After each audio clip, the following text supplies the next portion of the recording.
Hello, and welcome to Laugh Your Way to a Better Marriage. I'm so glad you're here. This is the marriage seminar for people who hate marriage seminars. Hoo-ah! All right? I get a kick out of watching the couples when they first come in on Friday nights. You know, the girls, they're all lit up, you know, just... Ooh, I got him here, I got him here, I got him here, you know. And the guy's going, oh, man, I can't believe, you know, I got here. But it's cool, guys. You can relax. You're going to love it. This is not one of those let's beat up on the men for not being women seminars. Yeah. That's what I'm talking about. And what is it with that anyway? Man, you know, you ask a lot of women to describe their ideal man, and they'll describe another woman.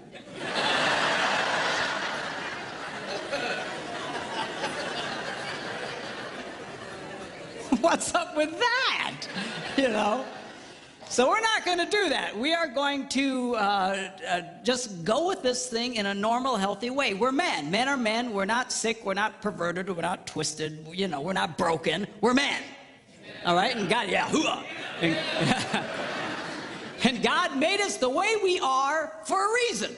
And I'm going to show you girls what that reason is.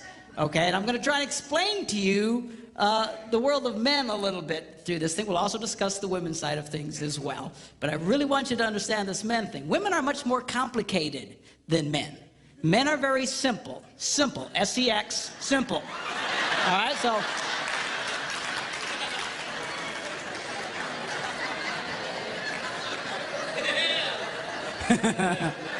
That's what I'm talking about, okay?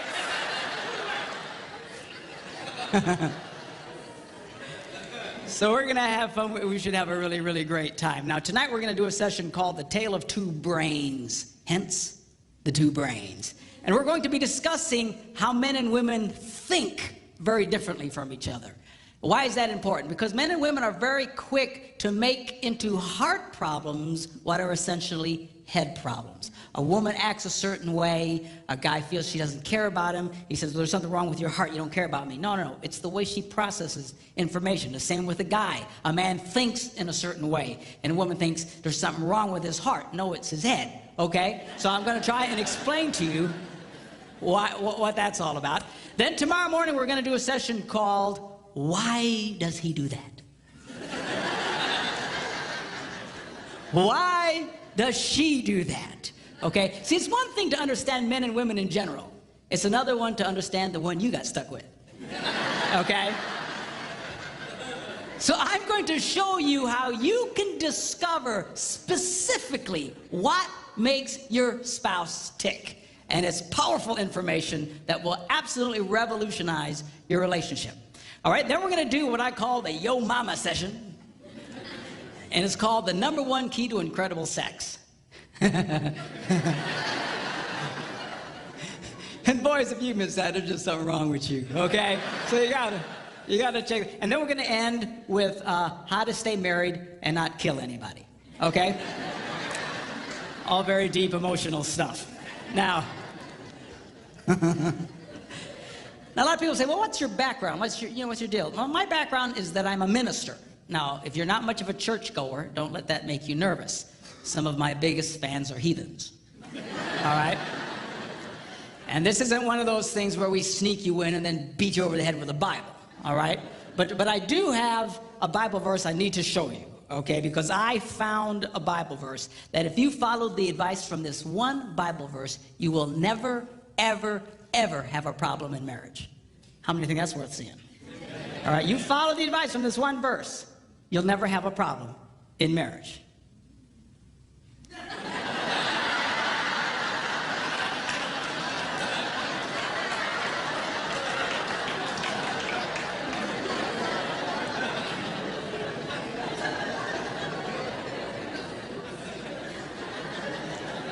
It says it's good for a man not to marry. All right? So, well, why would he say that? That's such a terrible thing to say. Because he goes on to explain, he who marries will have trouble in this life.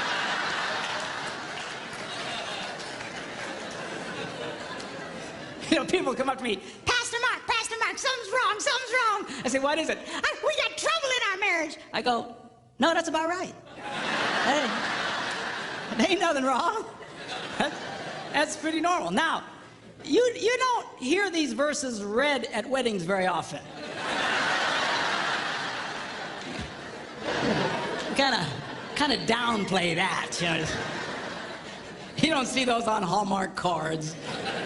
You don't see them on cakes with pretty calligraphy. He who marries will have trouble, but it's too late for you. You know,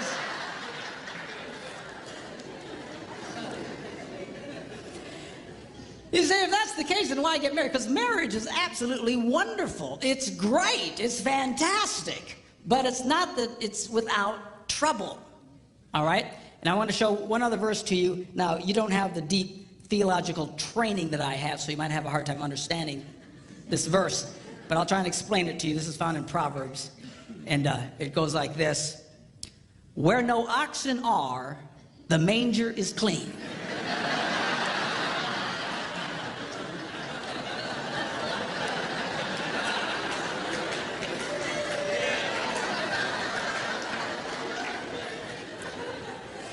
Let me explain that to you, okay?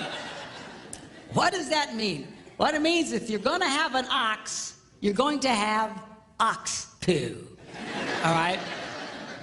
Now, if you don't like poo, and most of us are not real big fans of poo, if you don't like poo, the temptation is get rid of the ox. Preach it, brother. No. I don't want you to get rid of the ox, all right? You know? So, well, why would you keep the ox around? Because he goes to the second half of the verse, it says, because much increase comes by the strength of the ox. Well, now there's the catch-22. On the one hand, we all love the benefit of the ox, but nobody likes the poo. And what he's trying to tell us here is you cannot have one without the other. There is no such thing as a poo-free marriage. It just doesn't exist. Unless you shoot the ox, okay? But that leads to other problems. So this weekend is not about attaining a state of perfection in your life, all right? It's about getting a proper positive to poo ratio in your life. You see, because if all you get is poo, then you got one sick ox. Are you hearing me? All right? So, but there's no such thing as a poo-free marriage. For those of you having a hard time grasping this, I have a mathematical version of it. It goes, ox equals poo over positive. Some say positive over poo. But anyway, it's the ratio that we want to get going here, okay? Now, marriage is a wonderful institution. Statistically speaking, we know that married people are healthier than single people. They are actually happier than single people, assuming you're doing this right. Or you can be profoundly unhappy. They actually make more money than single people, and I'll mention a little bit later why that's true, okay? They have better sex than single people. Now, you don't see that in our culture, you know, in all the movies and shows, you know, it's the single people all having really great sex, you know, and the married people are, You know, someone will say, well, how's your sex life? Are you kidding? I'm married, ha.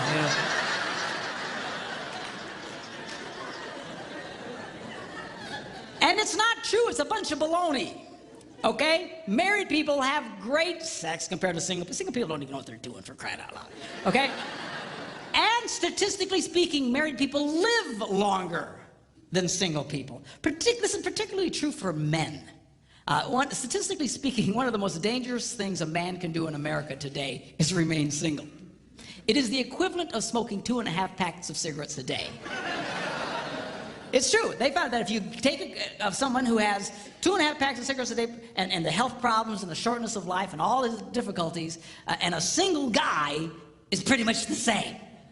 I guess the worst would be a single guy who smokes 2.5 packs of cigarettes a day. All right? But marriage is wonderful. It's great. It rocks. I love it. Okay? If you do it right. Now, the problem here is so many people don't do it right. And it's not that they don't know, not that they don't want to do it, they don't know what to do. We live in a culture today that seems for somehow in the relationship area to be completely clueless. We seriously don't know what to do. Now, this weekend, what I want to do is show you specific things you can do that will absolutely energize and transform your marriage life. How many think that's worth hearing? Yeah, okay? So,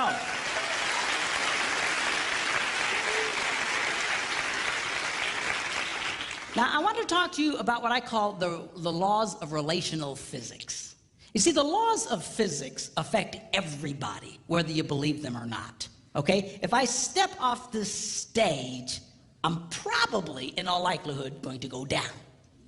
If I start floating around, you might want to freak out and run. But why? Because the laws of physics affect, well, I don't believe that. It doesn't matter what I believe. I'm going down, right? Doesn't matter if I'm a born-again Christian. Doesn't matter if I'm a heathen. Man, I'm going, because it affects everybody. Well, just like that, there are laws of relational physics, and they affect everybody, whether you believe them or not. Now, this might come as a little bit of a shock to those of you who are church people, especially hearing from a minister. But the truth is, you don't have to be a Christian to have a great marriage. I know a lot of heathens that have wonderful marriages. I know a lot of born-again Christians who have horrible marriages. Why is that? They're breaking all the rules. And they assume somehow that the rules don't apply to them, but they do. Here's an example. If you're driving a car 80 miles an hour around a curve that says only 40, and you keep going 80, chances are you're going to get hurt, even if you're listening to a Christian radio station.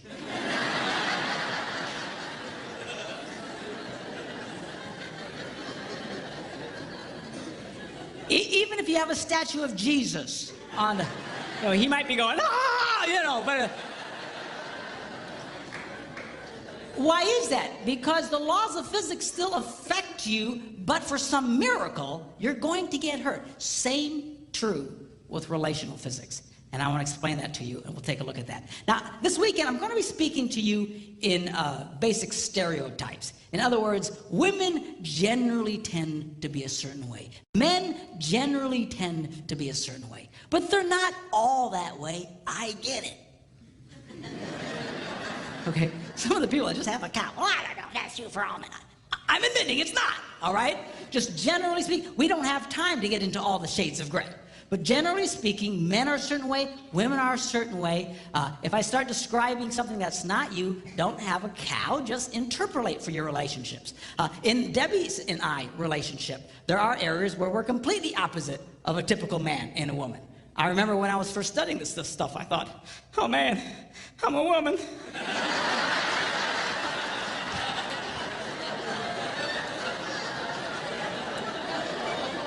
So just interpolate.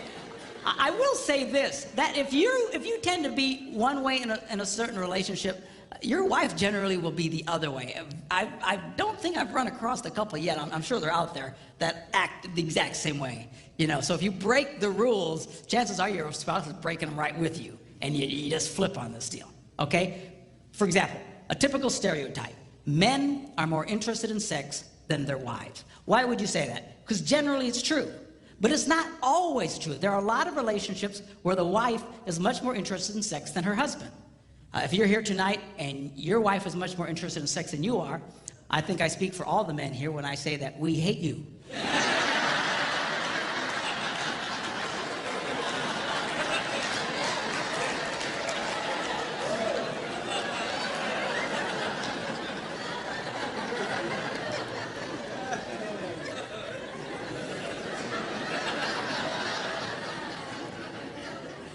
Please don't tell us who you are. We will hurt you, all right?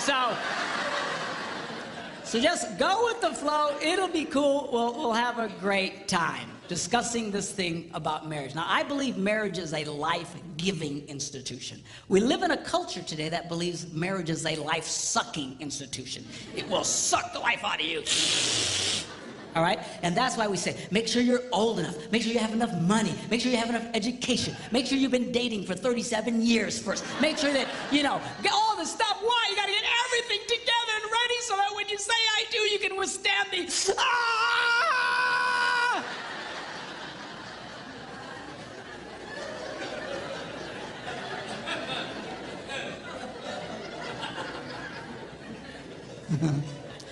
But it's not that way. It'll give you life if you'll do it right.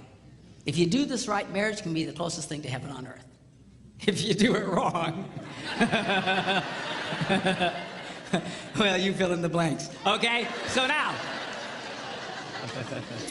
we're going to start discussing men's brains, women's brains, and how they're very different from each other. Now, I want to start with men's brains. All right? Now, men's brains are very unique. Men's brains are made up of little boxes. And we have a box for everything. We've got a box for the car. We've got a box for the money. We've got a box for the job. We've got a box for you. We've got a box for the kids. We've got a box for your mother somewhere in the basement. We got boxes everywhere. And the rule is, the boxes don't touch.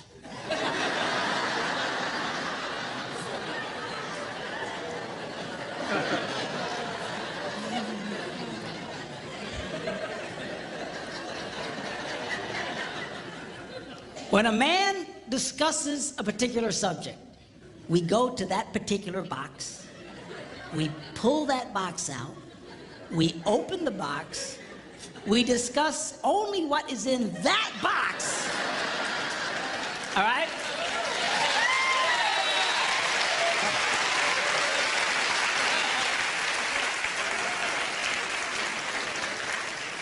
And then we close the box and put it away, being very, very careful not to touch any other boxes.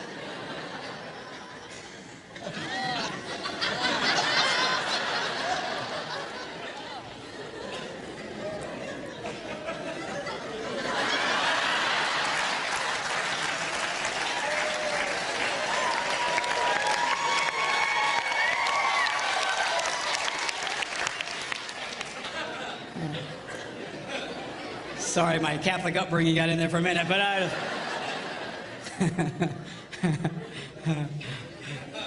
I'm not a Catholic, but I went to Catholic school when I was little. I had a nun who taught on hell like she was born and raised there. I mean, I'll never forget it, but it did me good, actually. It was a good thing.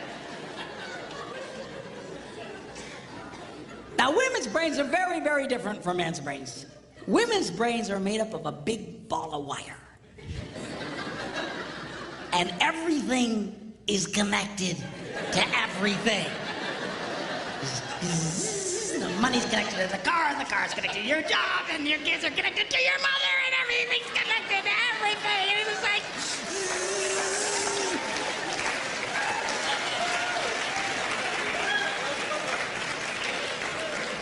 It's like the internet superhighway, okay? And it's all driven by energy that we call emotion. It's just... It's one of the reasons why women tend to remember everything. Because if you take an event and you connect it to an emotion, it burns in your memory and you can remember it forever. The same thing happens for men. It just doesn't happen very often because, quite frankly, we don't care.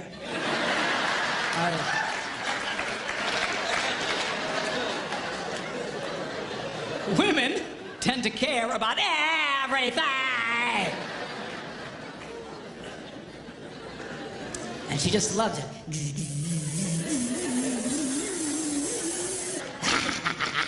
Okay?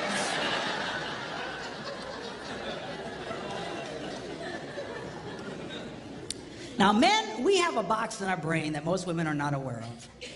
This particular box has nothing in it.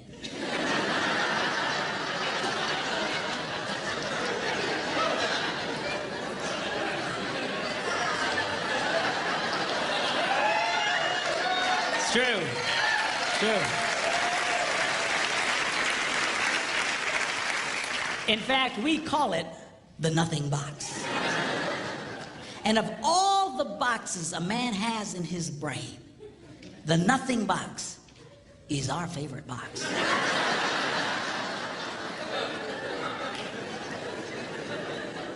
If a man has a chance, he'll go to his nothing box every time. That's why a man can do something seemingly completely brain dead for hours on end. You know, like fishing.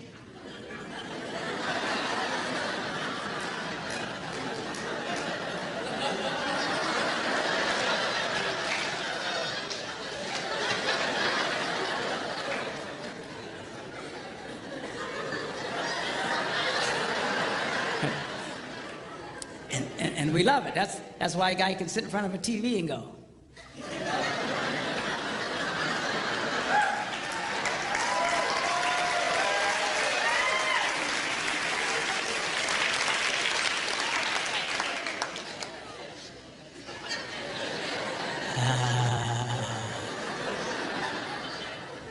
It glows. Of course, this drives our wives nuts because they'll come up and say, "Stop that! You can't possibly be watching anything!"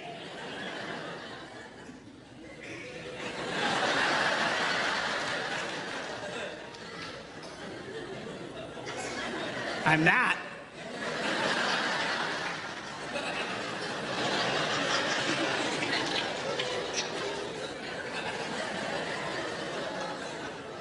Go away.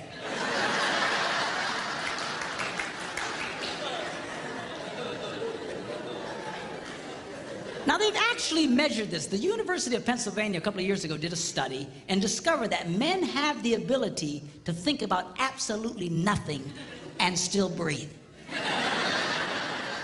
You know, they connected all the wires and stuff like that and watched the brain activity, then all of a sudden, I think he's dead. Huh? You know, women can't do it. They can't do it. Their minds never stop. And they don't understand the nothing box. And it drives them crazy. Because nothing drives a woman more crazy or makes her feel more irritated than to witness a man doing nothing.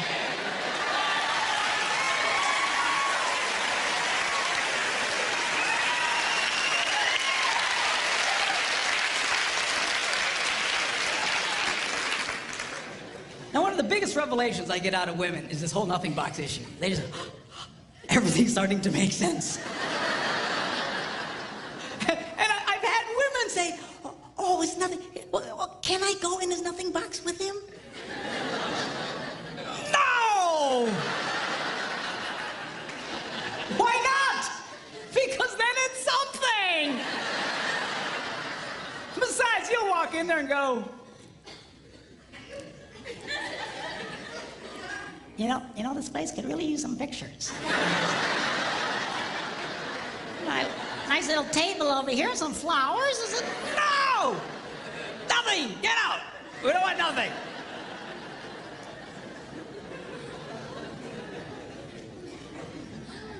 Now, this handles the way men and women handle stress. Okay? When a man is stressed out, all he wants to do is run to his nothing box. This is how we unwind. The last thing we want to do when we're stressed out is talk about it. We don't want to talk about it. We just want to.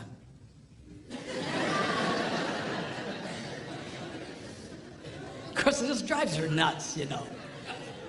A woman will see a man in that vegetative state and she'll come up and go,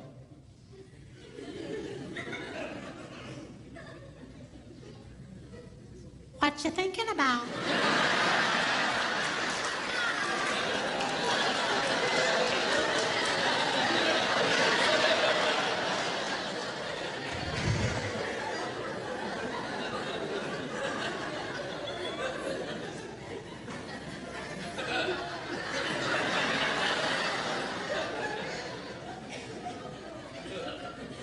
Nothing.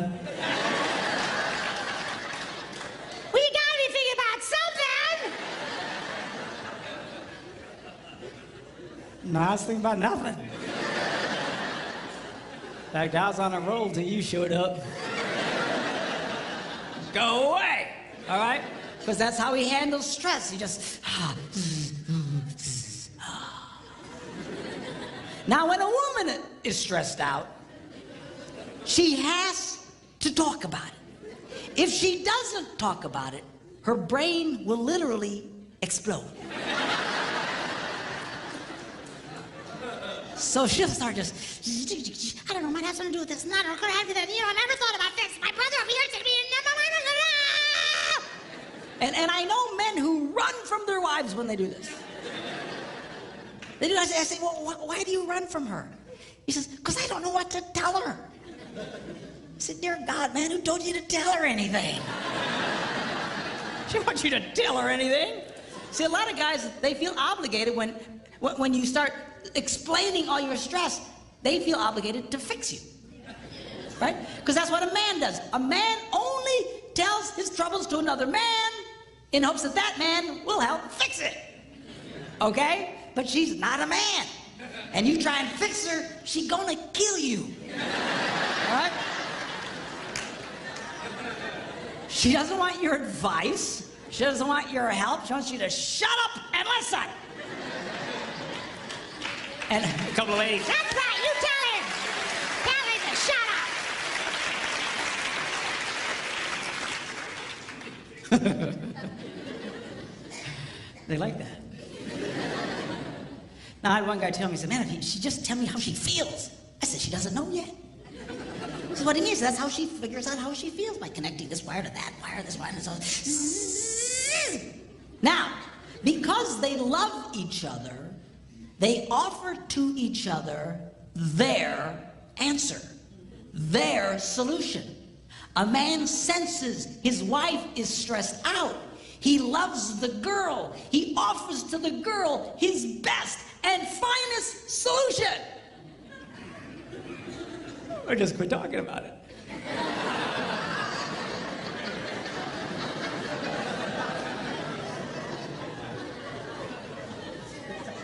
Just quit thinking about it. Yeah.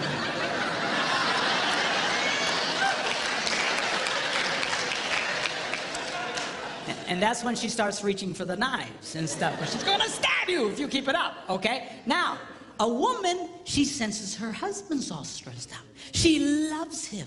Therefore, she offers to him her best and finest solution. Talk to me. Why won't you talk to me?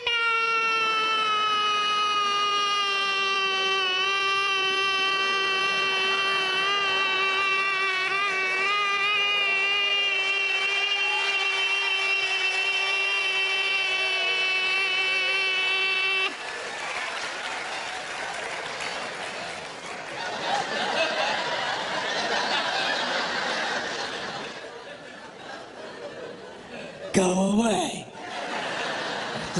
He doesn't want to talk to you. Leave him alone. He will not die. He's not a woman. All right? I know you've got to talk it through or you're going to be twisted inside. He's not like that. Leave the boy alone. You tell he's stressed out, just let him go to his nothing box. Just stay away. Stay away. Okay, and it's hard for us to understand that because we think so differently from each other.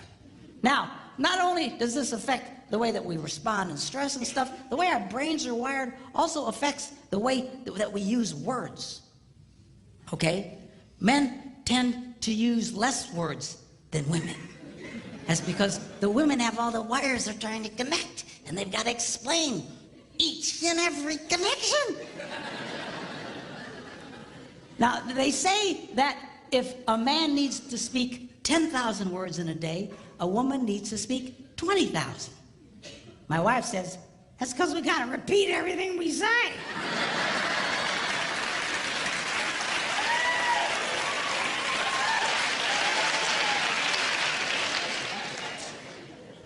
To which I responded, huh? Where is my darling redhead? Is she around? Come up. I want you to meet my wife, Debbie. Come on up here and just...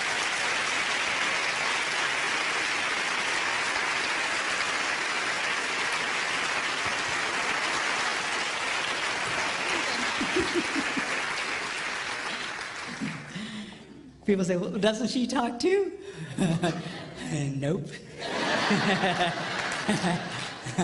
Not to you anyway. She talks to me, but she won't talk to you because she doesn't want to talk to you. That's all.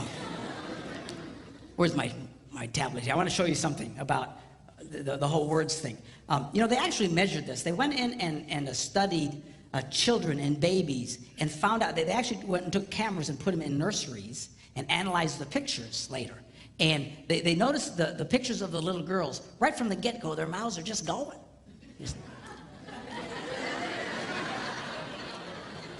It's true. It's true. And then they analyzed the pictures of little boys, and they're just...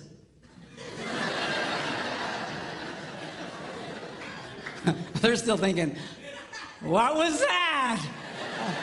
I want to go back. I don't get it. Okay?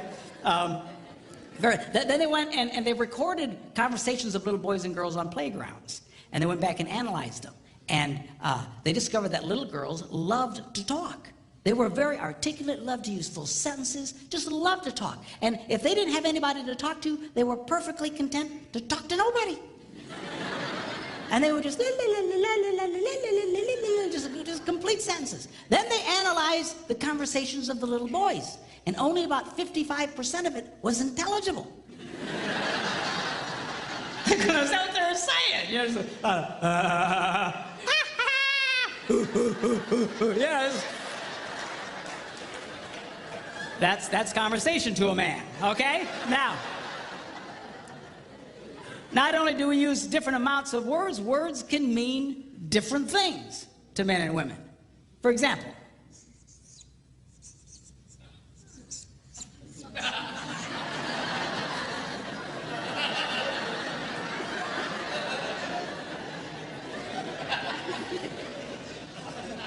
now, to most men, 5 minutes means 5 minutes. To a lot of women, it can be an indefinite period of time. Are you ready yet? 5 more minutes!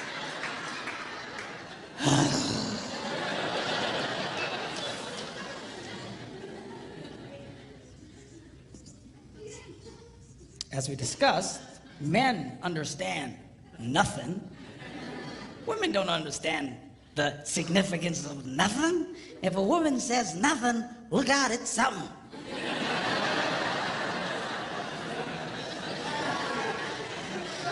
Oh, dude, man, I don't know what happened. What happened?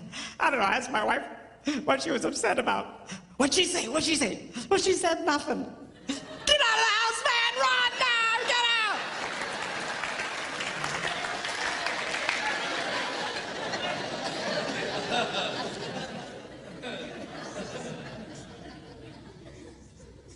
Now, this is not a word, it's a vocalization. It's a sigh. Now, when a man sighs, it means everything is good with life.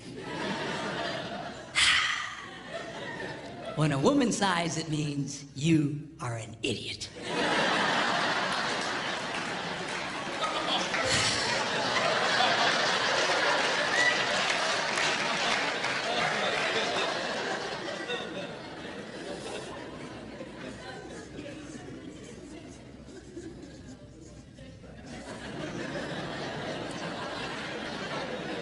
Now, when a man says, go ahead, he's being polite.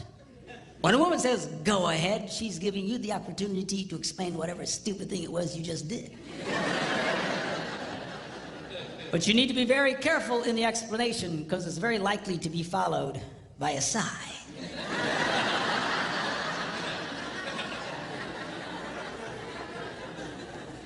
Which will lead to an argument over nothing.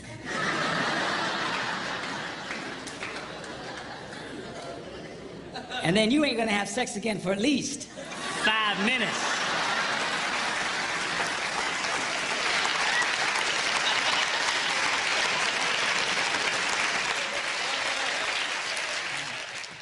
women's brains come with lots of extra RAM. So they can remember the details of Everything.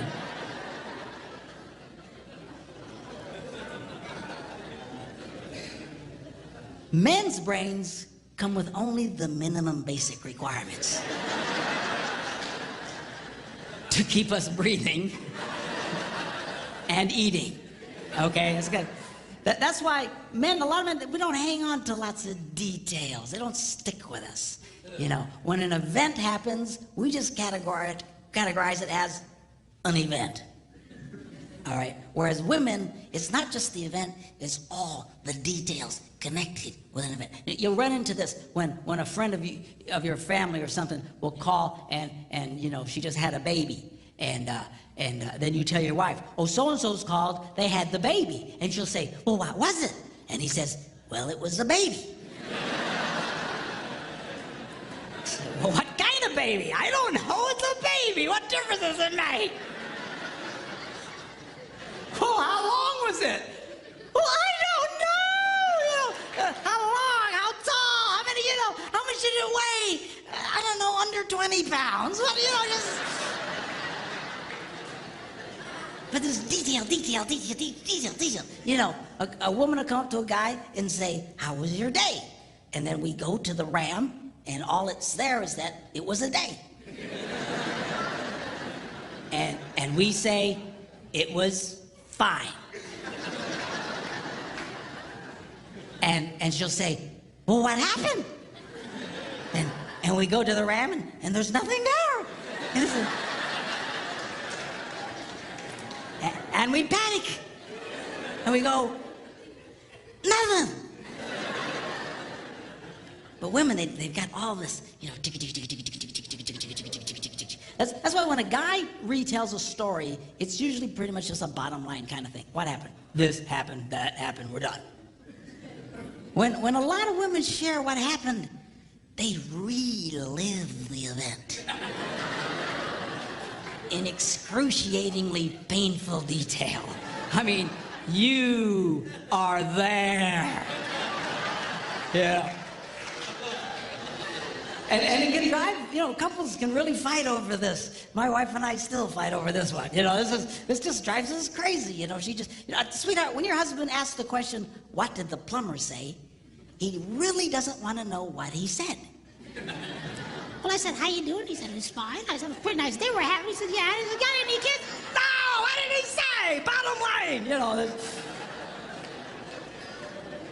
Details. Men's brains, women's brains. It also affects not only the words we use and stuff, but also it affects how we listen. You go, yeah. Women listen. But we listen too, we're just different. A lot of women say, you know, men's problems, they got selective listening. You know what that is, right? That's when the wife will say something like, honey, go to the store, lay down the mulch, wash and wax the car, get the kids at school, rent some videos, and finish the rest of the dishes. And then he runs that through his selective filter.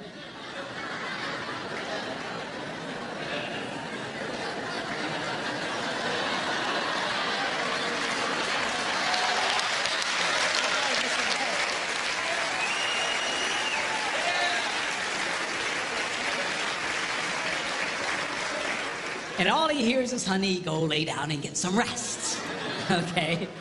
But that's not what I'm talking about. What I'm really talking about is the difference between single tasking and multitasking. By and large, again, interpolate for your relationships. Again, not everybody's the same way, but by and large, men are single taskers. We do one thing, and we do it pretty well. Women can handle lots of things. Guys aren't wired that way. That's why it's not a good idea to put a man in charge of more than one kid at a time. You know, we can handle the one. Well, sweetheart, you're doing such a good job with Johnny. Wow. Well, where are the rest of the kids?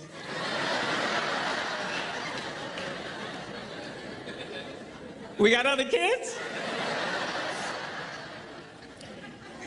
But man, we just very just I'm a classic single tasker. I'm so bad, I'll be going along and I'll forget the one thing I was doing. I'm completely lost. I need to reboot my brain. Say, whoa, where am I? You know. But men, generally speaking, we do it. Now, what we do very well. One of the reasons that men are so good at what they do is because of this ability to completely focus on just one task. Men usually will rise to the top of any profession, even those dominated sometimes by women. The best hair designers in the world, a lot of times, are men. Best cooks in the world, men. Why is that? Because we have this unique ability to focus on just one thing and do it extremely well, okay? Women are wired differently. You know, they're just and you know, my wife can be, you know, in the living room, watching TV, reading a book, making knickknacks, and talking on the phone all at the same time. It's just amazing to me. Of course, I'll come in and I'll assume she's not watching TV.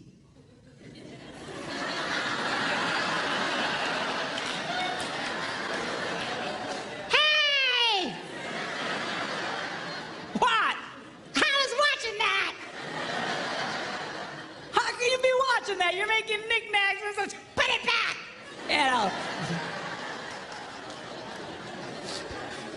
We're just. Now, this affects the way that we listen, because when a man is doing something, he generally cannot hear anything. It's just true. Women are not like that. Women can be doing lots of things and holding 3 different conversations. Just, now, you know, she'll walk into a room and she'll see her husband reading the newspaper. And she assumes, I multitask. Therefore, he must multitask. But he's running the newspaper reading program, and he can only run one program at a time. He's not hearing jack. And this makes women very angry. But you just need to come over and you got to close the newspaper reading program. You got to load the Listen to Me program. But you got to wait a minute. He needs to reboot.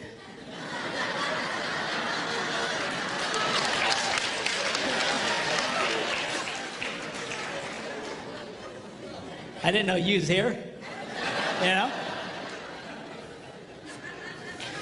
You laugh, but I'm serious, girls. If you see a man doing something, unless he's wired differently, do not be giving him vital information. Because this is a train wreck waiting to happen. You'll have this conversation again. When you swear he told you, and he swears you never told him. You know you told him, but in his brain, you never said jack to him.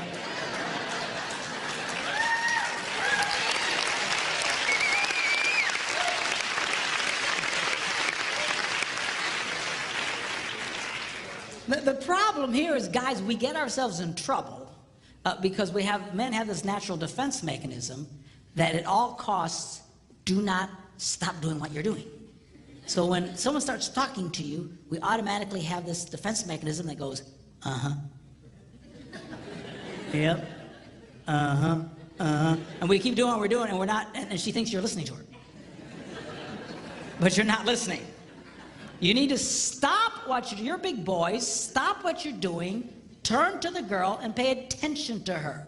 So it's not all on the ladies. You're big boys, when she starts talking, stop! Listen to the girl, and then let him go back to what he was doing. Sounds fair, right?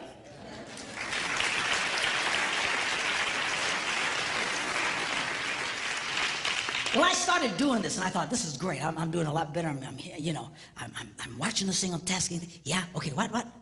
And then I'll say, I didn't hear that. And I'll make her back up, and she'll tell me the info, and I got it. Okay. And I thought I was doing a lot better, but still I was getting myself in trouble. You know, she'd walk up and say, it's 6 o'clock, are you ready? For what? You know, that happened to half you guys tonight, right? We're doing what? I told you! No, you didn't. Yes, I did. And off to the races we would go. And I thought, man, what in the world? Because I'm watching this single tasking. I don't remember her saying anything about. And I thought I was losing my hearing. So I went to a doctor. True story. I went to the doctor. And I walked in. He said, "How you doing?" I said, "I'm okay." He said, "What seems to be the problem?" I said, "Well, I think I'm losing my hearing." And he says, "Well, you know, you're getting up there in age, you know. Ears are one of the first things to go." And I said, "Well, that's one of the first. I can handle that."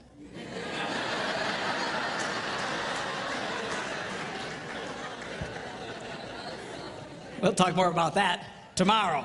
But, so I said, "Well, go over to Nurse Cratchit. She'll test your ears, you know." And so I follow the lady, and I walk into this room, and they got this cheap box on a table with some real chintzy headphones.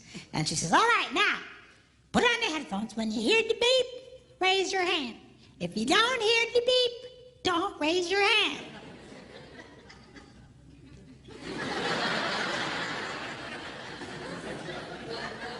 Apparently, I look really stupid. So anyway, I turned around and we began. I said,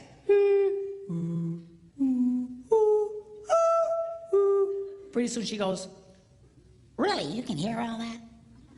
and I turned around and said, "Yeah, why?" She's hitting the box. I don't know, piece of junk. What's the matter with this thing? So what's the problem? She said, "According to this, you can hear what cats and dogs can hear." I don't know what to... She's hitting the box. She says, "I'm going to send you to a specialist." You ever been to the specialist? You know, they got this Yo Mama soundproof room, you know, the thick door, you know.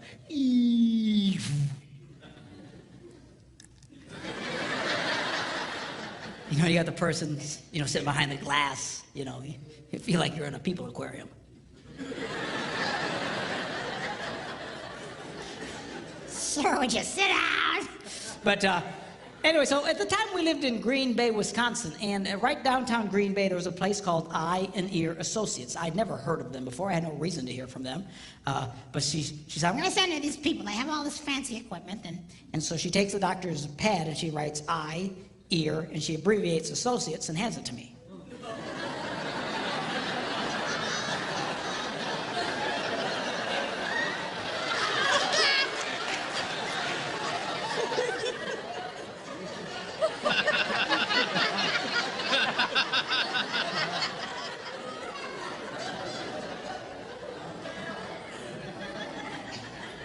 I said, "What kind of doctor is this?" It's a true story. She says, "What do you mean?" I said, "I heard of eye, ear, and throat."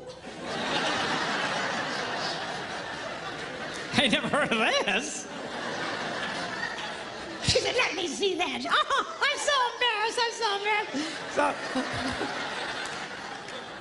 She wrote out Associates. I went, oh, okay. Thought I was going to be in for a very uncomfortable test there for a minute.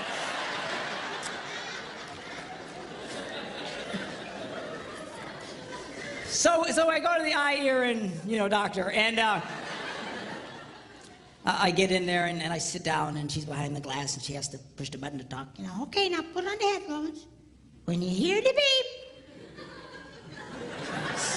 spin around," and we began. I kid you not, she goes, "Really, you can hear all that?" I felt like a moron, all right? I take the printout to the specialist. He goes, "What are you doing here? You got better ears than me." I said, "I don't know, man." She says, "You know, are you ready? 6 o'clock. Somebody saw me. Go get it."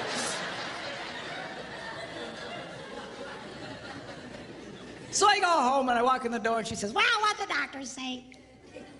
She doesn't sound like that, by the way.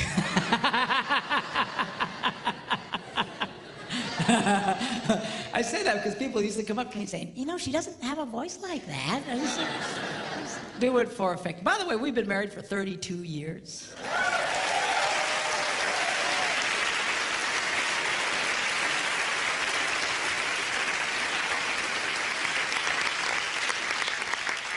We have 2 grandsons.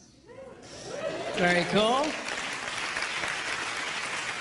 Beautiful boys. One's 10 months old, the other one's 8, and they are just such a delight. I love grandchildren because now it's payback. Give here. You want some more sugar? There you go. Okay. Bye. You know.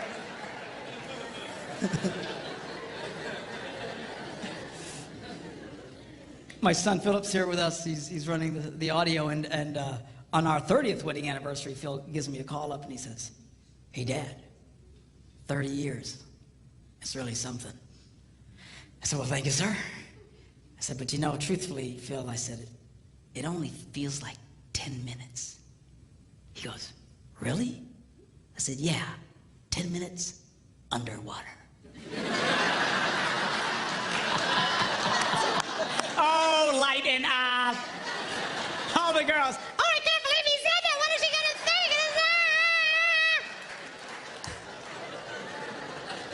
It's just the joke box, all right? Just the joke. So I come back from my ear thing. She said, "Well, what'd they say?" I said, "Well, they said I can hear what cats and dogs can hear." She says, "Well, it's not your problem. Your problem is just don't pay attention." And I thought, but I've been paying attention. I was watching the single tasking thing, and so I thought, I'm gonna do a test. I wanna see how far she gets away before I can't hear her. So the next day we're sitting in the kitchen, and she comes up and she's talking to me, la la la la la la la la, and I go, uh-huh. And then she walks a little bit further away. She says, la la la la la la la la. I go, okay, I can hear that. And she goes a little further away, la la la la la la, la, just doing multitasking thing. Then she goes into the living room, la la la la la la. And now she goes into another room. She's now on the other side of the house, still talking to me.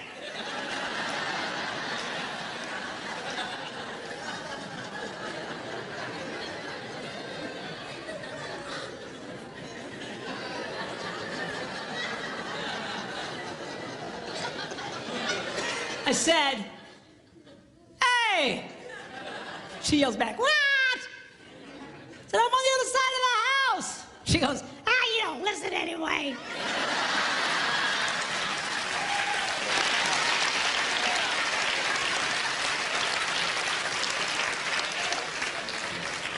The next day, I caught her. This time she goes upstairs. She's on another floor, still giving me vital information. That's when it started dawning on me. Wait a minute. We might single task, but these women so multitask, they just keep doing what they're doing, and whether or not you're in the same area code is irrelevant. Irrelevant. Irrelevant. That's the word.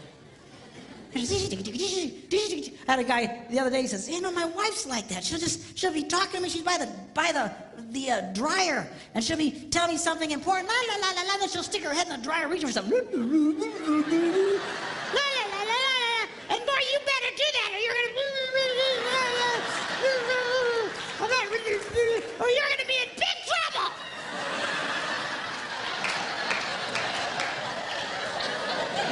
She still does that to me. We'll be like a real busy highway, just all kinds of noise, and she'll be talking. "You know something that's really important? You better be careful about it." What? I didn't hear what you said. Laws of physics, girls, it applies to you. It would help if your husband was in the same area code. Okay. Now, I first shared the story at a men's conference that I was speaking at, and I thought it was just a funny story that had happened to me. But as I'm sharing it, all these men's heads are going. I had one guy come up to me afterwards. He says, "You know, Pastor, I'll be in the bathroom. The door is closed.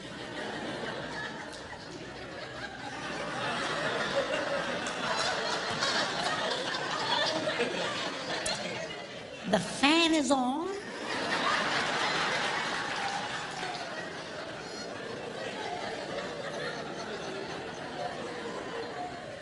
There's tile everywhere, so sound just bounces around in there. I'm standing there. All I can hear is the sound of rushing water. And she's still talking to me!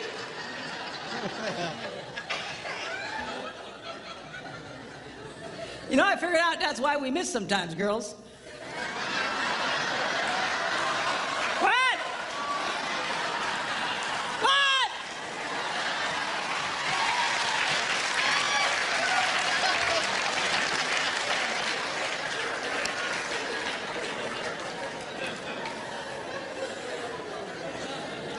Another mystery solved. Girls, don't be so multitasking that you're doing a gazillion things, giving him vital information. All right? And especially if he's doing something. I'm telling you, this simple thing that I'm talking to you creates more arguments and more frustrations in marriages, and we're fighting over nothing. Well, you know you're really married to a multitasker when during a moment of intimate passion,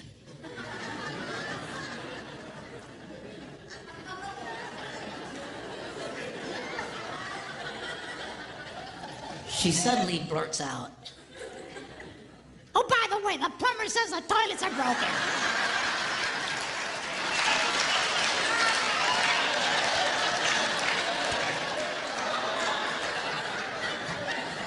Focus, woman, focus!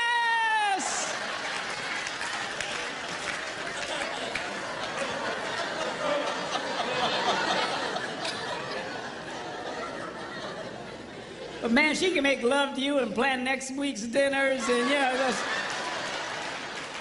think about the toilets. Oh, it's all the same to her. I need my tablet back up here. I want to show you something. In no other area, men's brains and women's brains, do men and women think more differently than in this area of sex. And we'll get into it in a lot more detail tomorrow.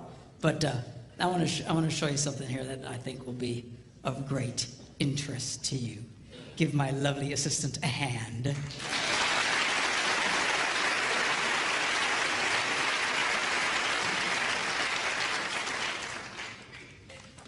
Now, sex is a pretty big issue, particularly for men. For us, our sexual interest peaks at about age 18 and then goes down from there. So if you were to chart it out, it would look like something like this. It peaks at about age 18 and then goes down.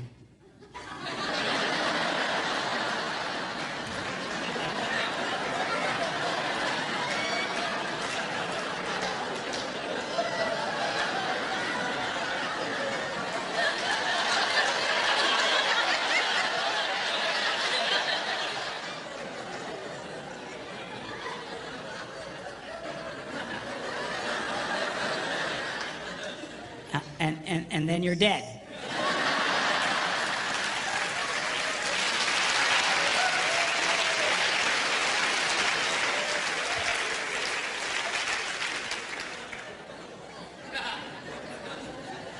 Now, something's important for women to understand. When it comes to this area, we're no longer driven so much by our brains or by our hearts, but it's by a chemical. It's called testosterone. And it runs through our blood.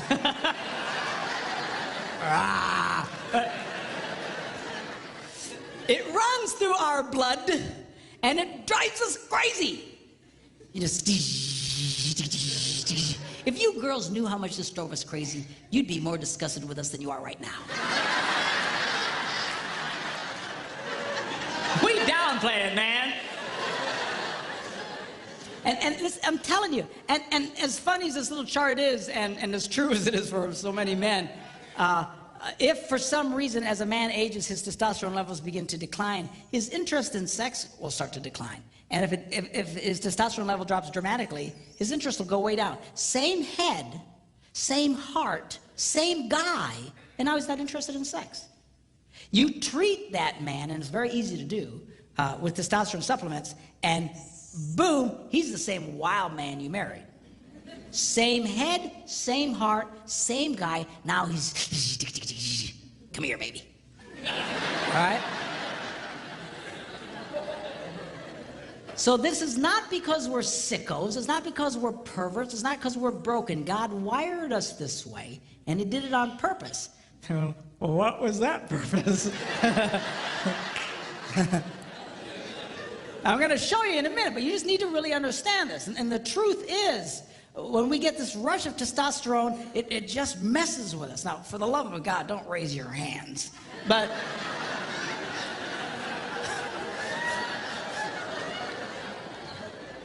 most men will admit that we usually receive a testosterone rush, usually very early in the morning, and for no reason at all.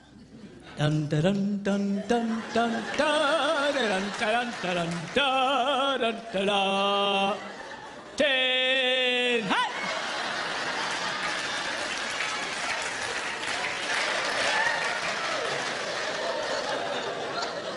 And it just wakes us up, just we're not thinking about anything. All right? And that's usually when a man reaches over and whispers those 3 words every woman loves to hear. Hey, you awake?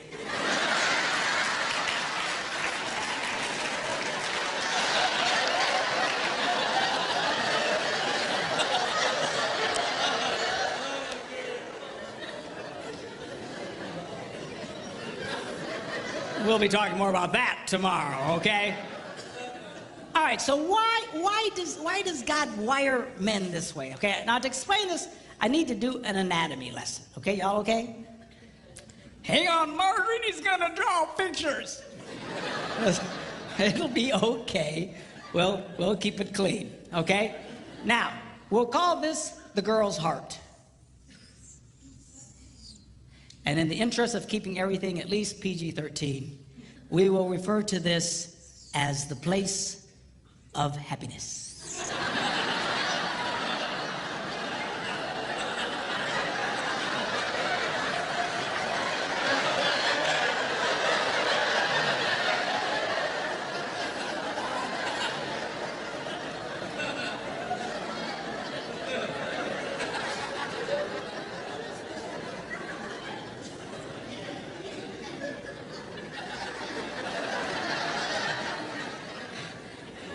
I had a lady come up to me recently and she goes, "Man, I can't even go to Walmart anymore. Smiley faces all over the place." It's like,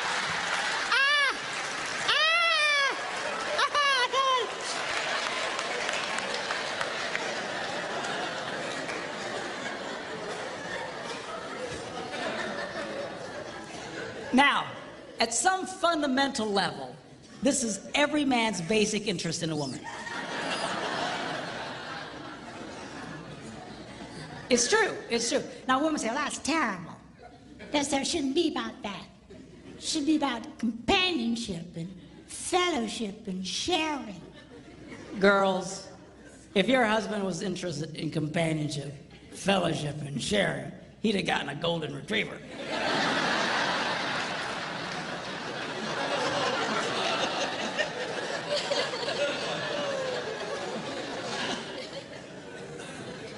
He's interested in this, and he's supposed to be. That's the way God wired men. But what men fail to understand is the key to this is this.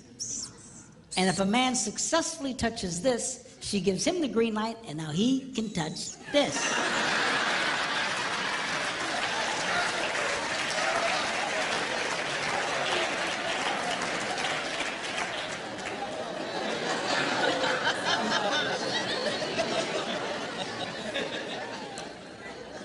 So this sex drive, guys, is God's way of constantly reminding a man, and it keeps coming back. It like never stops, you know, just.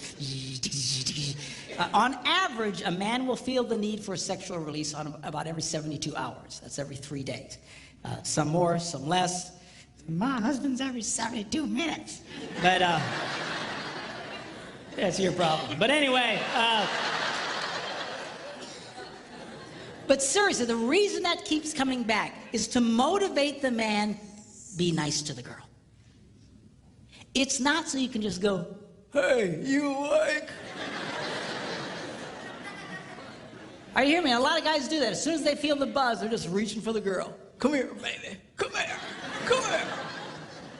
Don't be a moron. She won't want to come here. The reason that buzz hits you again, remember, be nice to the girl. Be nice to the girl. Be nice to the girl. Be nice to the girl. I gotta be nice to the girl. And this is what motivates me. I try to be nice to my wife. And I spend time with her, and I take her to lunch every day, and I'll take her shopping. And well, Pastor Mark, do you like going shopping? No, I hate it. You know, she drops me off at the bench with all the old guys, and I sleep with them. You know. Then she comes, picks me up, drops you off at another bench. You say, well, if you don't like it, then why do you do it? I'll tell you why. Because I want some of this.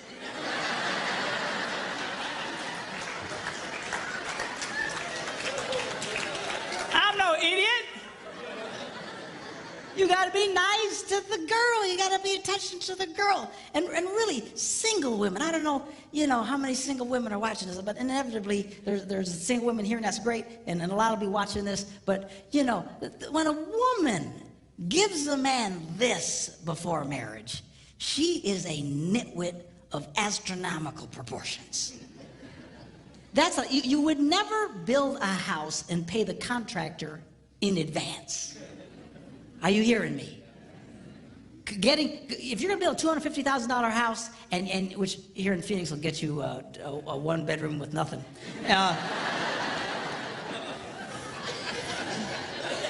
Man, I got a huge condo on a lake in Wisconsin for $250, man. I'm telling you, here you got nothing. But anyway, you wouldn't pay the guy in advance and give him, here's the 250 grand. Do you know why? The house will never get done on time. He'll never do what he's promised to do. Why? Because it's just the nature of human beings. You pay them as they hit certain marks, certain things they accomplish, you finish it, you give them some more, and then you wait till everything's right, and then you close. Why? Because that's the way people are wired. If you were just to give it to them, you would be a nitwit, a moron. That's what women are doing today. They're coughing this up front, which is every man's basic fundamental interest in a woman. You've already given him everything he wants. And then they sit around and say, well, aren't you going to marry me? Aren't you going to spend more time with me? Aren't you going to... No, he's not. Why won't? Because you're an idiot, that's why. Don't do that. Give him that thing. You make that boy earn it.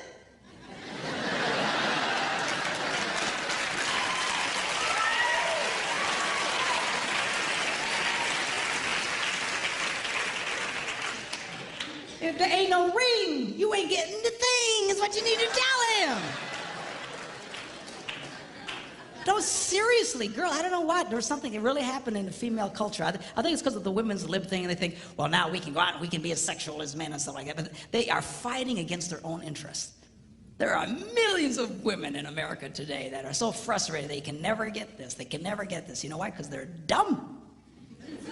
I'm serious. I don't mean it in a mean way, but they're doing a dumb thing by just coughing this up to every guy that comes along, thinking this. It doesn't work that way. It doesn't work that way. Now, every woman's basic interest in a man is this. What a lot of women fail to recognize is the key to this is this.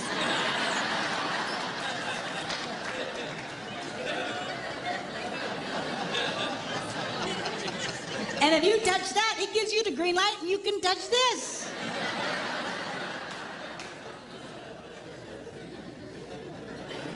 So I thought you said women weren't supposed to do that. Outside of marriage, inside of marriage, you got to work it this way. Outside of marriage, you defeat yourself. But inside of marriage, you have to realize this is a very important deal. It is. It's huge.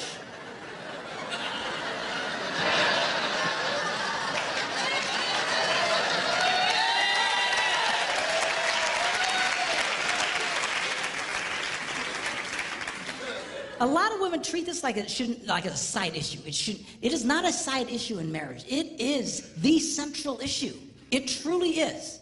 And I'm going to really explain this in greater detail tomorrow. You get this right, things will flow a lot better in your life. You try and discard this, oh, it shouldn't be about that. He shouldn't be interested in sex. He's just a pig. You are fighting now against your own interest doing it that way. You've got to be smart about this, girls. The key to this boy's heart, you know, they used to say when I was growing up that the key to a man's heart was his stomach, but they were about 6 inches too high.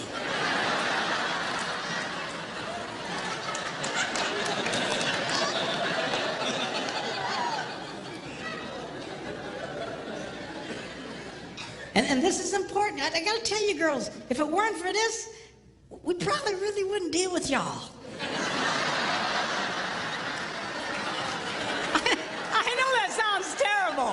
But I'm just telling you like it is. You know, you take that out of me, I don't think we'd go through the trouble, honestly.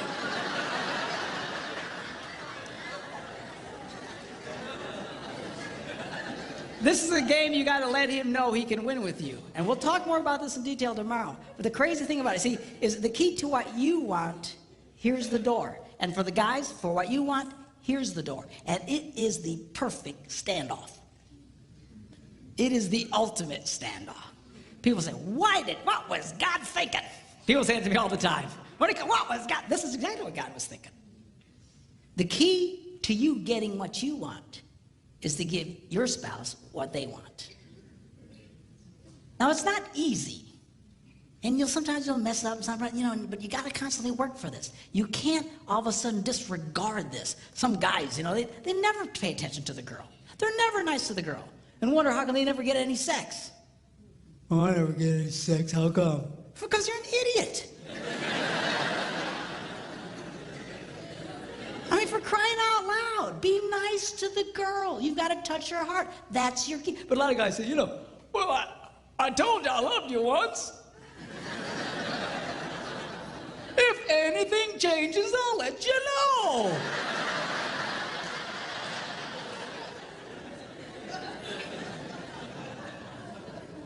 I wonder how come I'm not getting any sex. Well, because you're just blowing it. You're blowing it. And girls, same thing with you. The key to this is this area here. Don't dismiss this.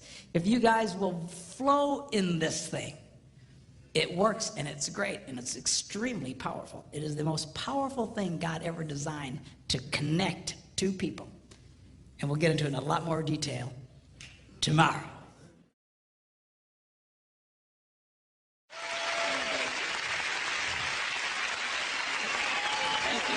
Thank you.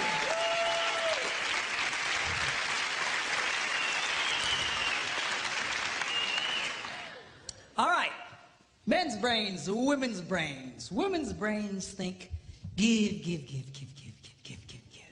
They just love to give. They're happiest when they're giving. You get a bunch of women together and they're all giving to each other.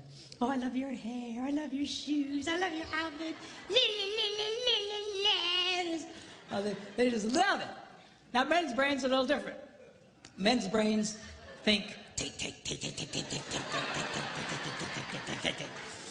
And you get a bunch of men together, and we insult each other. We do. You're fat. You're ugly. You smell. Thanks, man. That's... So if women love to give, and men love to take, which way do you suppose the give and take goes in most relationships? That way. Women think the answer is to give more. If they give more, it will inspire him to give back. Ain't gonna happen. All right? You've got to learn, girls, that if you're going to be truly happy, you're going to have to learn how to take in your relationship. And women are fundamentally very uncomfortable in taking in their relationships. They just love to give. But you'll give yourselves to death. A lot of you just burn yourselves out. It's not unusual to have a woman and her husband come into my office and, she's been married, they've been married for 25 years, and she says, I've given to that man. I have nothing left to give. You ever hear a woman say that? I have nothing left to give. They're burnt because they've just given so much. Then you look at the husband and he goes, I thought we had a good marriage. Because it's been great for him. She's given, he's taken, this rocks. All right? So now, girls, I'm going to show you how you can take advantage and change that flow in your relationships. I'm going to show you how you can get a man to do what you want him to do. All right? Now, when I first say that, all the girls go, yes. And all the boys go, you sold me out, man. You sold. But be cool, because the guys like this part. It's the women who hate it. I get more static from women over what I'm about to tell you because fundamentally they hate taking in relationships. They think that he should just, just give on his own. He should just give. They're hoping, when I say get a guy to give to them, they're hoping I'll say, bad guy, bad, bad, bad, you need to give more. And that's what a lot of these people do in some of these seminars. They beat up on guys, you need to be more. No, the real key, I think we've established it doesn't work, okay? The real key is to change the woman's perspective and empower you because you, in fact, have the power to change this. But a lot of women have been so affected by over-romanticized concepts in marriage that they don't understand this. They really think that if he really loved me, this would all just happen automatically. If he really cared about me, la la la la la la la la la la. A lot of women really struggle with this concept because they tend to live in this false romantic fantasy land.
Girls, you can either sit around with your hearts broken all the time, or you can do something about it. And I'm going to show you what you can do. 4 simple steps, how you can change this dynamic of give and take in your relationships. Okay, y'all ready?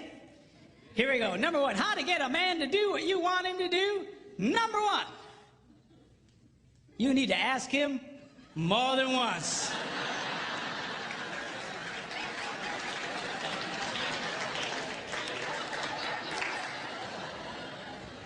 Asking a man to do something once is like never having asked him to do it at all. Why is that? Men are always in such a take mode. We're constantly take. We compete taking. We're in business taking. We're just take. We're just in this take mode. And all of a sudden, his wife will say to him, honey, will you do such and such for me? And his left brain says to his right brain, you hear something.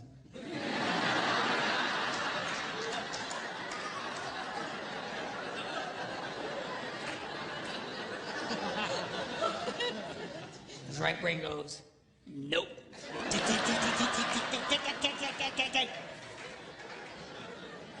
It takes more than once to get through to the boy. Now, a lot of women, they think that, that their husband, they're holding out on them. That we are sitting there intentionally not doing what he asked us to do, just because we're full of hate. But I promise you, when you asked it, it went in one ear, spun around his nothing box, and shot out the other one. And he don't remember jack about what you said. Now, when I was first studying this, I thought, this can't possibly be true. This has got to be inaccurate, because I'm married to a woman who has no problem asking me more than once. She said, honey, will you do such and such for me? I go, no. Come on, sweetheart, do this for me. No. Come on. She's got the thing, she pats my cheeks. You're such a good husband. do this thing for me.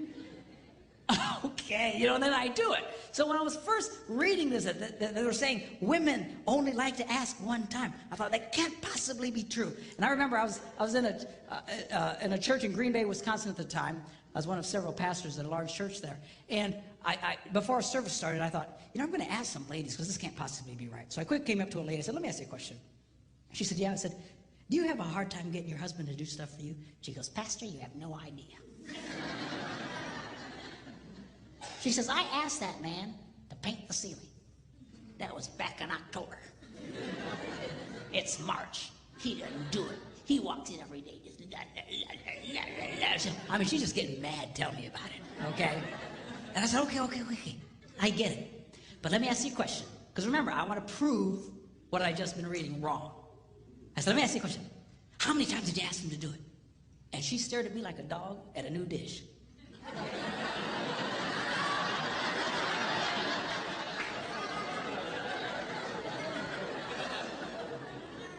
She said, once. I was stunned. I says, why wouldn't you ask him more than once? She says, I shouldn't have to. I said, you might want to try that. I got away from her. Went to another woman. I said, come here. And she says, what? I said, let me ask you a question. Do you have a hard time getting your husband to do stuff for you? She says, Pastor, you have no idea. She says, I will ask my husband, honey, put away the laundry, and I'll stick it right in the middle of the living room. And he didn't do it. He just walks over the top of it. He just walks around it. It'll sit there for a month.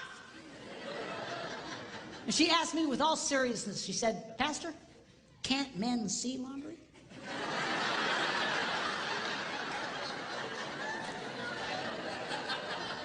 I said, yeah, we can see it. Just doesn't mean a whole lot to us. So anyway, she's just getting angry. Just tell me about it. So I said, okay, yeah, I get it. But let me ask you a question. How many times did you ask him to do it? And that same startled look. Once. I was amazed. I said, once? Why wouldn't you ask more than once? I shouldn't have to.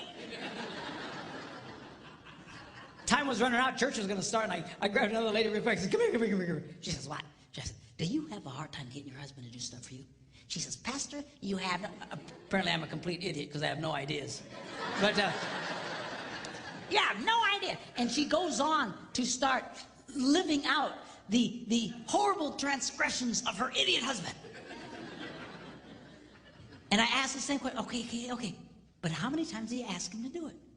Once. I said, why? Why wouldn't you ask more than once? She said, I shouldn't have to. Ladies, are you listening to me? You have to.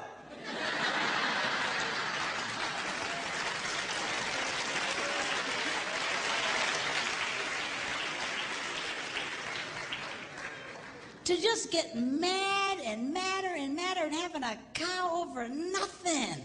He doesn't even remember what you said. You're thinking about it. But then I learned something. The reason women find this so offensive is because really, they don't want to ask the first time. It's true, you little sinners.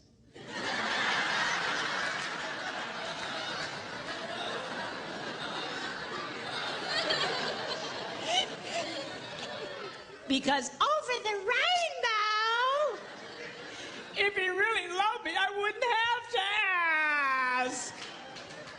Well, come on. Just ask him again. Ask him again. What's the big crime here?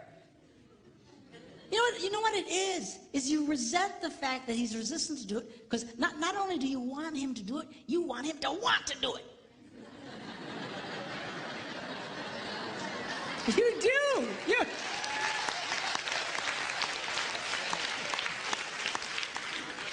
Well, I got news for you. We don't want to do it. We're never going to want to do it. If we wanted to do it, we'd have done it already. What do you care about the internal motivations of his heart?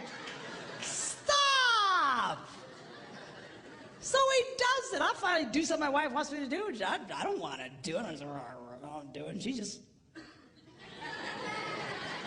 Because she's getting something out of me. What's with this? Always analyzing the internal motivations of the guy's heart. I mean, you get yourself all kinds of trouble. I was in Germany some months ago doing some seminars for the troops who were rotating out of Iraq with the army. This one lady tells me, she says, you know what? She says, my husband, if there are dirty dishes in the sink, he cleans them and puts them away.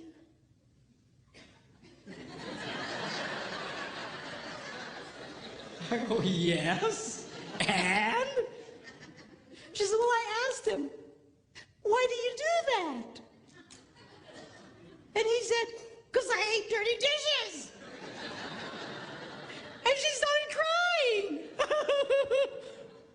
I said, lady, most women think they died and went to heaven if their husbands. Yeah, but I wanted him to say, well, I do it because I love you.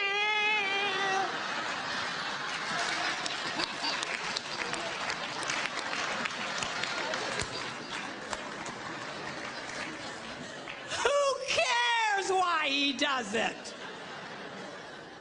Seriously, you've got to let up on this stuff. Leave him alone. Who cares what his motivations are, what his desires? I'll tell you what most men's desires are, is to do nothing.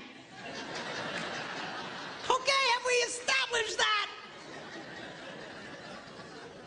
So get him doing stuff for you. Who cares why he wants to do it in his heart? Number 2. You need to ask him the right way. Now, what does that mean? That means don't insult the boy. A lot of women think they can use insult as a way to motivate a man. Like, what are they smoking? What is... Not gonna work. What's the matter with you? You some kind of idiot. What's the matter with you, man? Can't you do... What's the matter with you? Can't you pick up the laundry? No, I can't. Don't insult. Do you know why women do that? Because it would work on them. If you insulted a woman, if you embarrassed a woman, she would change. She would do something about it. But you embarrass a guy, you insult a guy, we don't care. We just become more resistant. He's not a woman. Okay? Don't insult the boy. Insult is not a motivator for a man. All right? Number 3, you need to train him with positive reinforcement.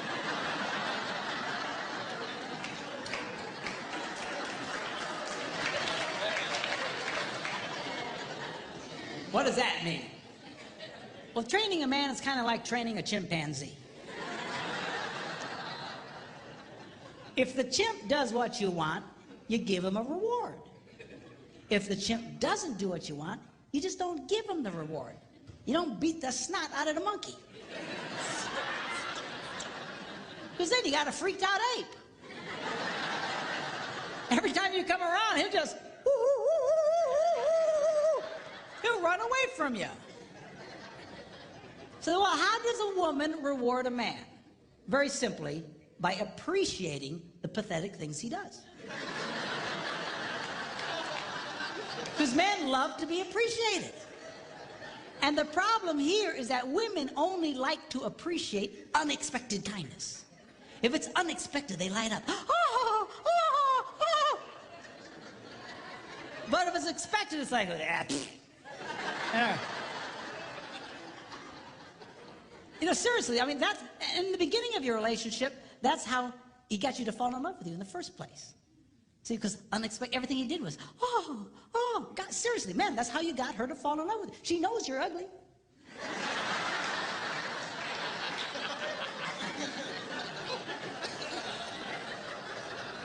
How do you think you got such a beautiful woman like that? Because you were nice to her and everything was,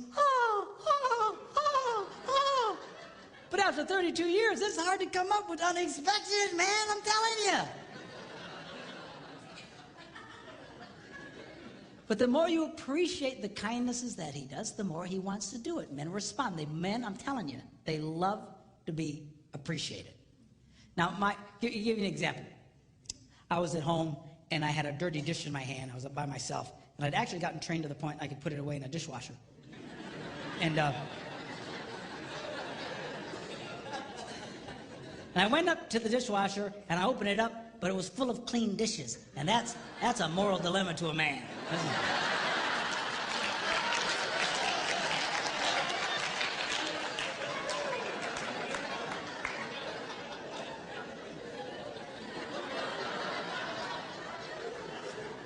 So it finally dawns on my little brain, empty the dishwasher.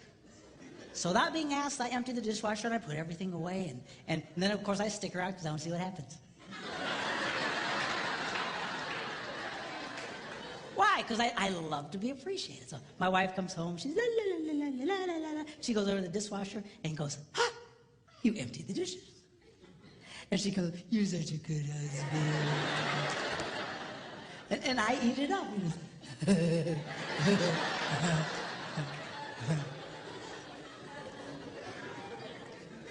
Now, guys, get a clue here. I know it's hard, but she loves unexpected kindness. You need to learn to give her unexpected things, unexpected little things. That's how you can keep a woman crazy in love with you in that way. I told my guys I want to write a book, 365 Unexpected Things a Man Can Do for a Woman. And I thought about it and I went, 52 unexpected things. You're gonna do that every day, you know what? What was I thinking? You know.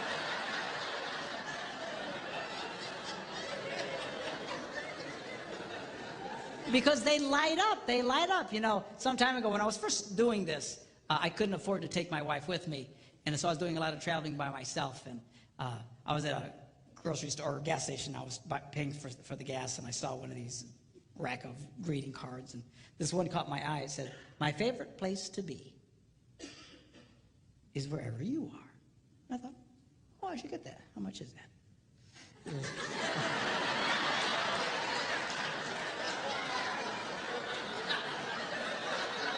Do you hear these women? I mean, the minute I did, oh, you ruined it! You just ruined it! What was the motive of your heart? You know. I just wanted to see how much it was, that's all. There's something wrong with y'all. Anyway, so $1.50, I went, okay, $1.50, I can do that. So I paid $1.50 and I signed it, I took it home and I put it in the kitchen. I want to stick around and see what happens. And she eventually comes in and la la la la la la la, and all of a sudden she goes, ah, a card. And she opens it up and it says, "My favorite place to be is wherever you are." I gotta tell you, boys, it was the best 50 I ever spent in my life.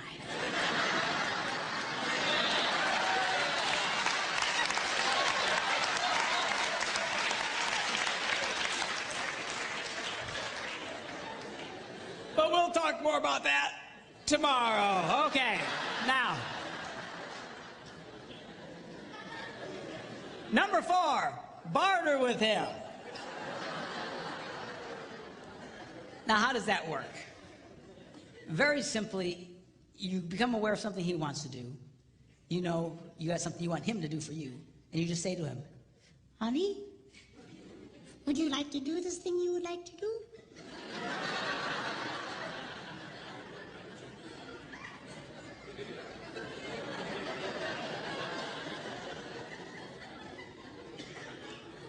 Yeah.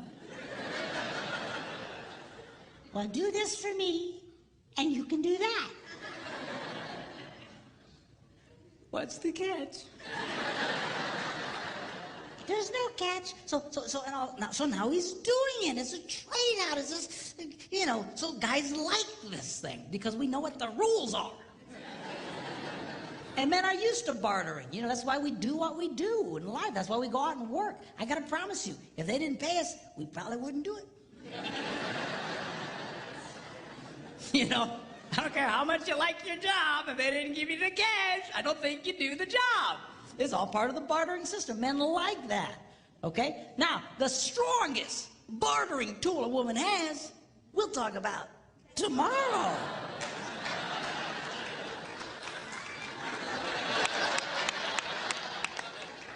Oh, that's terrible. I had one lady say to me, Doesn't that make me a prostitute?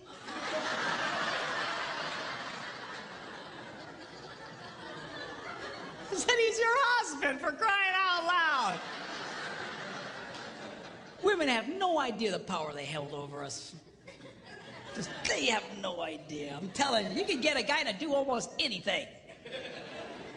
You just come up to that boy and find something disgusting like cleaning the garage and say, Hey, baby. How'd you like that?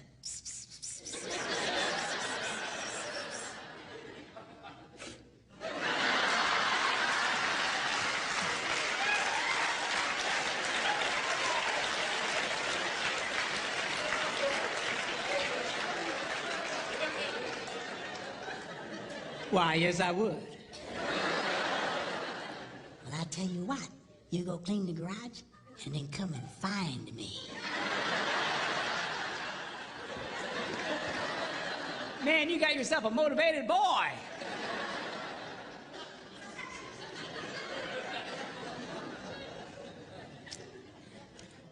I was listening to Dr. John Gray talk along these lines. He's the guy who wrote that book, Men Are From Mars, Women Are From Venus.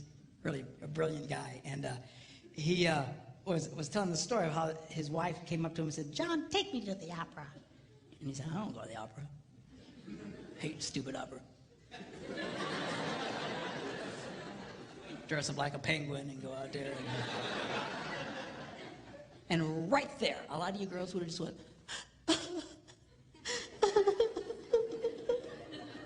I think I'll eat worms and die. She didn't. She knew about this stuff. She just asked him again later. Hey, John, Yeah? take me to the opera. No. John, Yeah? take me to the opera. Okay. So now she's a happy girl.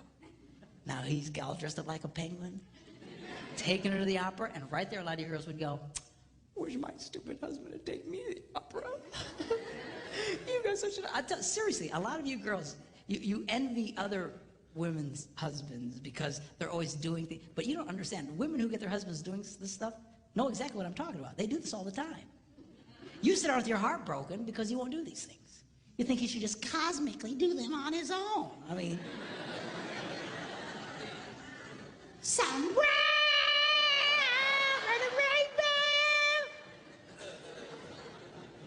so he takes her to the opera, endures this mind-numbing experience. On the way home, she's holding his hand, just lit up.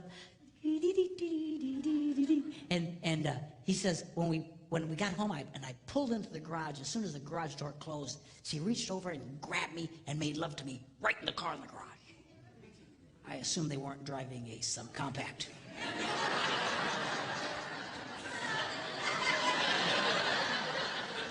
You figure it out. Anyway. So anyway, the next morning he gets up early and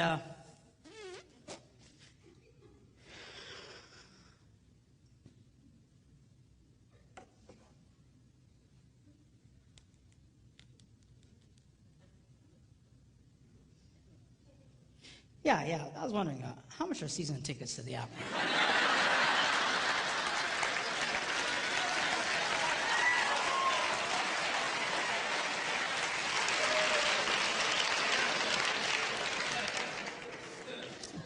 Men's brains, women's brains. Women's brains, they don't think very highly of themselves.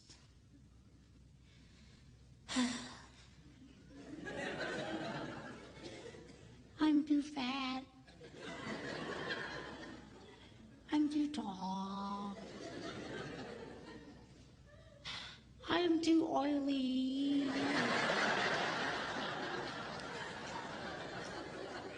La, la, la, la, la. Now, men's brains, we think very highly of ourselves. We love us. Just ask, we'll tell you. All you gotta do is point a camera at a bunch of women and watch them freak. Oh, oh, turn it off. Turn it off. Sanctuary! I'm a hideous monster!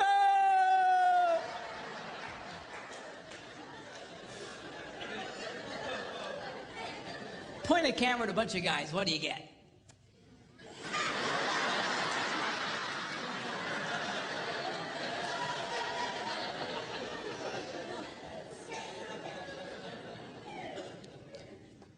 You ever watch a woman walk by a bunch of mirrors in a mall?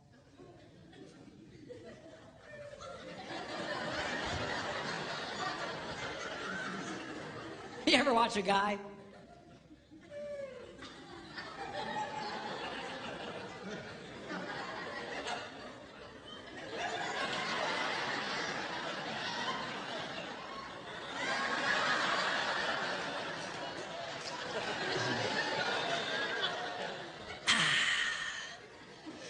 Still got it.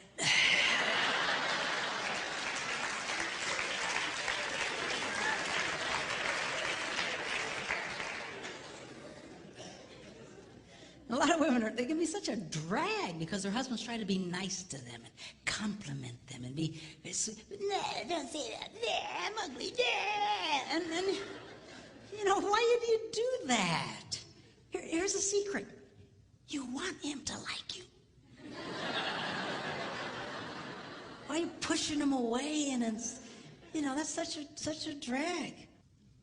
Ladies, do you know there are 3 billion women in the world who don't look like supermodels and only 8 who do?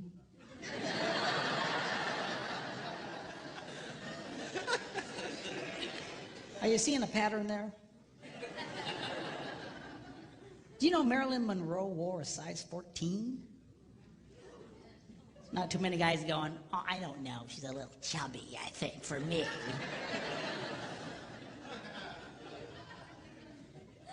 Did you know if Barbie were a real woman, she'd have to walk on all fours?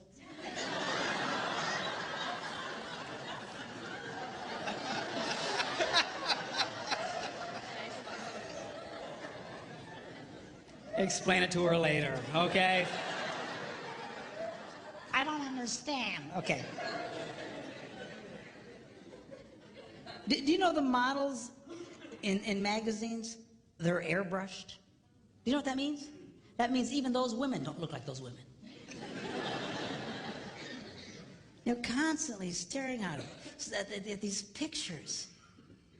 Comparing yourself to these perfect women. Man, I'd get depressed too. Man, my wife will buy one of those women's magazines. They're like this thick. It's like an encyclopedia. 98% of it are just ads. Pictures of other women. Beautiful, gorgeous, airbrushed women.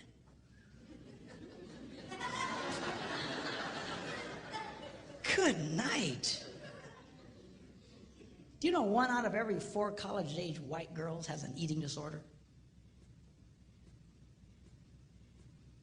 Can I be politically incorrect here? You know who really has a problem in this area? You white women. It's a documented fact. Women of color generally don't have this problem. You ever see Hispanic women? They walk around like they own the world.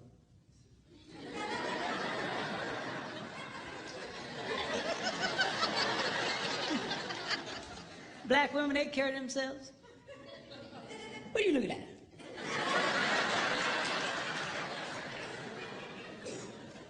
Typical white woman. I mean, come on. I was watching this movie with Steve Martin and Queen Latifah. You seen this movie? She's like the hot babe in this movie. She's a healthy girl, Jack.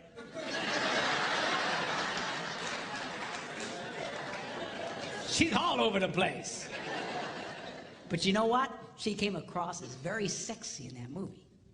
You know why? Girls, men are not looking for perfect women. You know what's attractive to a man? A confident woman. When women carry themselves in a confident way like that, it's very attractive to a man. And you just be who you are. Just carry yourself with confidence. So you're not perfect. So what? Nobody's perfect. Even the perfect women aren't perfect. Now, tomorrow, I'm going to be sharing with you when we do our little talk about sex. I'm going to be reading from one of the most amazing books. It's one of the most ancient books about sex. And it's in the Bible. It's called the Song of Songs, or the Song of Solomon. And it's a very sexual book. A lot of people miss it because they're very poetic.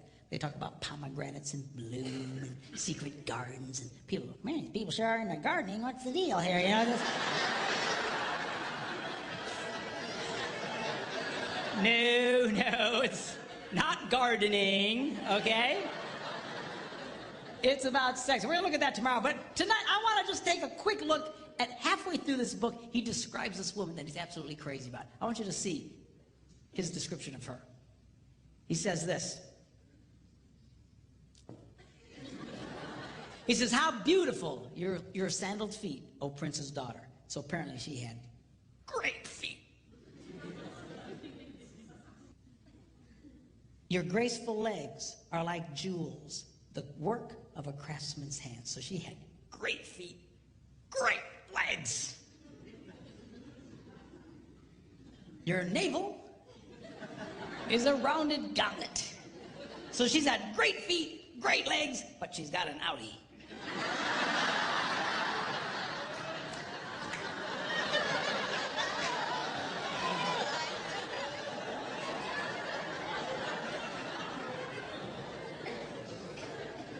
Your waist is a mound of wheat. So she's got great feet, great legs, outie, and a potbelly thing happening.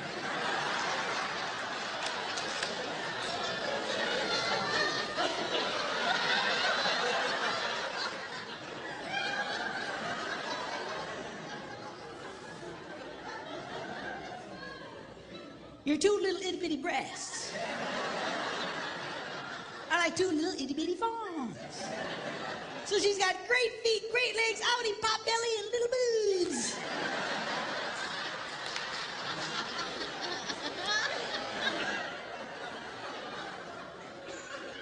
Your neck is like an ivory tower.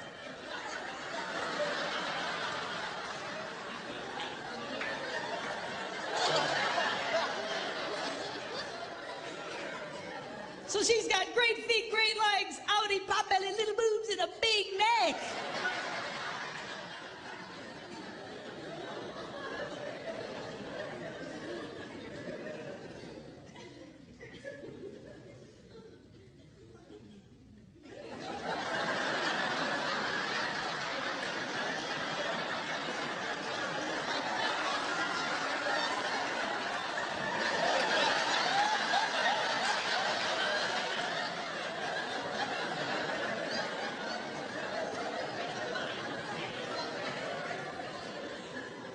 Your nose is like the Tower of Lebanon.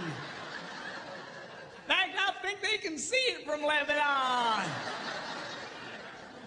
So she's got great feet, great legs, outie, pot belly, little boobs, big neck, and a huge snaz.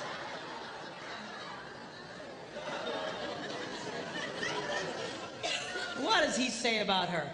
He goes, oh, how beautiful you are. And how pleasing, O love, with your delights. He was crazy about this woman. Men's brains, women's brains. Give, take, give, take. By the way, on this area of give and take, a lot of women have really been, and I'm speaking particularly Christian organizations and Christian women's clubs. You know, they have these Christian women's retreats and stuff. I call them estrogen fests. And they're wonderful. They're great if you're a woman, I guess. But you know, a lot of you, I know what they're trying to say, but a lot of you have really gotten bad information, or at least faulty information. This is what's being said in a lot of these. What they're saying is unconditional love demands an unconditional relationship. Unconditional love demands an unconditional relationship. You should do anything for this man. You should just put out for this man. If you want sex, no matter what, just give it to him. Just la la la la la la la la. It all sounds spiritual and it all sounds wonderful. The only problem is it is patently false. Unconditional love demands a conditional relationship. The Bible is nothing if it is not a one big gigantic list of conditions. Are you hearing me? Well, doesn't God just love everybody? Yeah. Whosoever, God so loved the world that he gave his only begotten son, that what? Whosoever believes. Conditional. You actually have to do something. Yes. You want God to get close to you? You know what the Bible says? What do you have to do? You have, conditions. You have to, the whole thing is unconditional. I'm sorry. Yeah. An unconditional relationship will destroy your marriage. It will destroy any relationship. An unconditional relationship with a child will create a hellion. An unconditional relationship with a teenager, he'll destroy himself and take everybody he can with him. It is not healthy. It is not good. It is not holy. It sounds right, but it is not right. You girls need to get comfortable with this idea of taking in your relationships, putting some conditions. Now, the stronger the relationship, the stronger the conditions can be. You need to be careful. All right? And I know I'm putting a lot of weight on the girls tonight. I'll beat up on the guys tomorrow. But, you know, the stronger the relationship, the stronger the condition. You got to be careful. It's kind of like, you know, if I play hide and seek with my grandsons, you know, you hide behind something, you know, that they can still see you. All right, come and find me. And they'll, you know, you don't play hide and seek with a 2-year-old and run into the basement and hide under boxes. Because he won't get it. He just, so you got to watch the conditions. In a healthy relationship, you can have higher and stronger conditions. But you're not going to get there if you just never require something out of the guy. Okay? And some guys, they don't like any condition. But guys, this is healthy. It's not right for her to constantly be giving to you and never getting anything back. And girls, you can change that, but you got to get comfortable. This is healthy for your relationships to take back. Most guys don't mind you taking back. What we get frustrated with is you expecting us to be like you. And we're just going to do this cosmically like you. We're going to somehow interpret your internal feelings. And we don't do that well. Okay? But you've got to, this is a healthy thing for you. I had a lady at a conference just a few weeks ago. She's crying her eyes out. And I said, what's the matter? She says, my husband, he'll never talk to me. I says, never, he never. If he would just talk to me just for a little bit, I'd feel so much better. And she's just crying. I said, how's your love life? Oh, it's okay. I said, let me see if I get this. A man who never talks to you, when he wants sex, you just give it to him. Yeah. I said, well, why do you do that? Well, because I'm supposed to. That's what we're told. I said, sweetheart, you've gotten bad information. Well, doesn't the Bible say we shouldn't deny each other? Of course. But denial doesn't mean, or acceptance doesn't mean you can't have conditions. Here's an example. If you're trying to get a mortgage for your home and the bank calls you up and says, hey, you have been accepted. We have approved your loan. You just need to come sign some papers. And they hang up. Have you been rejected or accepted? You've just been accepted, man. You're excited. Cool. But you have to go do what? Sign some papers. You don't go, stupid bank. They were going to give me that money, but I got to sign papers. I mean, come on. I said, the next time your husband wants to make love to you, you say, honey, I will knock your socks off. But we're going to talk for 5 minutes first.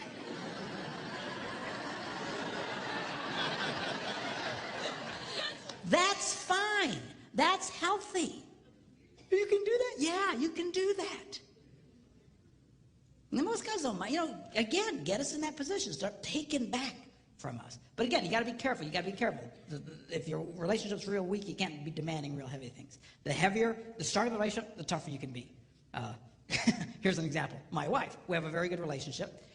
All summer long, she's been telling me to kill the spiders in the house and in the garage and the outside around the house. We live near water, and spiders love water, and there's spiders everywhere. And I went and bought the poison and stuff to kill them, but I didn't feel like doing it.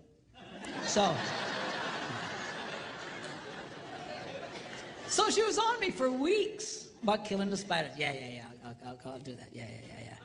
So finally she walks in one morning and she just as happy as can be and everything's good. And she says, oh, by the way, no more sex until you kill the spiders.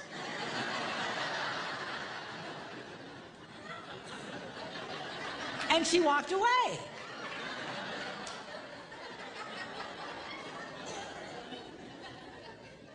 Well, the first day, I didn't kill any stupid spiders.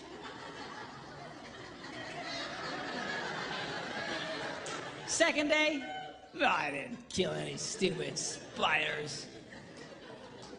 Third day, I'm killing every spider within miles of the place. I was killing you stupid spiders! I sprayed our house, I sprayed the neighbors' houses, man, I sprayed every...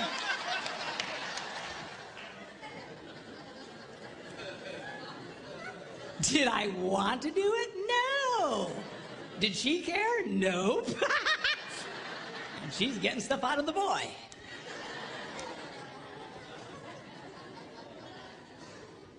Men's brains, women's brains. In closing, I want to talk to you about how men's brains and women's brains are portrayed in movies. You have guy flicks and you have chick flicks. Now, a guy flick is only a guy flick as long as somebody is dying.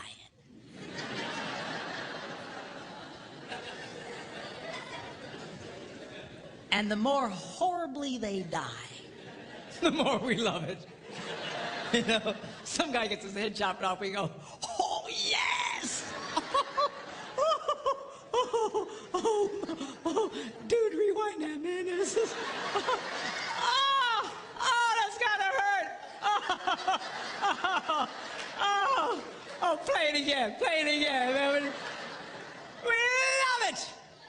And you know what? This appeals to all men of every culture around the world. There is something that God put in the heart of every man that just lights up at the idea of living your adventures and conquering your adversaries and going for your dreams.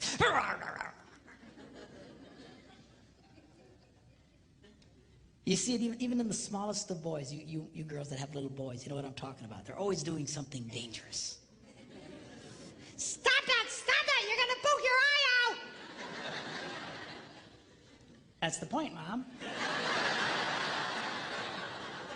If you can't lose an eye, what's the point of playing?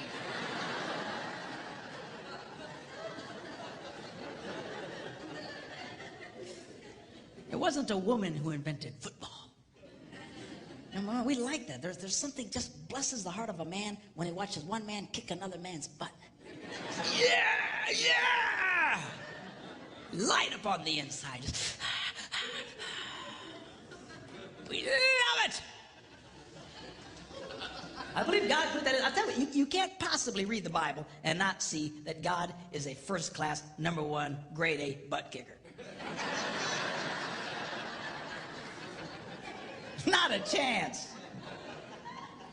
Even at the end of the Bible, it says someday Jesus is going to come back and he's going to be riding on a white horse and his robes are going to be dipped in the sweetest perfume that he got from Bath and Body Works. Is that what it says? No. Robes are going to be dipped in what? Blood. And all the men go, oh, shit. Dude, blood. That means somebody's going to get their butts kicked. We love it. Now, women's movies, chick flicks, are a little different. Chick flicks are about connecting the wires.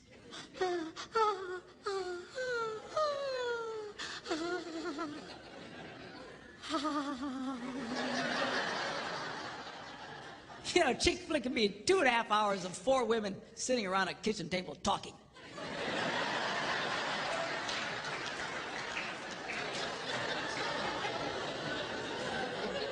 And she'll be watching it going,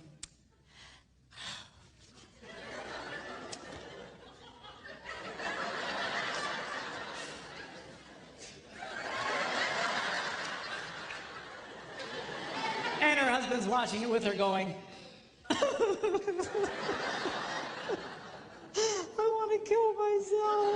This is stupid movies. But she just loves it.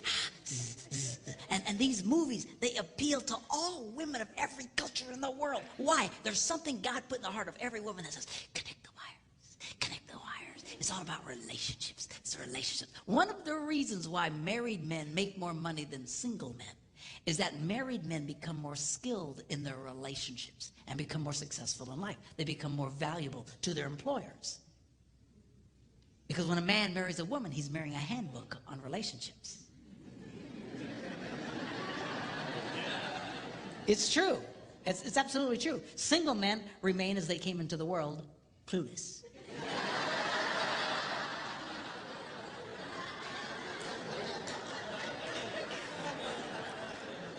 Married men get feedback and they start learning, but you got to listen to her. No, we don't like listening to you. I got to be honest with you. Yeah. I'll come up with some great plan and my wife will say, Better not do that. oh, woman, what are you talking about? I'm telling you, it's a bad idea. Oh, ah!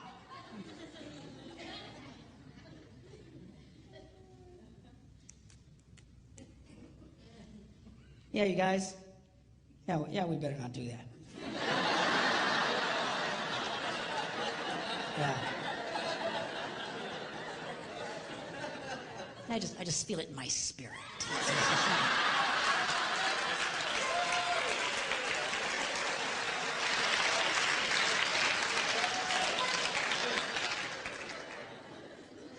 Now, as different as the chick flicks and the guy flicks are from each other, there is one theme they both share that is the same.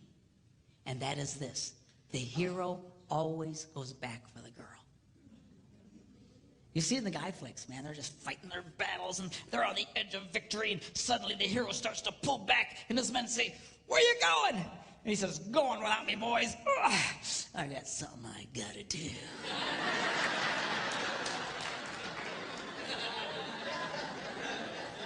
And at great risk to himself, he goes back for the girl and he rescues the girl. And guys watch that on the screen. We go,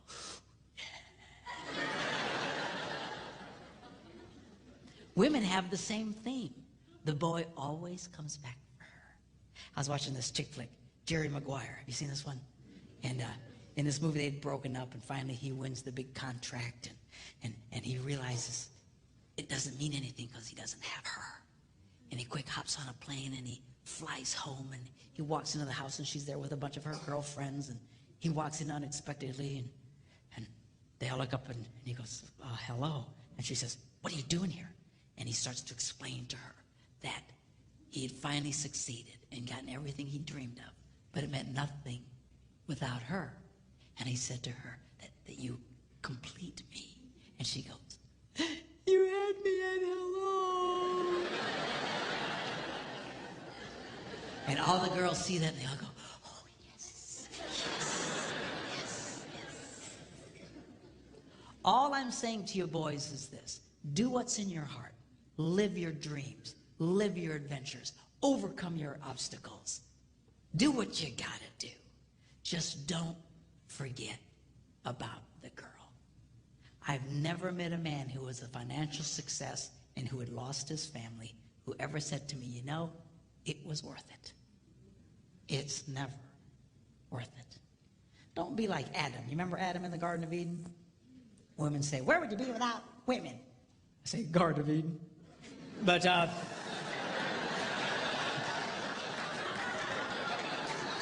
it's just a joke. I know it's not fair. Really, Adam's job was to guard the garden, to take care of the garden. He fell down on the job.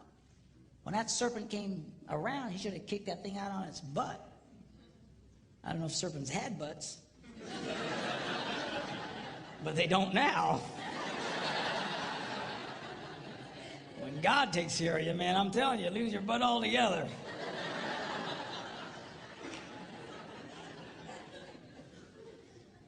But you know what happened?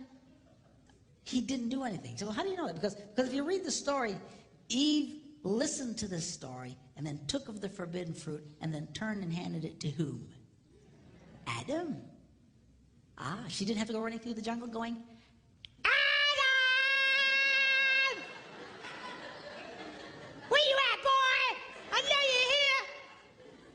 He was right there the whole time. He said nothing. He did nothing. Do you know why? Because he was a coward.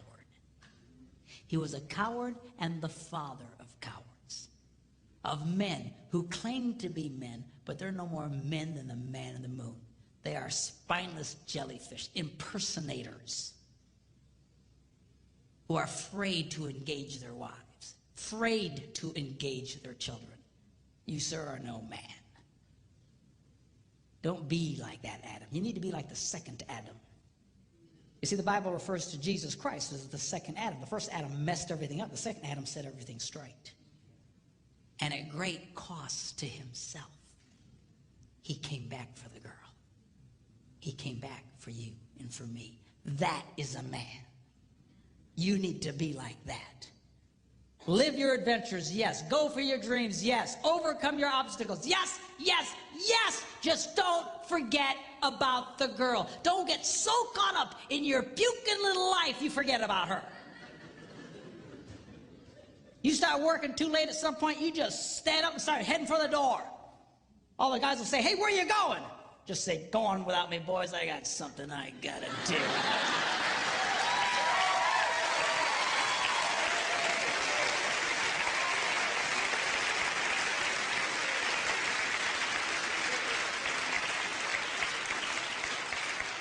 And then go back for the girl, surrounded in the camp of the enemy by wild monsters. You mean like in the movies? No, I mean your children.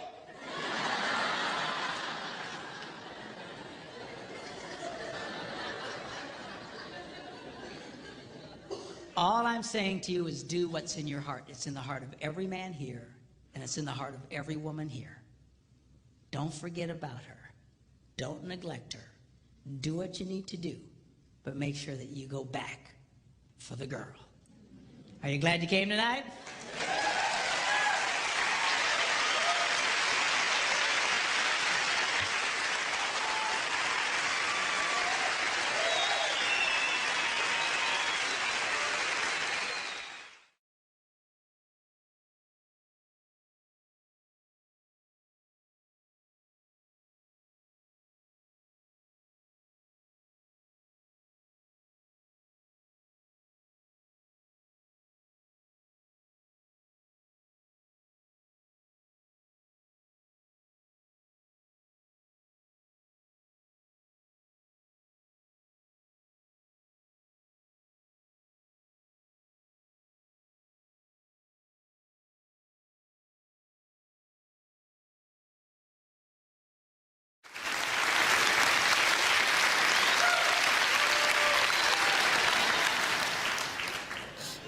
It is our differences that attract us to each other, and then they drive us crazy.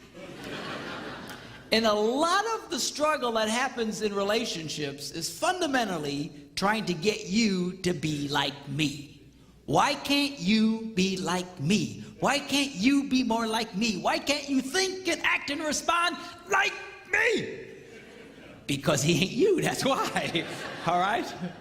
And we start really fighting fundamentally who they are. It is the craziest thing. There's something wrong with all of us. I don't know what it is. But we feel that difference. And we go, oh, there's something really special about that person. Yeah, you know what it is? They're the exact opposite of you. You finally found someone who's just the flip side of the coin and go, oh, yes, yes, yes. And there's that sense of completeness, you know, because, you know, together you guys make a good person. All right? But because we're all a little unbalanced. We need that person to balance us out. But then we get married and, oh, man, it just starts driving us crazy.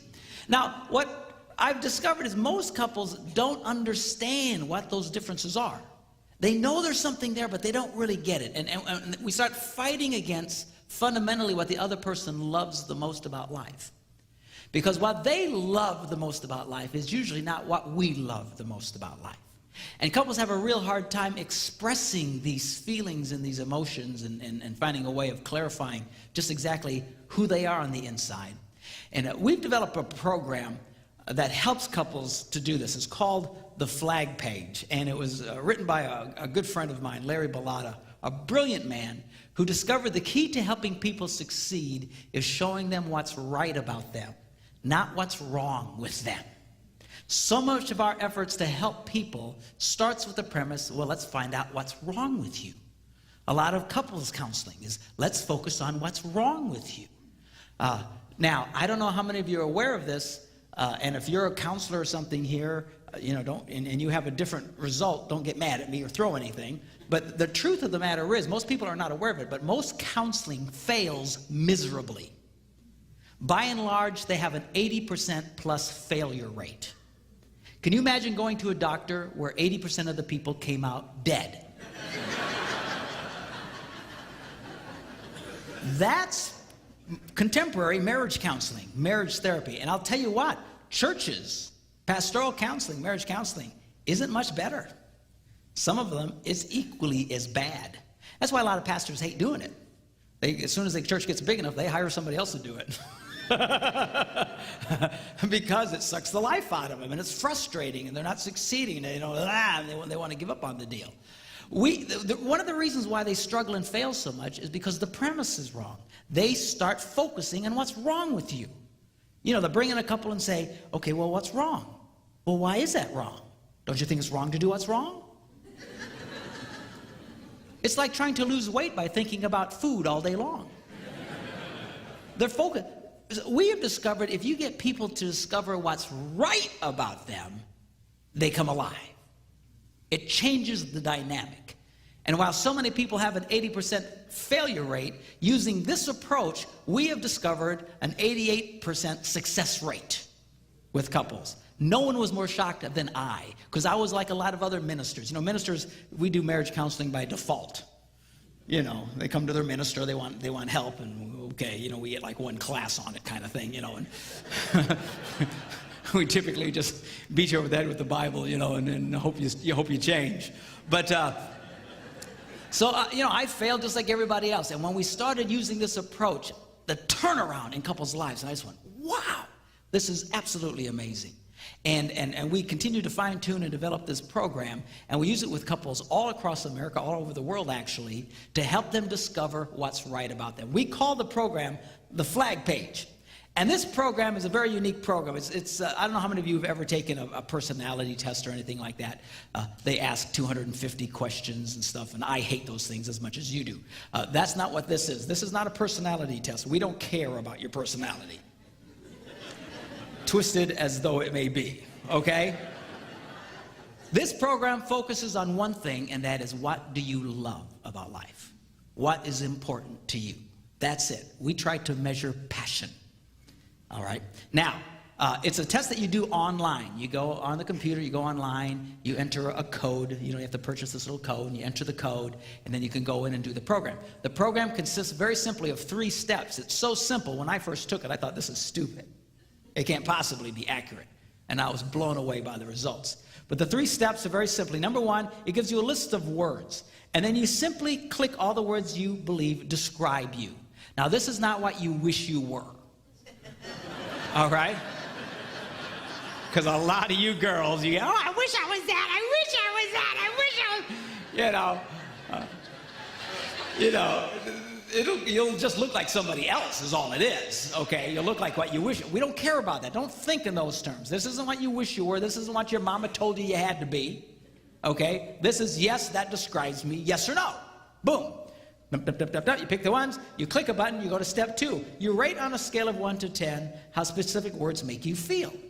10 makes me feel great, 1 not so good, 5 in the middle, whatever.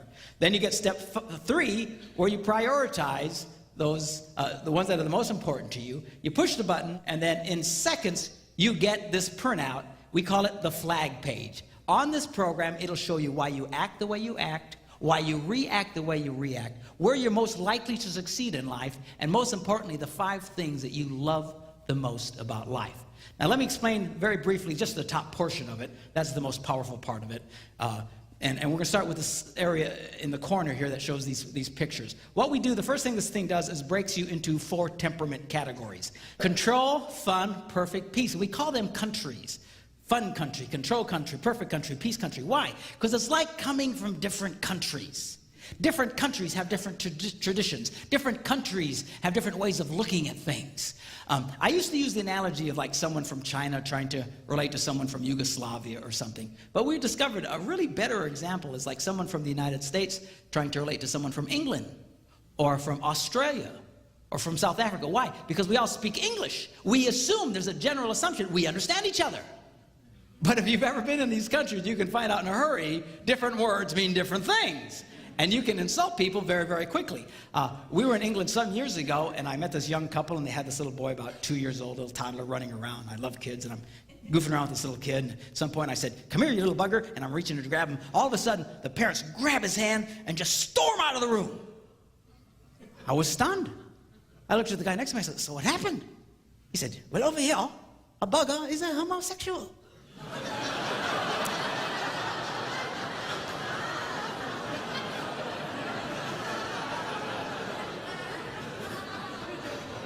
Well, that's not what I meant, okay? And when I told the couple, I apologized. You know, I'm sorry, that's not what I meant. That's not what it means where I come from in Wisconsin, all right? But you know what? They didn't care. They didn't care. They stayed offended. They stayed upset because you don't do that in our country. I don't know how many of you follow little political things, but when the first President Bush went over to Australia, he was in a motorcade and he was waving at the crowd and he was using some hand gesture, I don't remember what it was, but over there it's the equivalent of flipping everybody off. It's like going down the crowd, "Hey, how you doing? Good to see you," you know, and all the people got upset and offended. And of course he had to apologize later because over there, that's what that means, but not where we come from. And it's like that from these emotional countries. We have our way of viewing things. We have words that mean certain things, and we're motivated by different things than people from other countries. And inevitably, people seem to marry people from completely opposite countries. Not always, but a lot of the times it's very, very funny to watch. Now, let me give you a quick breakdown on these 4 countries. First of all, we have the square, black and white country of control. These are the people who just want to get her done. Need to get her done. Just get her done. All right, their favorite vehicle is the bulldozer. They just hop on that bulldozer and plow everybody over to get something accomplished. You know, and they just rah. They're focused on what they're doing, not who they're killing while they're doing it. Because their greatest desire in life is they want appreciation for what they do. They want appreciation for it. I want you to appreciate me. I told you last night how men like to be appreciated. Men like this really want to be appreciated. But there's women like this too. They want appreciation for what they do. Now, these people generally, depending on how passionate they are about it, they're so strong about it that the last thing in the world you want to do is appreciate them. Right? In fact, we'll say things like, "Dear God, don't appreciate him." Right? So we all, the rest of us from other countries, feel it's our God-given responsibility to deny them what they want the most. And then we wonder why people get upset. We wonder why they feel depressed. We wonder why people struggle in life. Why? Because what they desire the most is being forbidden to them by everybody closest to them in their lives. You're not helping your spouse by denying what they want. It'll seem odd to you because you don't want it. I mean, to all of us, you know, that's weird. And in every country, they each have something that to the rest of us seems weird. But to them, it's breath and life to them. These people want to be appreciated. They like words like grasp, control, get her done, appreciate, accomplish, achieve. That's the world that they come from. All right? Then the next one is we have the star-shaped country of fun. Guess where I come from? All right? Now, these are the people, they just want to have fun. You know, we love it. And our favorite vehicle is the jet plane. High speed. speed, no limits. Of course, we're famous for smashing into walls and not seeing where we're going. And of course, we think it's hilarious. You know, and then we just get up and take off again. And it's not so funny to your spouse, who's tired of seeing you smash into walls all the time, right? But we don't care. Our greatest desire is, look at me, look at me, look at me, look at me, look at me. We love to be noticed. Fun people love to be noticed. Their favorite environment is being noticed in a crowd of people. Just, look at me, look at me, look at me, look at me. That's fun people. That's why they'll share horribly embarrassing situations that you would never share. It's true. Why can they do that? Because we just look at me. We don't care. Look at me, look at me. Look at me, look at me. I was in Ohio, and I got on one of these shuttle buses, you know, from the airport to the rental car thing, and this lady hops on the bus, and she's just loud. You know, fun people are loud, loud, loud, loud. Why? Look at me, look at me, look at me. And she's just talking. The lady's hilarious. She's got us all laughing on the bus. I knew right away what country she came from, you know. She was she'd just come back from Rhode Island, which is about the size of a postage stamp, and describing how it took her 9 hours to get from the airport to her hotel. Now, it only takes 20 seconds to drive across Rhode Island, but it took them 9 hours. And she's describing how they kept going in circles and stuff like that, and she thought it was hilarious. It's an embarrassing thing. And then she says, and then we finally got to the hotel, and it was this hotel, and it was so neat because when we looked outside, it had the biggest, fullest moon we ever saw. It was so beautiful. And she's describing it in detail, and she's kind of pulling us all in. And she says, the most amazing thing about it is it never moved all night. It stayed in that same spot.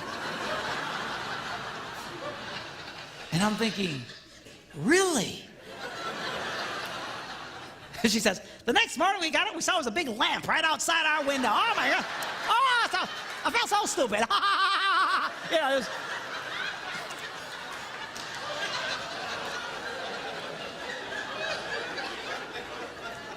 Now you realize she's sharing this with complete strangers. She doesn't care, all right? She just loves to have fun and loves to be noticed. We're not real big on details. You know, we're a little scattered brain. We're the kind of people who'll go to a shopping mall and we'll come out and we have no idea where the car is. And we think it's hilarious. I couldn't find a car for an hour.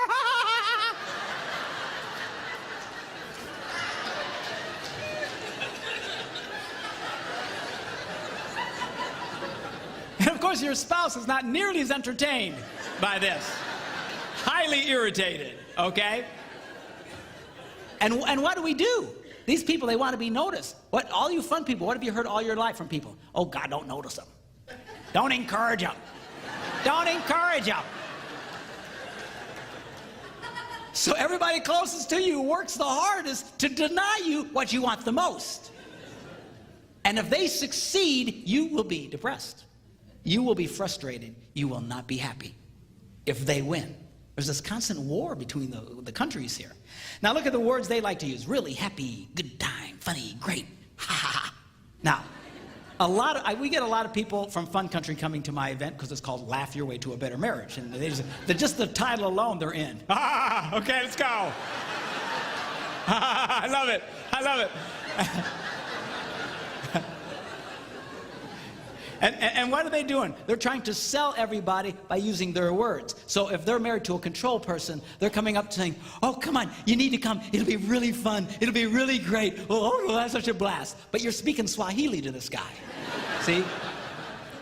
Because there's not one word you said that appeals to him at all.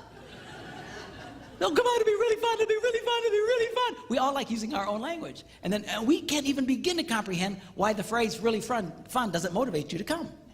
All right? If you really wanted to succeed with Mr. Control or Mrs. Control, you would use their language. You would say, honey, you know, we ought to go to this thing because we'll be able to achieve more in our marriage. We'll be able to accomplish more. We'll be able to get more done, and we'll succeed more in our relationship. Now you're talking his language.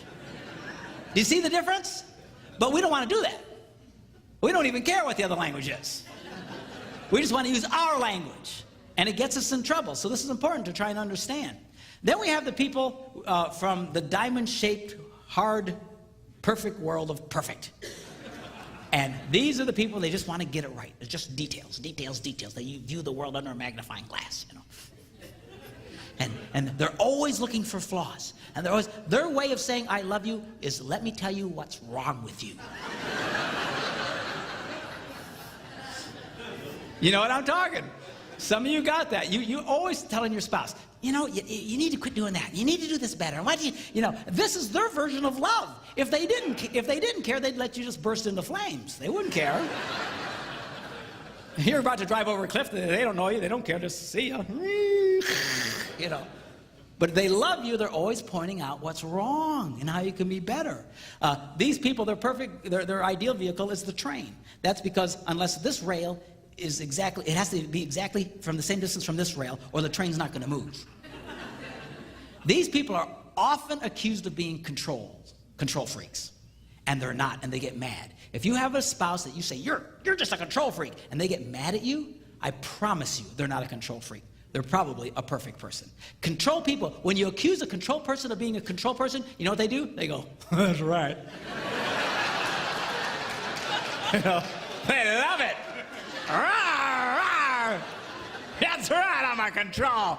Get out of my way, you know. But perfect people are often accused of being controlled, but the reason that it feels like they're controlled because they're always stopping the train. They're train stoppers. They're not controllers. They're not trying to control the environment. As control people like to control the environment. They like to do this, do that, put this here, do that. They light up with that. But perfect people, they just want to get it right. That's their desire. Get it right. Let's get it right. Let's get it right. Now, it doesn't mean it is right. It's just right to them. These are the people that if they were on the Titanic, the only thing they would be concerned about is that the furniture stay arranged on deck. The rest of us would be on, we're dying, it's gonna sink, who cares? I'm sorry, it's policy. We got to keep these chairs over here because that's what it says in the manual, you know. You ever run into somebody like that? That it seems like for the lack of every bit of common sense in the world, they cannot see it because it's in the manual. That's the way. These are perfect people. They make some of the greatest workers in the world because they'll follow, you know, the manual to death, you know. Now, these are by nature the most creative people in the world. Your best architects, your best artists, your best designers, your best musicians. Janet comes from the world of perfect. It's her highest score. They take details and they make them come alive. They are creative geniuses, all right? But they are by nature the world's most sensitive people. And what they desire more than anything is really not perfection. They just want you to be sensitive to their feelings, which is something you'd never even connect that. You think, well, they want perfection, they want to view stuff, they want everything. No. Their greatest desire, sensitivity to their feelings. It really throws everybody because no one picks that up because they're always throwing darts at everybody. That's wrong, that's wrong, that's wrong, that's wrong, that's wrong, that's wrong, that's wrong. Okay? And then we try and throw the darts back at them. Okay, but they don't handle it very well. They don't like it. They get their feelings hurt all the time. Perfect people always walk around. They're always hurting all the time. People are always offending them, and they feel things very, very deeply. And a lot of them carry a lot of hurt and pains from even years ago. It's a real struggle for them. Again, they're creative, brilliant geniuses. God loves them, and God made you the way you are. But they have a real hard time letting go of stuff. See, control people, if you offend a controlled child, he'll push past it. You offend a fun child, he'll laugh it off. You offend a peace child, he'll make peace with it. You offend a perfect child, and they can carry the pain of that well into adulthood, some of them for the rest of their lives. If you have perfect children, you need to be very careful with them. They're very, very sensitive people. Again, they're brilliant, they're wonderful people, the most misunderstood people. When I'm flying home at 35,000 feet, I'm really hoping the guy who designed that came from perfect country. And not from fun country, you know. Bad.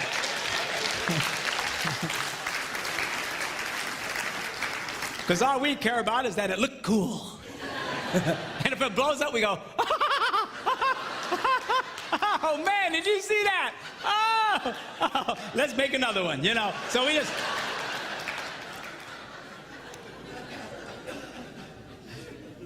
They like words like ideal, right, details, feel, that sort of thing.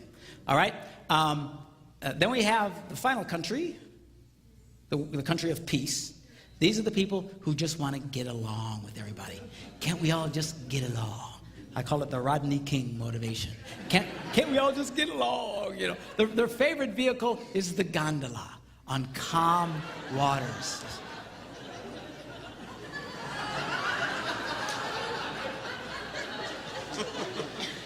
They hate emotional waves. They just hate it.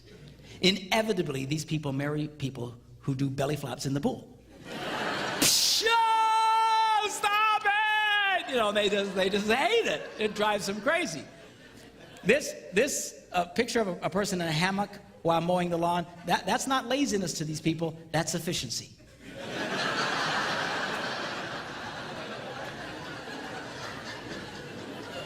Stay calm.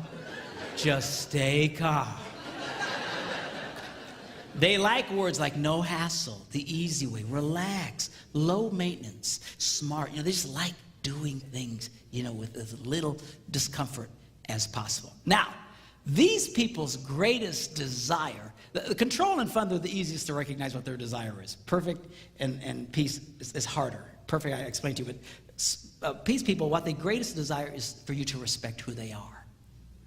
That's what they really want. The problem is, these are the easiest people in the world to disrespect. It is because they're so nice. And they're so placid and so bendable. They're just... And when anybody from the other countries run into a peace person, we immediately think, here's a chance for a convert.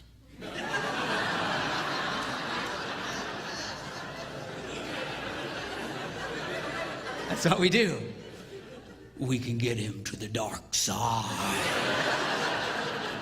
Follow the dark side. Because we think, because they're so nice, they really need what we have. And we can bring them to our side. So control people, you know, they'll come to a peace person and say, you need to get more done in your life. And a peace person will go, okay. And a fun person will say, you need to be more excited about life. And they'll go, okay. And a perfect person says, you need to get it right. And they'll go, yes, you're right.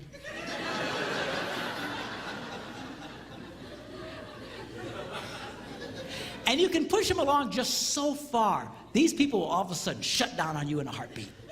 And the reason, and it'll shock you to say, what happened? It's because at some point you start disrespecting them and you start insulting them.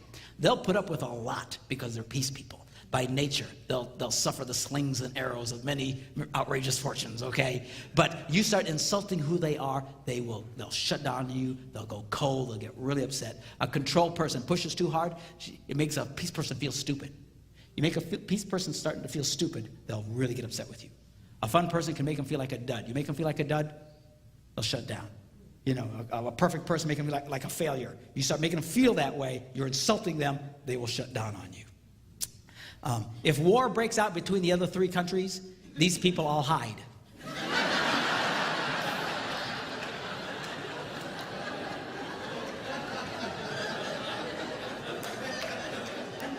And they come out and join whoever won at the end. You know, this.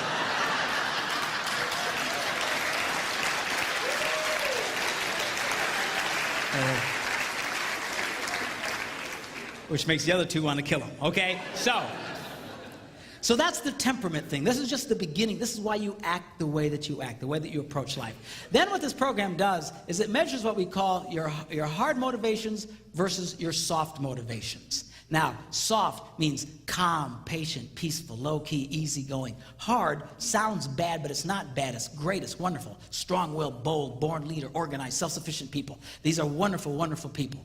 And sadly, in the world that I come from, in churches, we tend to really favor soft people, you know, and we kind of dislike hard people. But it's very, very unfair because they're both wonderful. You know, God has both in him. Thou shalt not is pretty hard, right?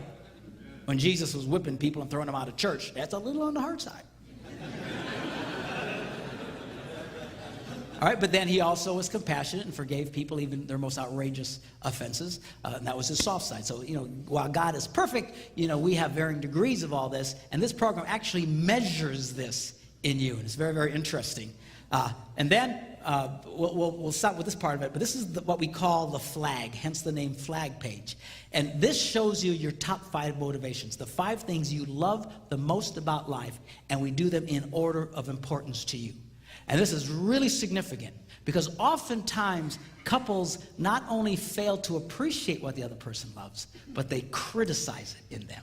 And when you start criticizing what the other person loves the most about life, it really causes a great deal of pain. And you start tearing at their heart. We have a phrase that says, "Don't step on my flag," And the problem is, we all appreciate the things that we love the most. When we see your spouse's flag, you don't get nearly as excited about it. You get thrilled by your own, but you look at theirs and go, "Oh, that's too bad."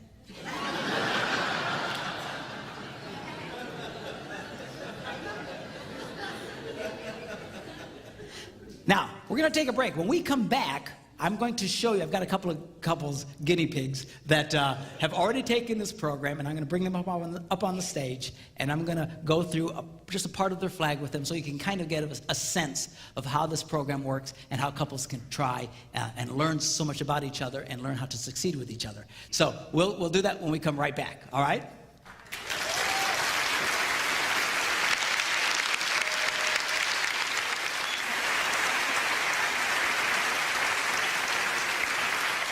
Okay, we have with us now Keith and Dana Stasser. Is that? Stacer. Okay. And we're going to look at the Stacers. They're my next guinea pigs here. Okay, so we look at Keith. His is a fun guy. He likes being up here. Look at me. Okay. Look at this. 188. This boy's on drugs, man. I'm telling you. Just loves fun. Just great sense of humor. Life of the party. Never a dull moment. Can you tell? Can you tell? Can you tell? 188. Okay. 78, perfect. Fun, perfect people. We call these people the world's greatest entertainers or the most creative people. They have fun, but they get it right. And they get it right and they have fun. Then he has a P score of only 63, a control score of only 27. He barely has a pulse.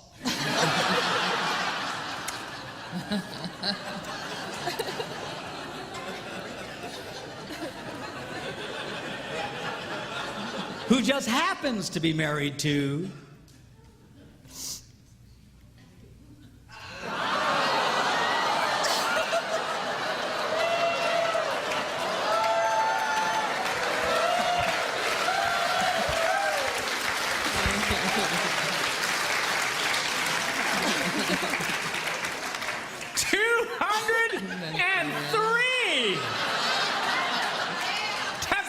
the charts. You know how rare that is to see someone with 200? 200, get her done. This girl's So, Mr. 23 Control is married to Mrs. 203 Control. What a shock! I can't believe it, Oh, I'm gonna cry.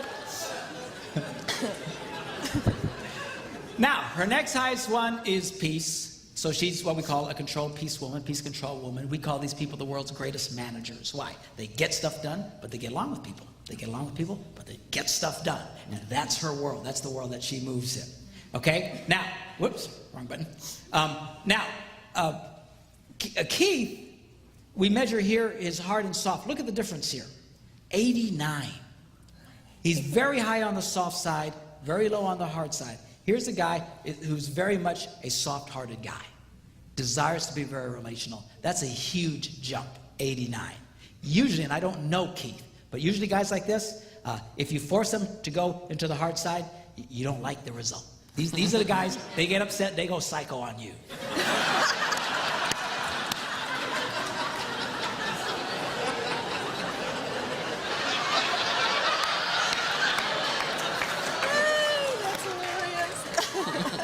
They'll use a bomb to kill a fly. They will nuke the joint. I mean, they will go off on you. And the good news is you don't see it very often, but when you see it, it just freaks you out. And everybody says, why are you so upset? You don't have to get so upset, which only makes them more upset. The reason they get so upset and the reason they so overreact usually in tough situations is they don't like being there. What they're trying to do is kick back to the soft side. They don't like being there. I think of the Incredible Hulk. Don't make me angry. You won't like me when I'm angry, okay? Now, Dana is a balancing woman. She can be comfortable doing black and white as well as being very relational. It's harder for him to be confrontational and direct with people, but not for you, okay? No, which not a problem. It's a lovely thing. Now, the reason that can mess with you, and I don't know you guys, but a lot of couples, they can feel bad about that because our culture approves of hard men, like the first guy that was here, and soft women. We don't particularly care for tough women and soft men. And a lot of times, they can feel like there's something wrong. There's nothing wrong with you. This is exactly who God made you to be, and it's fine. You might find yourself in a situation where you'll be saying to him, why can't you tell the kids no? Why can't you call that guy and say that? Why can't you be a man? Or whatever words you want to use. The thing is, it's because he doesn't like that. If it's confrontational, if it's hard, he will let you take over really quickly.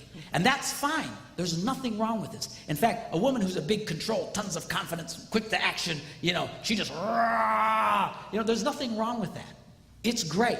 And a lot of times in churches, we criticize strong women, particularly women who by nature are quick to make decisions, quick, and to lead, and especially in tough situations. And we think, you're usurping authority. Baloney. They're not usurping authority. See, we misunderstand that in this nation, in this Western culture, because we think authority is tied to what you do. Whoever does the most has the authority. Wrong. In Eastern culture, they understand authority is not based on what you do, it's based on who you are. See, they have kings and that sort of thing. We fought wars to get rid of kings, but they have kings and stuff. And whether a king is a great king or a bum is irrelevant. He's still the king. They understand that. It's based on who you are, not what you do. And we have a hard time with that. Even in Eastern religious culture, a lot of their worship songs celebrate the Christ and the inherent Godhead that was in Jesus, and they celebrate Christ for who he is. In Western culture, our songs are all about, let's celebrate Jesus for what he's done. See, everything's about doing here. And we misunderstand. We think because a woman's doing a lot, she's taking, no, that has nothing to do with authority. Best example of that in the Old Testament is when you read the story about Joseph in Egypt. The Pharaoh put him in charge of everything. Joseph made every decision about everything. He called all the shots in Egypt. The Bible says there was not one thing that Joseph was not in charge for and responsible for. If you came into Egypt, you'd have swore Joseph was the Pharaoh. Yeah. But was Joseph the Pharaoh? Yeah. Never at one time did the people even think he was the Pharaoh. Why? Because they got it. I don't know what the Pharaoh did. Sit around eating bonbons all day long. I have no idea. But it was irrelevant. What you do does not make you the king. It's who you are. Okay? I know that helps at all a lot, but it's good for you to be who you are. This is the way God wired you, Miss 203. Control. And, tons of confidence. I can do anything. And don't get in my way. Okay? And she loves that. Now, Miss, tough girl is married to Mr. Sincere at heart. He's a warm, fuzzy guy. Again, thoughtful, genuine, compassionate, likes to have fun, never a dull moment, faithful, and she's this quick to action, confident, optimistic. I can do anything, anything's possible. Come on, follow me. Da, da, da, da, da. She loves it. Also, sincere heart, also has the great sense of humor. Bottom line, if she gets this fulfilled in her life, you just looking at these words makes you feel good, doesn't it? Oh, yeah. I'm telling you, you have to do it to see it. I look at other people's, I think that's nice, but when I see mine, I always go, I love it. That's how powerful this stuff is. And the same for Keith. When he sees that, he just goes, yes, that's me. This is wonderful. This is great. The problem is now, if you want to have a bad marriage, you just start criticizing him for these things. Always goofing around, you know. You got to be real about everything. You never ever goofing off. You know, you got to quit goofing off. You need to be more serious about life. What's the matter with you? Okay? You criticize her for always trying to be in charge. What's the matter with you? You always think everything's going to be great. Sometimes things are lousy.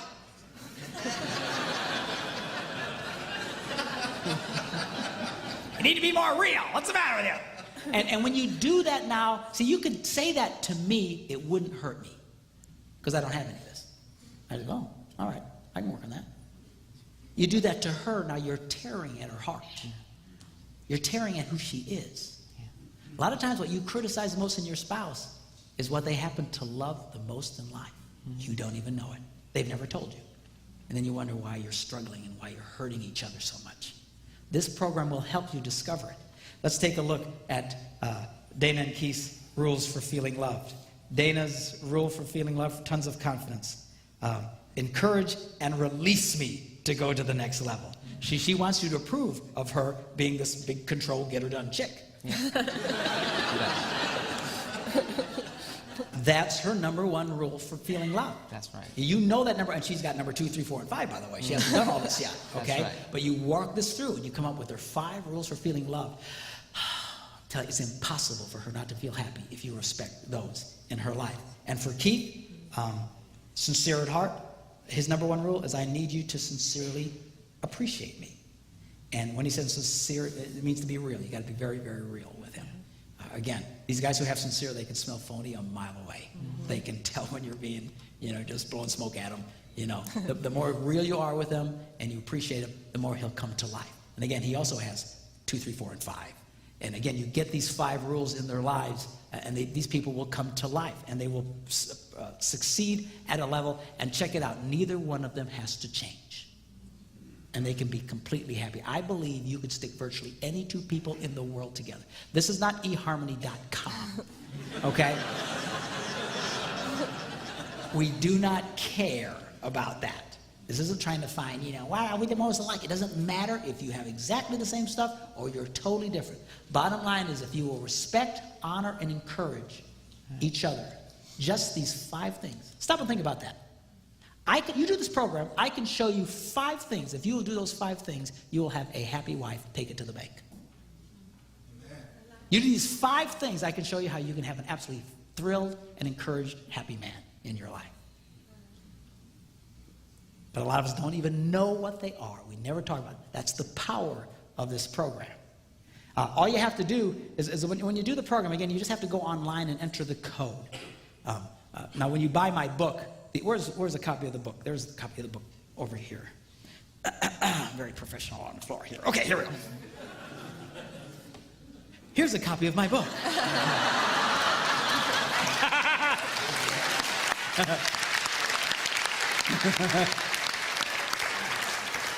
Very professional, yes. Anyway, it's blue, see? And it's called Discovering Your Heart with the Flag page. And when you get the book, it comes with a code in the back. And you take the code and you go online and you enter this in. Now, you need 1 code for each person. So if you want to get the book and you want one for your spouse, you'll have to buy the code. The codes are only $10. They're very affordable. And it's certain for $10, man, to find out what you can find in this thing is absolutely life-changing. And I'll tell you who this is really great for, teenagers. Yeah. Nobody's more confused about who they are in life than a teenager. And unlike an adult who wants you to understand them, teenagers don't want you to understand them. It's true, they're blowing smoke all the time trying to confuse you. You get this program and you'll find out. And this can be life-changing. I had a man who came up to me about 1.5 years ago, and he looked at me and says, I want you to know something. You saved our family. Wow. I said, what do you mean? He said, we had a daughter who was so different from us. We never understood her, and we were always at war with her. And she was always in trouble, and she was always depressed, and she tried to commit suicide. Raised in the church all her life, tried to take her life. We were so heartbroken. He said, we heard about this program and your book, and he says, we did this with her.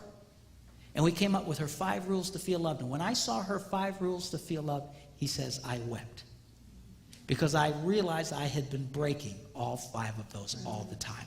And he says, and sincerely, Pastor, he says, I never knew it. I never knew. But when I saw that, I determined I'm going to start respecting what this young girl needs. He said the change in her was dramatic. And it is. When you start giving people what they truly need in life, the change is powerful and dramatic. He says the turnaround in her attitude changed. She was up and positive. She's in school today. She's even thinking about going into the ministry. That was the power of understanding her heart and recognizing who she is. There's lots of reasons why we struggle with this today. Lots of psychological and sociological reasons that I talk a little bit about in the book, but it doesn't matter. Who cares why we're where we're at? You and I don't have the power to change our culture. Just so that you know, our culture, the way it is today, has given people, we've given birth to entire generations now who are completely clueless about who they are. It wasn't like that for a very, very long time throughout history, but it is that way now. This program will help you to center on the inside, understand who you are, who God made you to be. And I'll tell you who really was impacted by this program and fell in love with it big time was me. Because all my life I had been criticized for doing and being who I was. Are you kidding? A pastor? You know what's on my A box? Good on stage. Fun. Loves people. Inspiration. You know, I love to make people laugh. And the static I got all my life, you can't do that. You can't get up in the pulpit and start goofing around like that. What's the matter with you? You don't always got to be in front of people. You need to be more humble.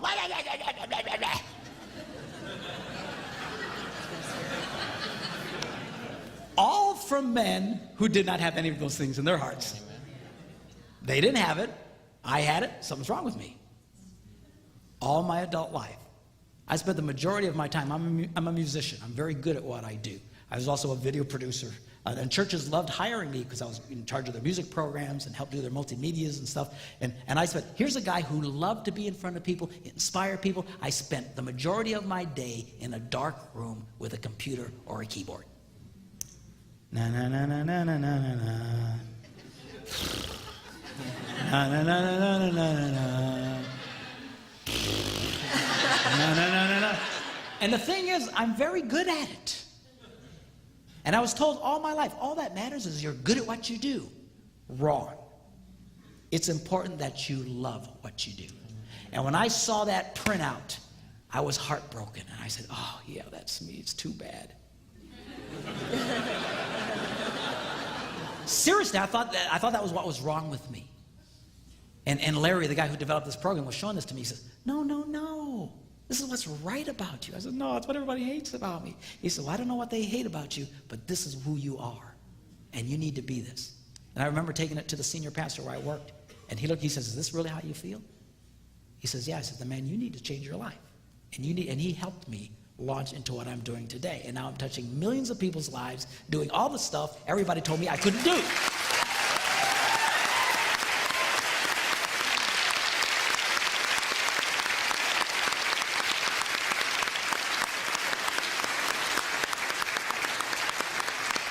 So to all those people who said I couldn't do it, all right, that's what I got to say.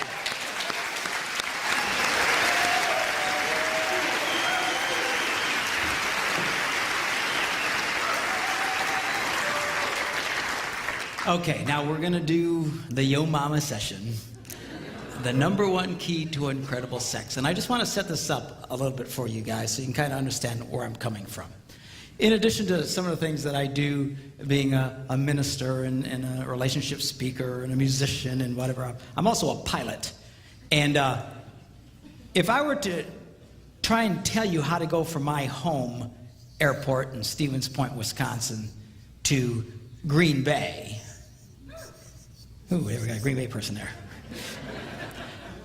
They say, Pastor, how do you get there? I'd say, well, you pretty much would fly a heading of 090. Actually, technically, it's a little more north of that, but for our example, that's fine. You fly 090, you pretty much go right from Stevens Point to Green Bay. Okay? Now, that's assuming there are no other variables. For example, if the wind starts blowing very hard out of the north, and you keep flying 090, you won't get to Green Bay. You'll wind up in Milwaukee or Chicago or who knows where else, depending on the strength of the wind. So if the wind is coming that hard, we might change our heading to 090 6'5" or something. Now we're flying more like this to go this way. Okay? If you keep just pointing the plane to where you want to go without adjusting to the variables, you'll always get off course. So it seems kind of odd, but a lot of times you're flying in weird angles so you can go straight. Now, what I'm going to share with you when I talk about sexual issues here is how to get from point A to point B. But it depends on your variables, and everybody has them. All right? And it's impossible for me to cover all of that in this session. I'll try and do the best that I can. But you're going to have to use your own best wisdom, your best judgment, common sense to understand why something I might share may not exactly help you get to where you need to get because of your past or whatever the deal is. And then you adjust accordingly. And if you're really stuck, give us a call. Call our office. We would love to help you. And we really appreciate when people call us and asking us questions about, well, how do I deal with this problem and that sort of thing. So just keep that in mind. I understand you might have some big variables, and you'll just have to adjust for yourself in that. The other thing that I want you to keep in mind is this. Being a minister, sometimes when you start talking about sexual things and you start to try to explain to people why you have certain moral stands, they don't really understand. But there's a reason for that. The reason God encourages people to wait until marriage to have sex is because when you have sex outside of marriage, you run a very high risk of messing things up. Now, this is particularly true for men. Men tend to imprint off of their early sexual experiences, much like a bird. Some of these birds, these cranes and stuff, they imprint on the first thing they see after they're born. I don't know if you know about this, but there's some animals that when they're born, the first thing it sees, it imprints on and thinks it's mama. So if these stupid cranes are born and a chicken's around, it's going to follow the chicken and ignore its mother. And professionals who deal with these animals have to be very, very careful not to be seen. Or if I've watched them work with them while they're actually dressed up like gigantic cranes to get around them because they're not the brightest things in the world. It's mama, and they'll follow it everywhere. And men tend to imprint off of their early sexual experiences.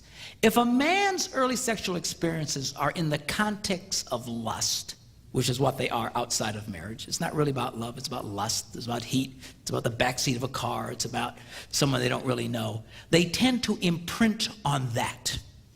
They tend to imprint on the sex and not the girl. Are you following me? It's like when they have this, these early orgasmic experiences, it's like their psyche goes, whoa, what was that? And it starts taking pictures. This is because they want to remember. And they imprint off of this. And that's why a lot of guys, they get stuck here. That's why a lot of men are constantly, even in their marriages, are trying to recreate a lust environment, trying to get fulfilled sexually as a married man, trying to force their wives to do things that a lot of them are very uncomfortable in doing. Why are they doing that? Because they're trying to recreate this thing. They're trying to recreate this thing. See, if a man's early sexual experience is in the context of marriage, where he falls in love with this girl and all these people gather together and they all approve of it and they have this wedding and they're in a church and their God approves of it and all their friends and family approve of it and they have the biggest celebration of their life, and then on their wedding night and on their honeymoon he starts having these first experiences. Now he's imprinting on the girl and he connects to the girl at a very deep level. That's why people who wait until they're married to have sex have a fraction of the divorce rate of the rest of the world. Because he's imprinting on her as opposed to just sex.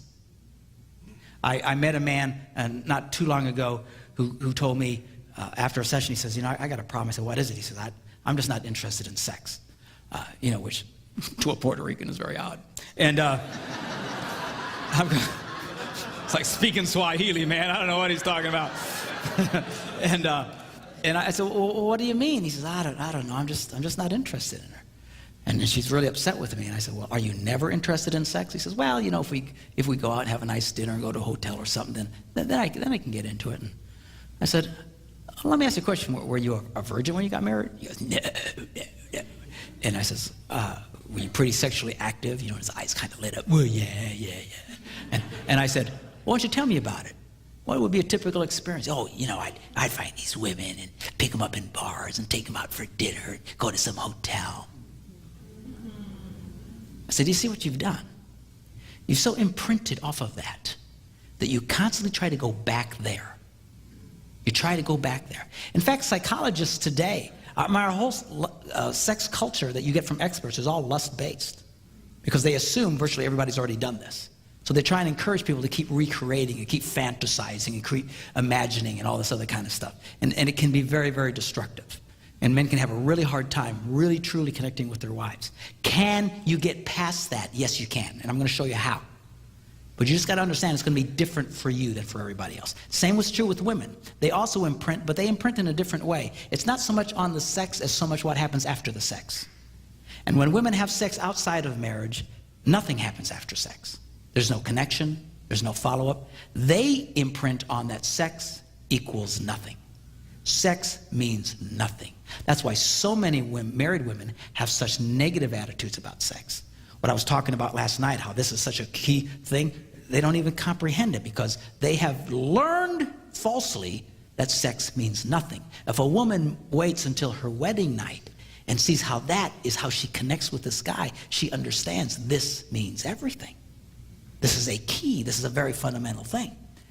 Particularly, you feel very bad for women who've been sexually molested, because not only does it mean anything, their whole experience was forced on them, and that so has such an impact. Those early experiences are so important. It's not like God is embarrassed about sex. God is not a prude. He's seen you naked. He can handle it. It would really freak me out, but he can handle it. Some people say, yeah, you shouldn't have sex before marriage. Yeah, it's just puritanical now. No. This stuff has a huge impact on people that a lot of you will struggle with this for the rest of your life. I'm going to show you how to help you with the struggle, which is not what you want to hear. You want to hear how you just fix it and it'll all go away. It won't probably just all go away. You will struggle with this for the rest of your life. All the more reason you need to tell your children what I'm about to tell you, so they do this right. It's a matter of like metabolism. You know how some people, they can eat anything they want and they never gain weight? You know, we all hate those people. You know, they never have to think about it. It's natural to them. They can eat anything and they stay slim all the time. Then there's the rest of us. We so much as look at food, we gain 5 pounds. What is the difference? We can still be at a healthy weight, but it's a lot harder for us. It's a lot more work for us, a lot more energy for us to get into a healthy place. What I'm talking to you about has to do with sexual metabolism. If you do this right in the beginning, those people have an automatic, natural, healthy metabolism. And they carry it with them throughout their whole lives. That's why these people usually stay married forever. These guys who get married at, 18 years old, like Debbie and I did, and die at 103, with just what, they have this healthy sexual metabolism because they didn't get all messed up. And everybody else struggles. That's not to say you cannot have a good sex life. You can. You can have a wonderful sex life. It's just for a lot of you, it's going to be more deliberate, and you're going to have to work at it a little bit harder than others. Are you following what I'm saying? I'm not trying to discourage you, but I'm not going to whitewash this to you. That's why you want to encourage your kids, wait. For the love of God, wait. And particularly for women, not only psychologically, they have now determined through research that women physically do not respond the same after they've had multiple sexual partners. Women typically, when they have sex, they release a chemical called oxytocin into their bloodstream. It gives them this buzz and it helps them to connect emotionally. It's the same chemical that's released in a woman when she breastfeeds a little baby. And it helps her to connect. They call it the bonding chemical. They have measured that women who have multiple sexual partners, they start releasing less and less oxytocin. Just a physical thing. I mean, this is really dramatic for women. Physically, they can't even get the same buzz. It's not worth it. You can make it work. You can have a healthy sex life. I'm going to show you how to do it. But all the more reason you want to encourage your kids, wait. do this right. Don't tell them sex is wrong, sex is wrong. Man, I tell my kids sex rocks. Man, sign me up, Jack. I like this. All right? But do it the right way. If you don't do it the right way, they can struggle. Some of you are struggling now. Some of you will struggle for the rest of your lives. You can get it right. Just your metabolism is going to be different. It'll take more energy, and that's okay. Are you hearing me? Don't get discouraged. You can still do it. It'll just be different than if you would have waited. I wish to God we'd all waited. I know we didn't. And it depends on the amount of damage. I mean, just because you had one or two, it doesn't like you're seriously damaged. But some people who've really been into this stuff before they got married, you struggle. And I know you really struggle with this stuff. And hopefully what I share with you in this session will really help you. Okay, y'all okay? You ready?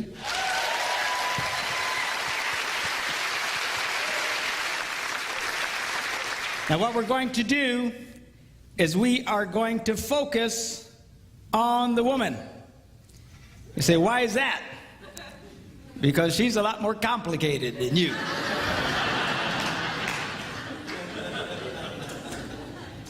Thank you, dear.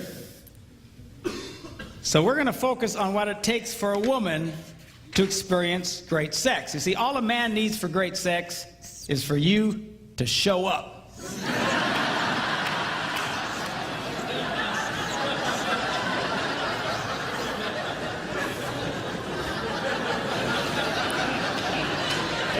All we need is oxygen.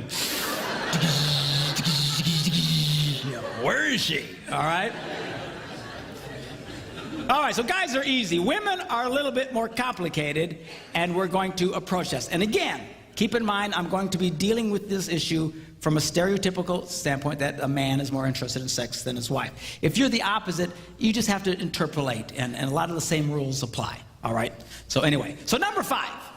What does a girl need? Well, first, we're going to start with 5 and go up to the number 1 key to incredible sex. She needs romance. Looking at the Song of Solomon, he writes, "How delightful is your love, my bride. How much more pleasing is your love than wine, and the fragrance of your perfume than any spice." Here's a man who knew how to talk to a woman. He was romantic. Romantic. One of the things that really has me ticked off today with the whole porn thing, and there's lots of them that have me ticked off, but the fundamental one is that it has changed men today. It used to be that men were lovers of women, but this whole porn thing has turned so many men into self-centered pigs. It's not about making love to the woman, it's about being gratified. Why don't you do this to me? Why don't you do that? Hey, man, what do you do? Well, how about you get your head out of the toilet? All right? You want to have a great sex life? You've got to learn how to be a lover to the girl. You know, a lot of guys get mad because women aren't as turned on as they are automatically, or don't have as much desire as they have. Guys will say, well, my wife's not interested in sex. Sure she is. All women are interested in sex. All women have sexual desire, but it's different from you. Your job is to be a lover to her and awaken the sexual desire that is in her. All right? And a lot of guys, they don't want to do that. They just want to be lazy. I know, I are one.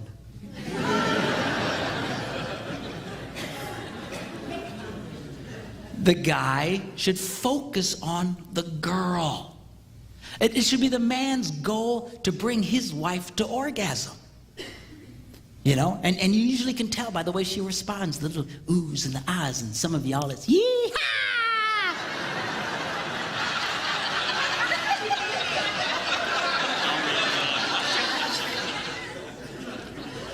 Of course, a lot of women say, well, I'm so embarrassed. I couldn't do that. You know. and I say, girls, if your husband has to constantly ask you if you've been to the promised land, you ain't communicating. So I don't know what to do. You know, come up with a signal. You know, whisper bingo in his ear.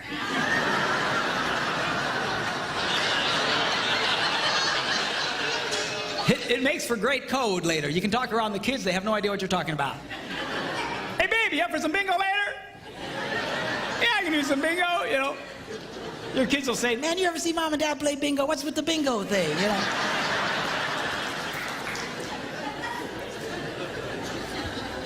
Of course, if you're a Catholic, I'm really freaking you out because y'all play bingo every Thursday night at your church. But that's a different bingo, all right? Lovers of women, you should be focusing on the girl. You need to romance the girl, and romancing the girl isn't in the middle of the night going, hey, you awake?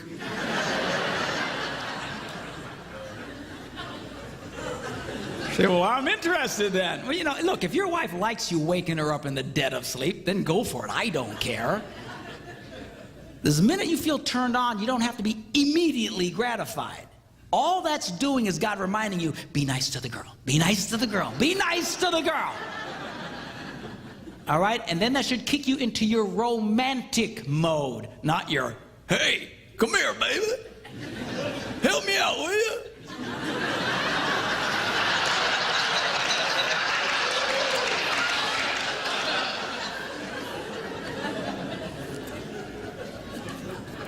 It is your job to be a lover to the girl. And I'll tell you what, this whole desire thing really has a lot of couples stressed out.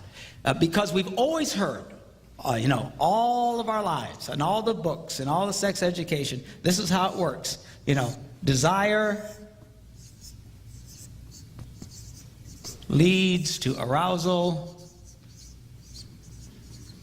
which leads to sex. Right? We've all heard that. Great. Only one problem with that. It's not true for millions of people, particularly women. There's some guys, this works for them too, and they really struggle because they, you know, I'm a man, I should be this way, but a lot of people, they're not. A lot of women exhibit little to no desire at all. And then they feel badly about themselves because they think, well, I should. I should. Who told you you should? Some stupid textbook? Who cares? I have discovered, asking couples and interviewing them, that, you know, this whole desire thing, a lot of guys, yeah, she's just not ever interested in sex. She doesn't want to have sex. And I said, really? I said, well, let me ask you a question. Will she have sex with you? Well, yeah. Well, what's she like when she does? Oh, she's incredible.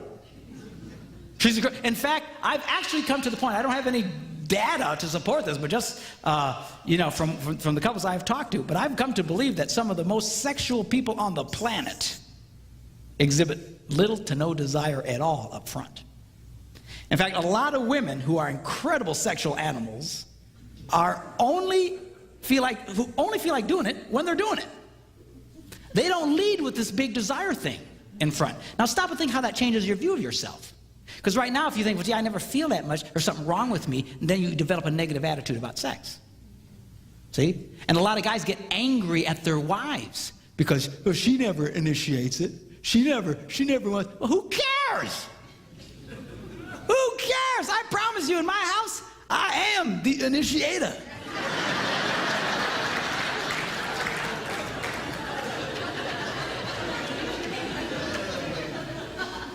I am the initiator.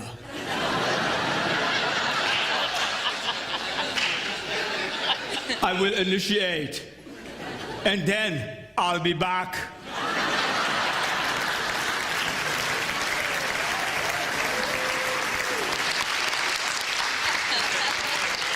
Who cares?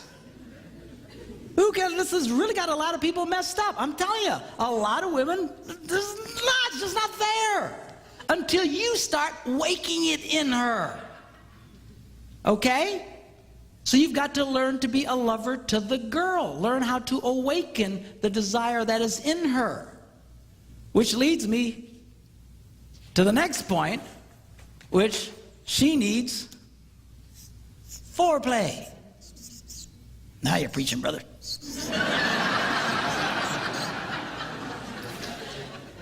And let me say this to you. You know, a lot of guys' way of initiating sex is they'll ask their wife, you want to have sex? And the answer more often than not is no.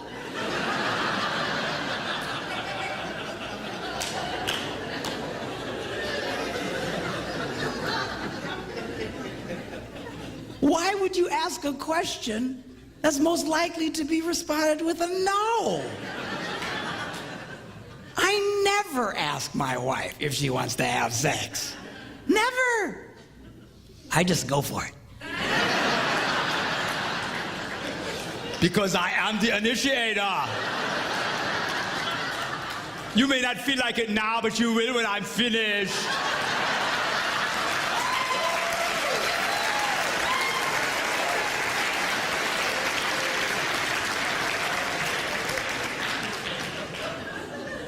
Man, if your idea of romance and foreplay is, you want to have sex? There's something wrong with you. Come on, rise up. Take your place. Now check this out, Song of Solomon. I love this. He writes, your stature is like that of the palm tree, and your breasts are like clusters of fruit. I said to myself, I will climb the palm tree. Now take hold of the fruit. Hallelujah!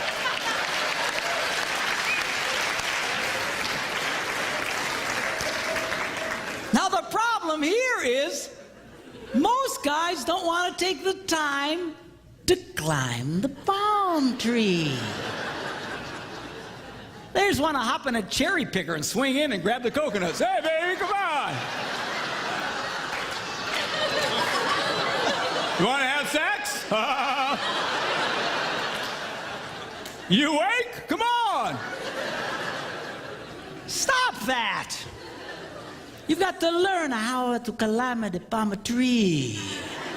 You got to learn how to touch the girl, how to romance the girl. And you need to be romantic. You got to mix it up.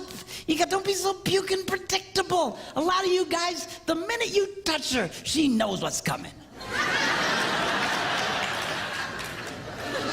Why does she act like that? Because you're so obvious. You're so predictable. Women are not interested in a formula. Men are by nature formulaic. You do this, you do that, you get that. You do this, you do that, you get that. You do that. All right? And she's not, you do that every time with her. She just, get away from me. You need to mix it up. Gotta learn how to climb the palm tree. You really want great foreplay? Turn it into a 24-hour deal. I call it slow roasting your woman.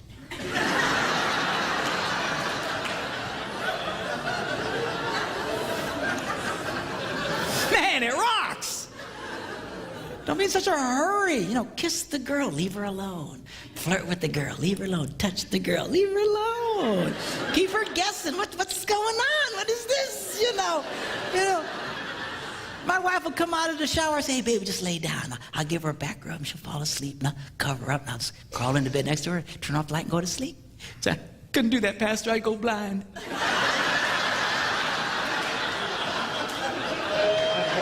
You won't go blind. You've got to learn how to climb the palm tree. Take it a time. Don't worry about this desire thing. You see, I'm waiting for her to have all this desire out in front. Stop. You're going to be a very old man before you have sex again.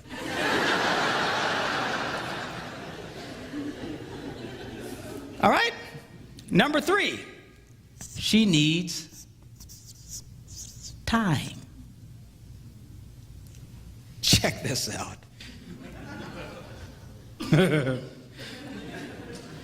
He says, how beautiful you are, my darling.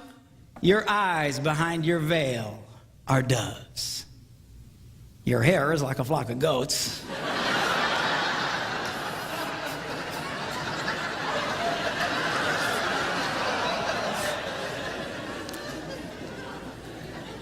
Not my choice of words, but apparently 4,000 years ago, this was hot talk.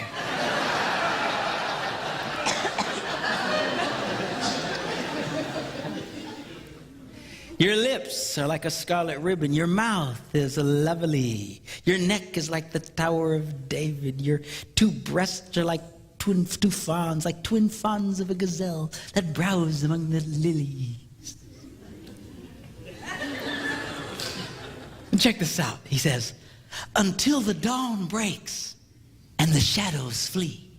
In other words, all night long. This dude had to be in his 20s, man, I'm telling you.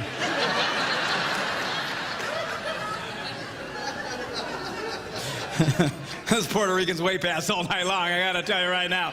But all night long. What's he gonna do all night long? He says, I will go to the mountain of myrrh and to the hill of incense. Where exactly is that, Pastor?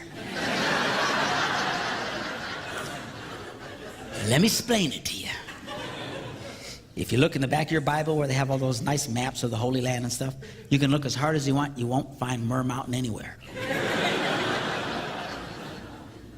So, well, where is it? And I'll think it through. Talks about her hair, and her eyes, and her nose, and her lips, and her neck, and her breasts. Ends up at Myrrh Mountain. Where do you think it is?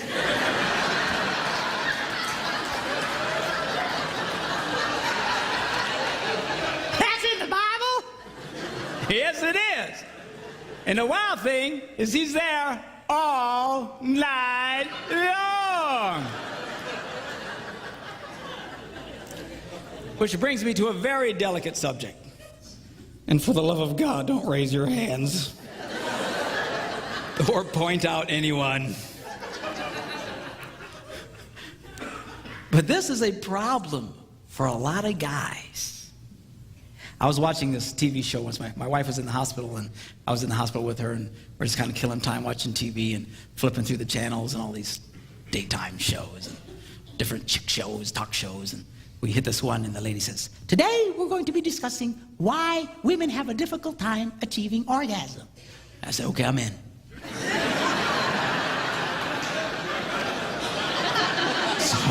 So I said, let's watch this one. I like this one. So they have these women, and they have these psychologists and these doctors, and they're all, what's wrong with us? What's wrong with us? You know, women, what's wrong with us? We stink, we stink, we stink. And then they would go to the commercials, and they would do these teasers where they would ask a question and then give potential answers, and then you had to wait till after the commercial to get the answer, right? It's a teaser, make you stick around. Well, about halfway through the show, they asked this one question. What is the average length of a man's sexual experience? A, 2 minutes, B, 10 minutes, C, 20 minutes. And it went to commercial. I looked at Debbie, and I said, you know what the answer is? She goes, no, what? I said, 2 minutes. She goes, oh, it is not. I said, you watch. Came back, and ding, hey, 2 minutes. And then they went on. What's wrong with us? How can we have a hard time achieving orgasm? Hello, did you see the screen? Now do the math. If a woman needs anywhere from 7 to 14 minutes, and a boy's done in 2 minutes, you got yourself a math problem.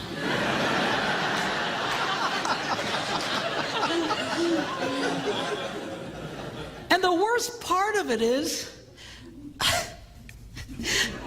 2 minutes is the average.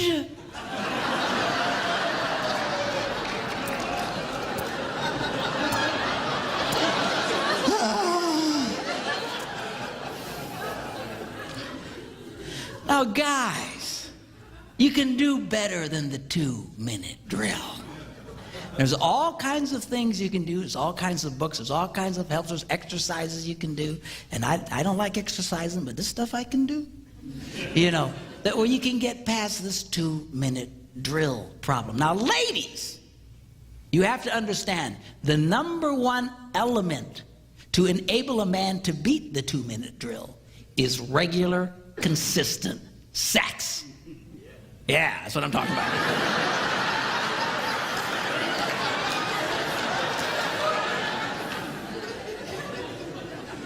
You make a guy wait for 2 weeks, and he ain't gonna last 30 seconds for crying out loud.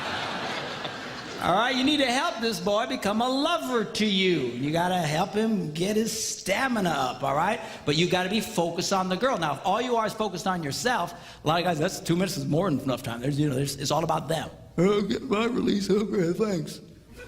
And then they wonder why she doesn't want to have sex later. Well, it's a drag for her. I know women who've been married their entire married lives who've never had an orgasm. Never. But who'd been married before and knew what an orgasm was. They knew what I was talking about. Come into my office, and I don't know. I said, well, let me ask you a question. Does he ever ring your bell? No. So have you ever had your bell rung? Yeah. So she knew what I was talking about. Been married before. So let me ask you a question. When he makes love to you, she goes, yeah. I said, 2 minutes or less. She goes, how'd you know? I mean, come on, guys. We can do better than the 2-minute drill. All right? Number 2, she needs privacy.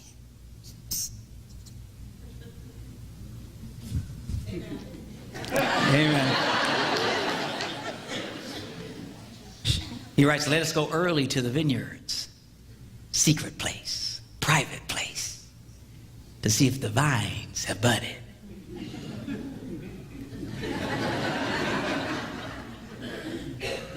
If their blossoms have opened, if the pomegranates are in bloom. People sure are into gardening. And there he says, I will give you my love. It's going to be very difficult for a woman to feel very sexual or turned on if she doesn't feel that her lovemaking to you is safe and private. All right? Which means chances are, if you have dinner guests waiting in the next room, she won't be very interested. To a lot of guys, we'd have no problem with that.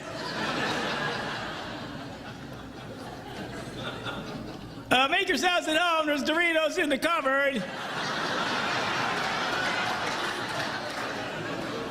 We'll be with you in a little bit.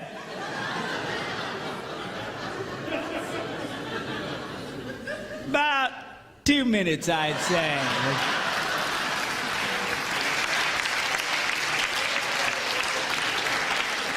She's not going to be interested in that, you nitwit.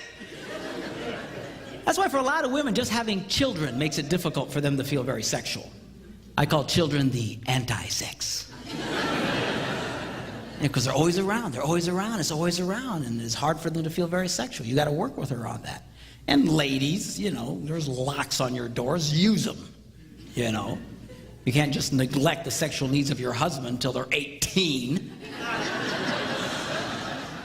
Don't worry, honey, they'll be gone eventually.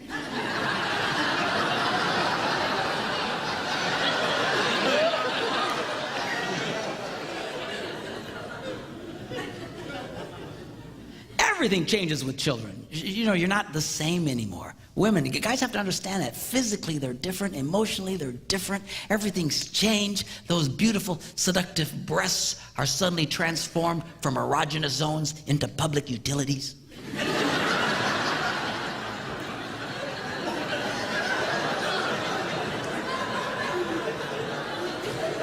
And guys, she's being touched all day long.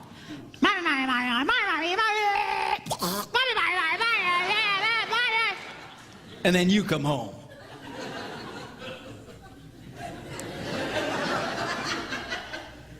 Hey, baby.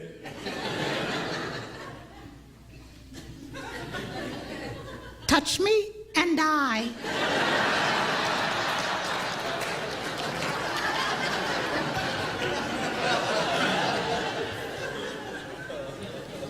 You know, you hang a couple of monkeys from your testicles all day long. See how you feel at the end of the day. I'm good. I'm good, thanks.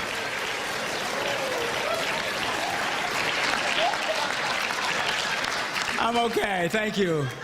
Thanks for asking. I'm good. I'm good.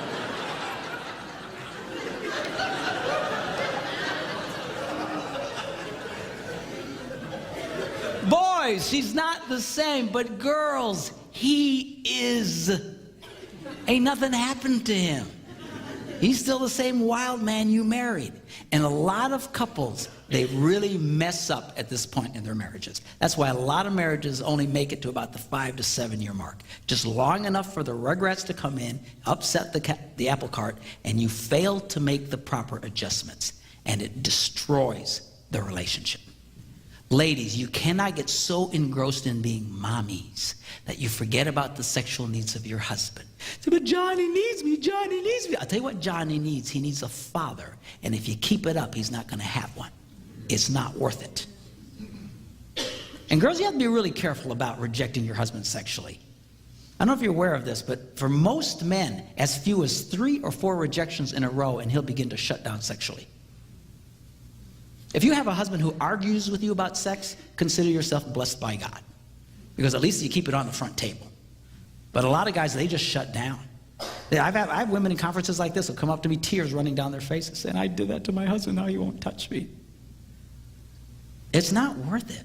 Why do you think all the jokes on TV are about the young sexually frustrated man, but the older sexually frustrated woman? Because she comes back to life, see. You're going to come back to where you were, but now he won't care about you anymore. He won't feel safe to be the initiator anymore. And it's going to, and you say, well, what do we do? Everything, you know, it rarely ever goes back to the way it was. You might have to turn into the initiator. I mean, it's not worth it. You younger ones, watch yourselves during this time. I understand you're tired. And guys, get a clue. The girl is exhausted. Give her a break. Let her rest. They just did a survey on USA Today weekend, this weekend. I don't know if you saw it. But they said, what were men's #1 interests? It was sex, food, and sleep. And they surveyed women, and their top 3 interests were sleep, food, and sex. I mean, you're being traded in for a cheeseburger, Jack. You know what I'm saying?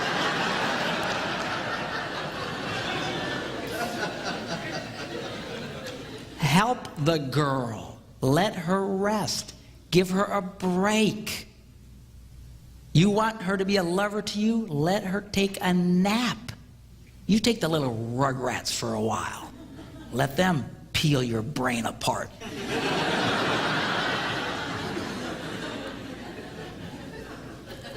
All right? And all of this now leads us to the #1 key to incredible sex, which I will give to you right after this break.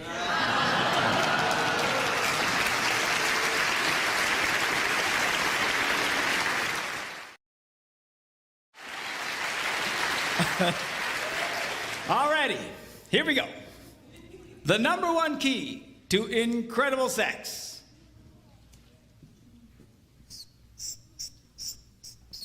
Exclusivity.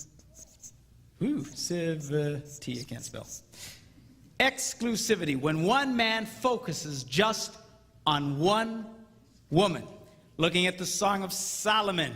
Now she writes and says, I belong to my lover, and his desire is for me. Something incredible happens when a man focuses on just one woman. Now, this is radical what I'm telling you, because our culture today says the key to great sex is lust. The more you fantasize, the more you check out the hot babes, the more you're looking at pornography on the internet and check, oh, the better your sex life will be. But they are lying to you. Our culture has completely lost its mind in this area. And all the experts talk about, yes, the key to incredible sex is to fantasize and to masturbate. And who is this woman? I can't imagine her having sex. It's just like, ugh.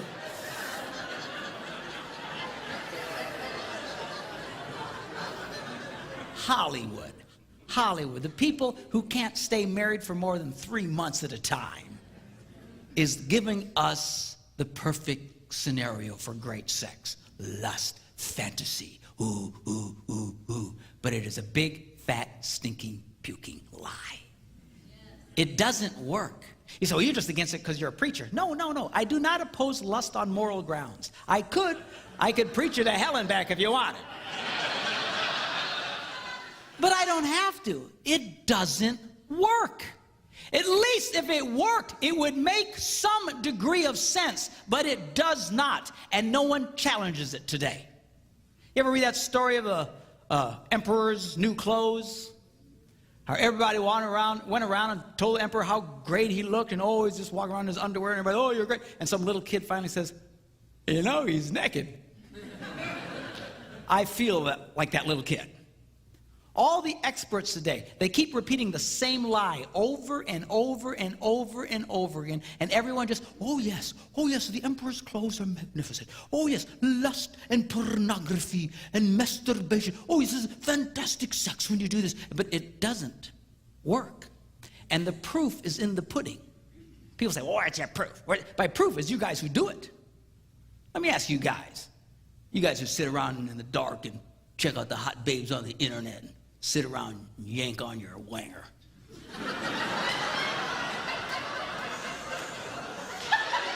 Come on, you wanger yankers, you know who I'm talking to. Let me ask you a question. How's that working for you? Huh? You got great sex? You know you don't.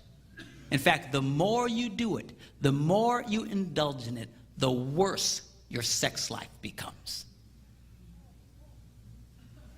And the prescription the world gives us is, oh yeah, you just need more porn, you need more porn. But it doesn't help. It keeps making it worse. It is destroying people's lives. In Hollywood, they just don't get it. All these experts. I was watching this one show, you've seen the show Family Feud? This one week they had soap opera stars on. And I'll hand it to these people. They look great, but they were as dumb as a box of rocks. And they asked them this one question and said, 100 people surveyed, what can you do to improve your romantic life? And they come up to the first team and say, okay, I need an answer. And they're, oh, yeah, okay. And they come to the first person and he says, what's your answer? What can you do to improve your romantic life? He goes, have an affair. And all the other rocks in the box go, good answer, good answer, good answer.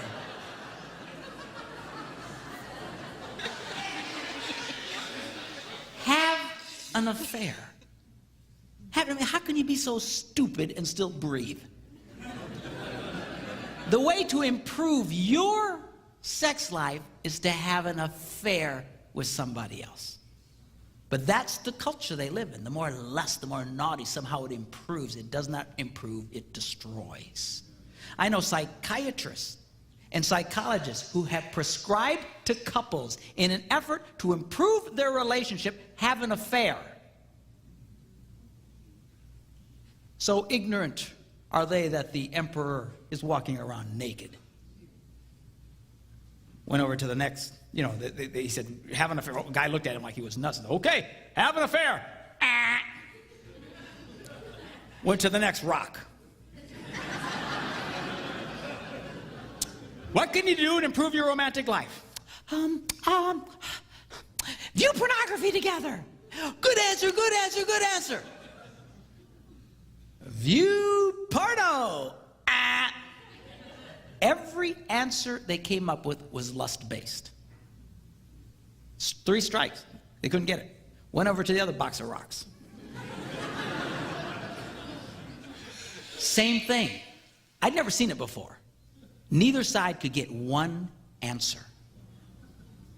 Because when they got done, he said, well, let's take a look. And it was like, spend time with each other, have a romantic dinner, take a long walk, bring her flowers, stuff that any moron knows.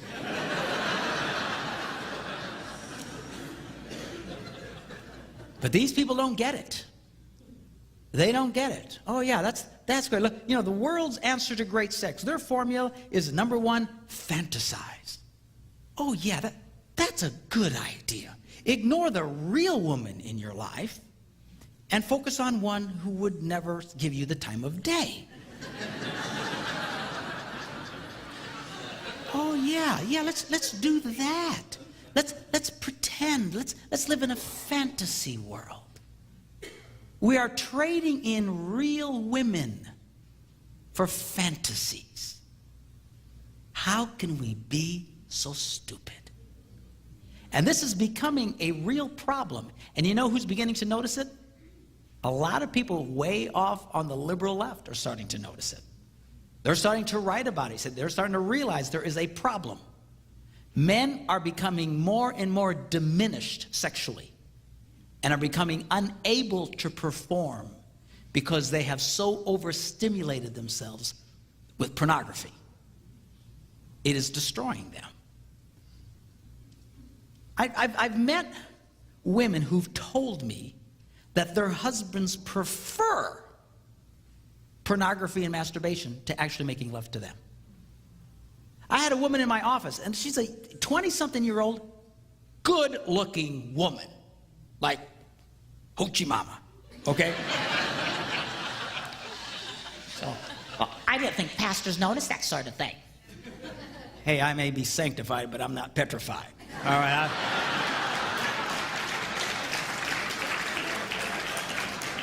A good-looking woman is a good-looking woman. And she tells me sitting there, she says, my husband hasn't touched my vagina in over a year. Not interested. I said, you're kidding me. So what does he want? Well, he just wants me to do these weird things to him. All garbage he's got in his head through looking at porn. Trading in real women for fantasies. What in the world? So many women I've talked to in the last year who says, my husband admits he would rather masturbate than make love to me. Fantasize and masturbate. Oh, that's their idea of great sex. And what is it with this masturbating thing? And the passion to which these people rise to defend masturbation as some form of great sex. I don't get it. I'd love to know who the first hillbilly was that went, you know, that kind of looks like a vagina.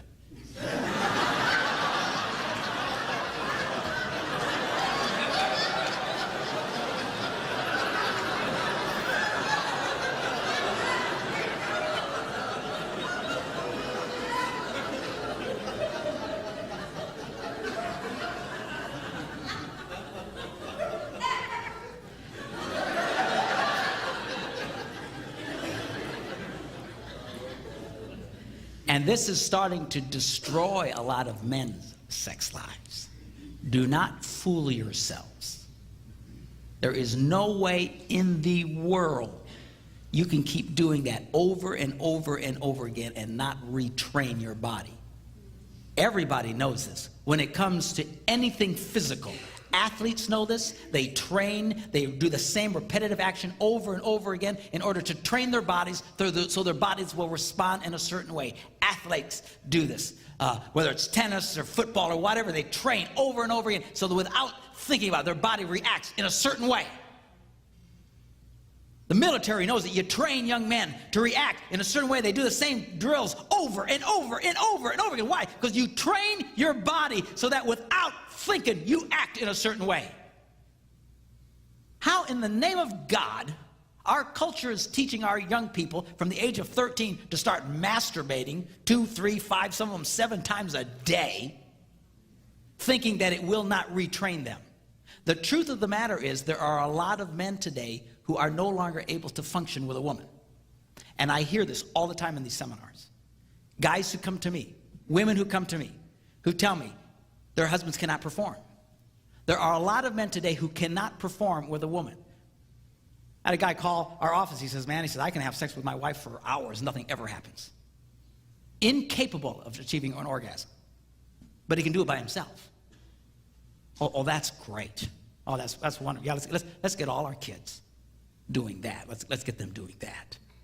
He went to the doctor to find out what was wrong with him, and he was diagnosed. This is not a joke, seriously. TMS, the doctor said you have TMS. It's called traumatic masturbatory syndrome. He's actually reconditioned his penis to a certain type of stimulation. It won't respond to a real woman. What are we thinking? And you know what really fries my Puerto Rican pancakes?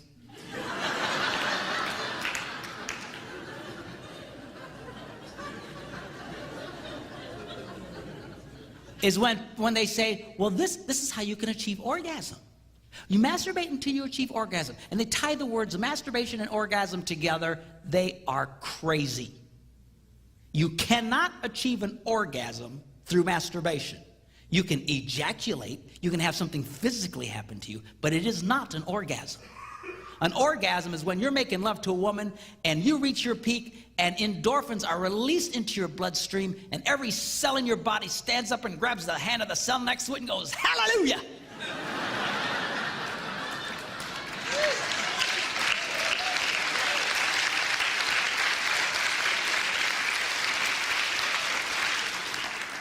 That is an orgasm. Almost universally, people report that when they masturbate, they immediately feel the opposite. Icky, dirty, or guilty. And psychologists have been telling us for decades now, oh, you don't have to feel guilty about masturbating. It's fine. I know Christian pastors who tell their young people, you don't have to feel guilty about masturbating. It's fine. I know psychologists, you don't have to feel guilty. It's fine. I'll tell you what, you can fool your mind, but you will never, ever, ever fool your body. And there are a lot of men today, I believe, who have never achieved an orgasm.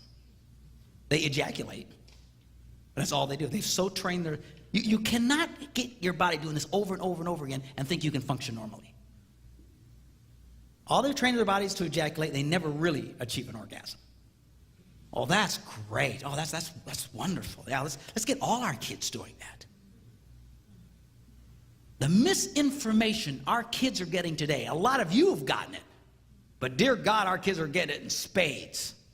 The misinformation is going to wreck their sex lives, has the potential to wreck their sex lives for the rest of their lives. And nobody is telling you what I'm telling you right now. Most preachers don't like talking about this stuff. It freaks them out. As you can tell, I have no such problem. And I understand that, but we have got to start talking about this stuff. In the church, we're trying to win an argument where we only let the other side talk. We're trying to win a war where we only let the other side have bullets. Then we wonder why 50% of the men in our congregations have sexual addictions. That's the number, 50%. In our congregations, church-going men, sexual addictions. You have to understand something. Pornography will rob you of great sex. See, every man, the reason why it's such a temptation is because we think it's great sex. Oh, we want to check out that baby. Oh, if we get on the line, I'll have greater sex, I'll have greater sex. That's what sucks us in, with the promise of great sex. But it is a lie. I promise you. The more you do it, and you know the ones of you who do it, the more you do it, the opposite happens. They are lying to you. I'm telling you, the lies that this generation has faced and is continuing to face along sexual information, there are so many blatant lies along this line. We have lost our minds in this country. It is destroying people's lives. You know one of the biggest problems we're having today in America? Sexless marriages. Sexless people don't want to have sex. Don't have to have sex. Have sex with themselves. Oh, that's great. Yeah. Now let's trade in a real woman for a fantasy one. Remember that little diagram I gave you last night? Got the heart and the smiley face. And that motivates that. When you masturbate, that breaks the system. That'd be nice to her. I'd pay attention to her. So self-centered men, lazy, and for a quick release, become lovers to themselves instead of lovers of women. This is sad stuff. Well, what do you tell our teenagers? Tell them to wait, they won't die. No one has ever died from lack of ejaculation.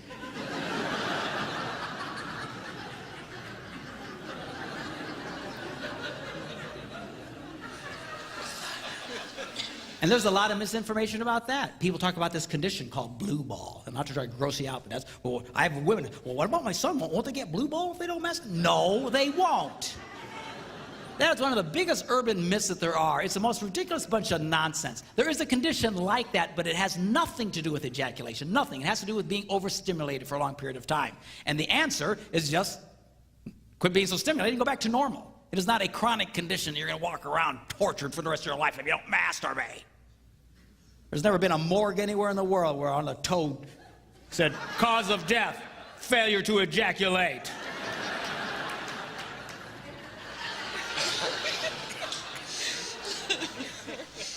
Biggest bunch of lies. We're not animals. Your kids are not animals. You know what the difference between an animal and a human being is? We can say no. We have control over ourselves.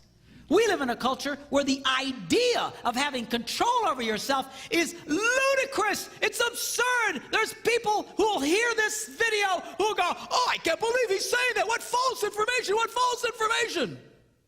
I speak at these things all around the country. You know, every once in a while I get into one of these scenarios where these experts are there. And I tell them just what I think, and it just freaks the willies out of them.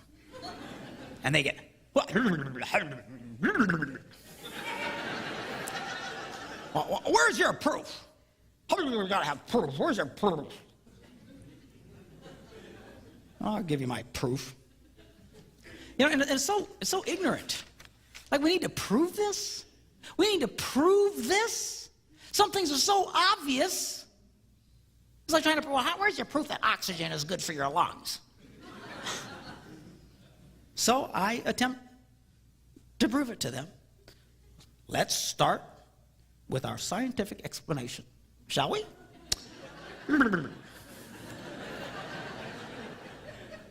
Let's assume that A turned on woman plus B, a turned on man, equals the best possible sex. Okay? Are you okay with it? You follow? Does that seem logical? For some reason, this is like, whoa! Oh, I've never heard such a thing to these experts. I mean, come on. If you don't have a turned-on man, kind of hard to have really great sex. If you don't have a turned-on woman, kind of hard to have really great sex. So we can at least agree you need a turned-on woman and a turned-on man to have great sex. Yes, we're there, okay? All right, now let me take a little survey here. About pornography. Ladies, if you, and you have to remember, these experts, these therapists, these nitwits I call, actually use this stuff in therapeutic ways. It's prescriptive. Pornography is prescriptive. This will improve your sex lives.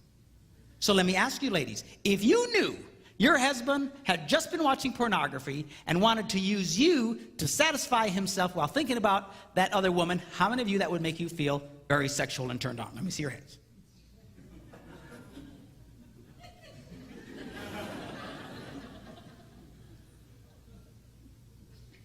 Okay? We'll call that 0.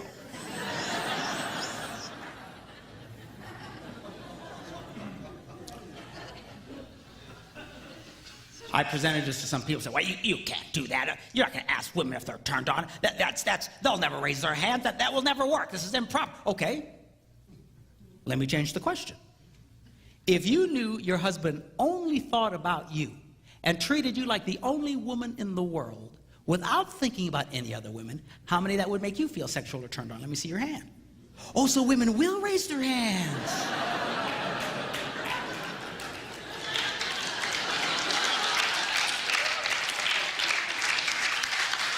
All right, come on. All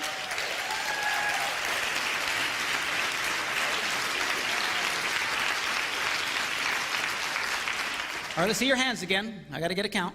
Hands. Okay, we'll call that lots.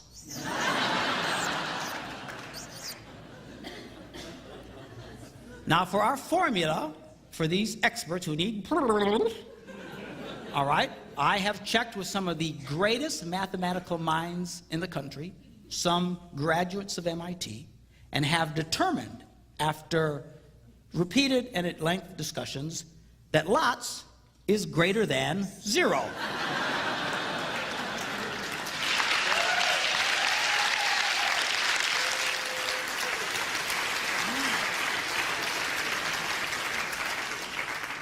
It's brilliant, truly brilliant.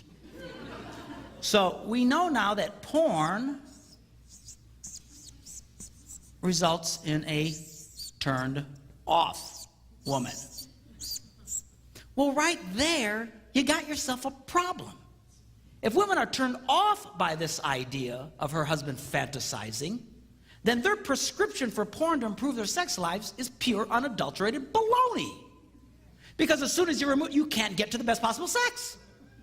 Right? And I do this for thousands of people. I have yet to have a solitary woman go, oh yeah, that'd be great.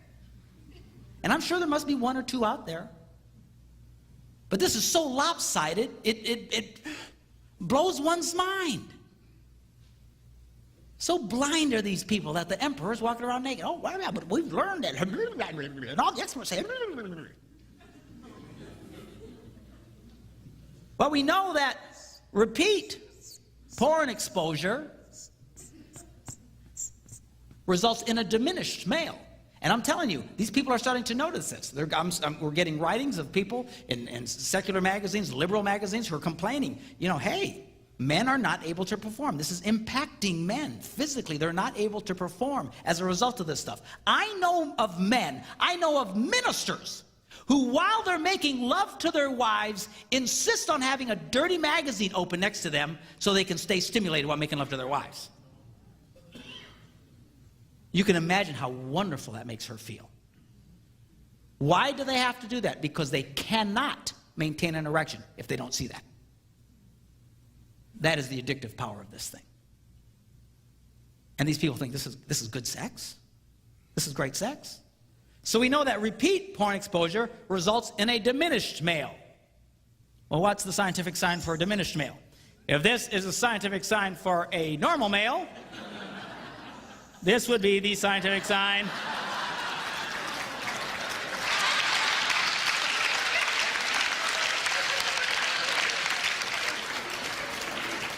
for a diminished male. All right, you're all tracking with me here? All right, so this finally leads us to our scientific formula for the best possible sex. If A, a turned-on woman, plus B, a turned-on man, equals the best possible sex, and we know that porn results in a unturned-on woman, with repeated porn exposure resulting in a diminished man, then A plus B minus porn logically results in the best possible sex.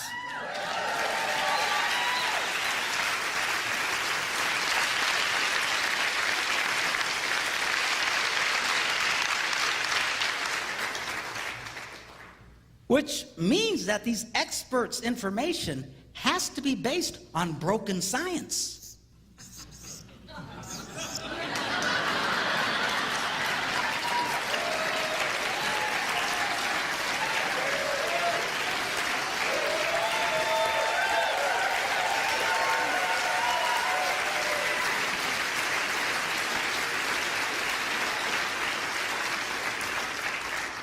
You can imagine these people get really mad at me. And I don't care. I love it. I love it. These people look at me like I just dropped in from Mars. This one lady who writes for, you know, a bunch of major women magazines in the country and Newsweek magazine and stuff like that was interviewing me. And she says, well, I've never heard of such a thing, you know. I mean, is it masturbation normal? I mean, after all, children masturbate. So what? Children don't masturbate. She says, well, they touch themselves. So, well, I touch myself.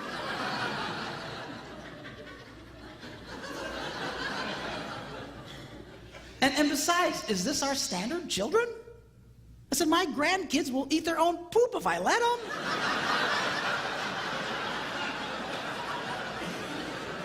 Does that mean we should all eat poop?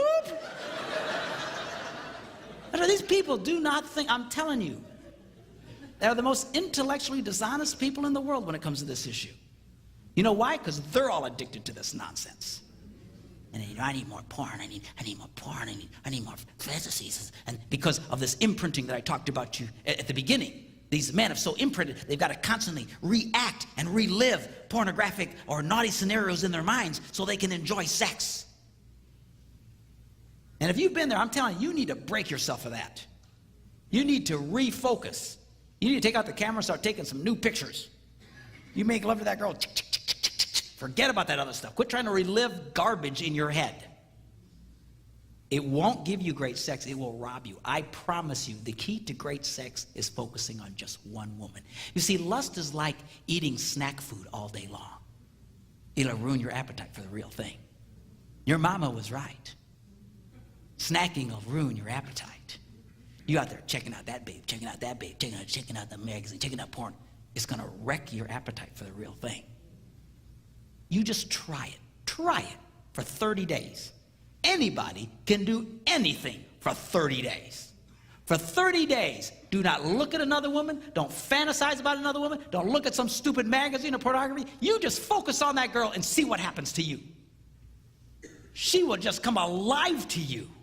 And you to her, she can sense when she's the only girl in the world to you. It will rock. You'll have the best sex of your life, I promise you, or your money back.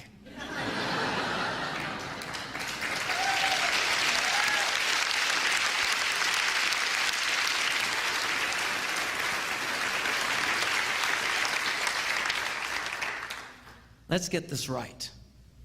I'm telling you, this will change your world. It'll change your world. We've got to start giving good information. Your kids need to hear about this. They've been lied. You know, when I do this for teenagers and for like young adults or college kids, they sit there stunned. You know what they say to me afterwards? How come no one ever told us this? Because all they've heard is the other nonsense. You mean I can never touch it? I didn't say you couldn't touch it. I got no problem with couples touching each other. And people say, well, what if we're gone for long periods of time? Okay, fine. That's not what I'm talking about. I'm talking about you living in a house with a real woman and you ignore that woman and make love to yourself. This is insane. It is not great sex. It is terrible sex. These guys out there talking about it, they act like they really know great sex. Ha ha ha. Bunch of nitwits. They're number one, fantasize, masturbate, and then the number three, they coup d'etat. Wear a condom. Wear a condom. That's our secular world's idea of great sex. Man, to me, wearing a condom is like trying to eat an ice cream cone with a sock on your tongue.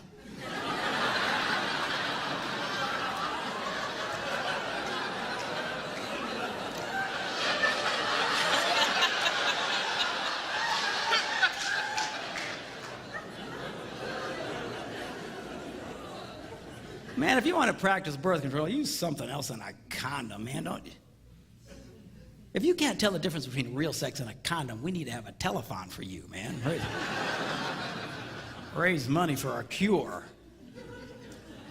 That's it. And boy, that gets these experts really angry. When I say that, they get so angry. Oh, you're giving dangerous information. You're getting dangerous information. No. For the record, camera one, for the record, let me state, if you're going to have sex outside of marriage, by all means, wear a condom. If I were you, I'd wear 2 or 3.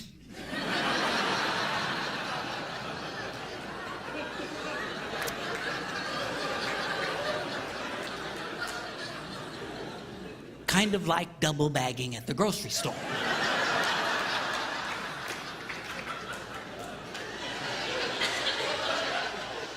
But do not delude yourself. Do not fool yourself. That is not great sex. You want great sex? Get married. The beautiful thing about being married is I don't have to wear a stupid condom.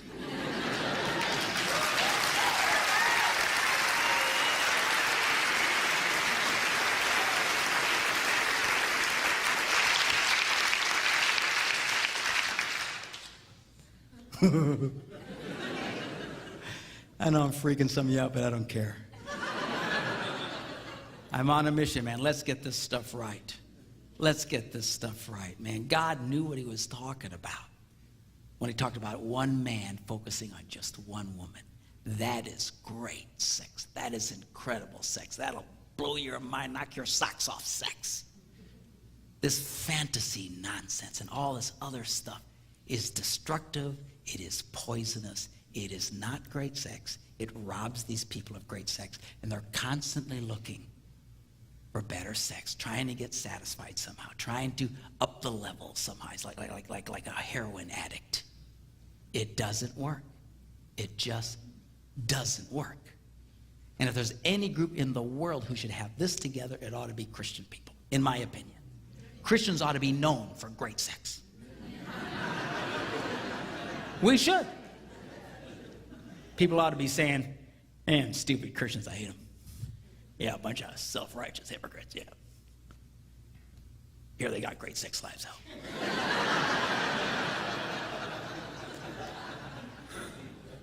Really? What time do you suppose their services are?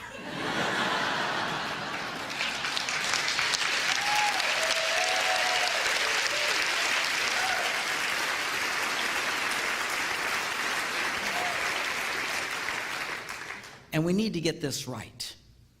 I know it's hard. This whole sexual thing can be a real struggle between men and women, that perfect standoff that we talked about. But don't neglect this area. Pay attention to this area. The church is getting sucked in just like the rest of the world, and it's sad. Christian Partnership Marriage Magazine, whatever it's called, did a survey a year or two ago. They asked this question: how many times did you make love in the last week? You know what the number one answer was among people of faith? 0.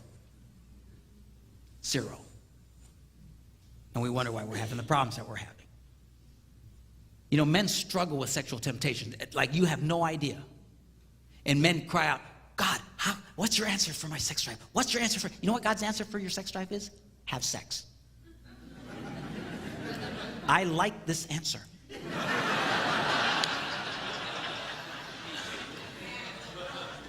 Girls, you need to be there for him. You have no idea how much men struggle with this. You need to be there for him. Do not neglect your husband's sexual needs. I know it's okay to put the conditions, all that kind of stuff, everything I talked about, but bottom line, fundamentally, you cannot ignore this area. I hear women complain bitterly. Oh, I wish the men in our church were more involved. I wish the men in our church would get more excited, and they just praise the Lord more. I got bad news for you girls. It's really hard for a sexually frustrated man to praise the Lord.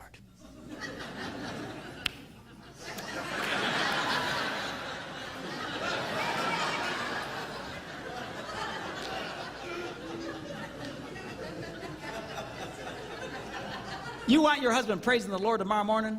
You put a smile on that boy's face tonight. What I'm talking about.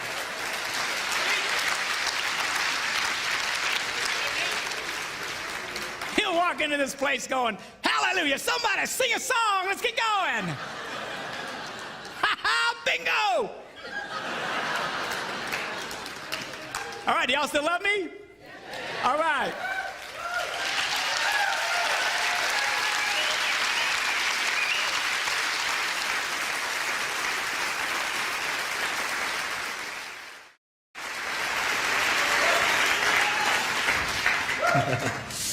I like you people.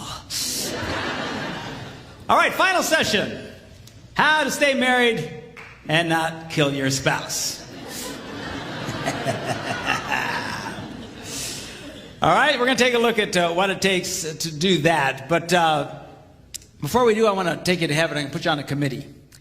And we're going to go back 4,000 years in time to the time of King David. Now, King David had 5 wives.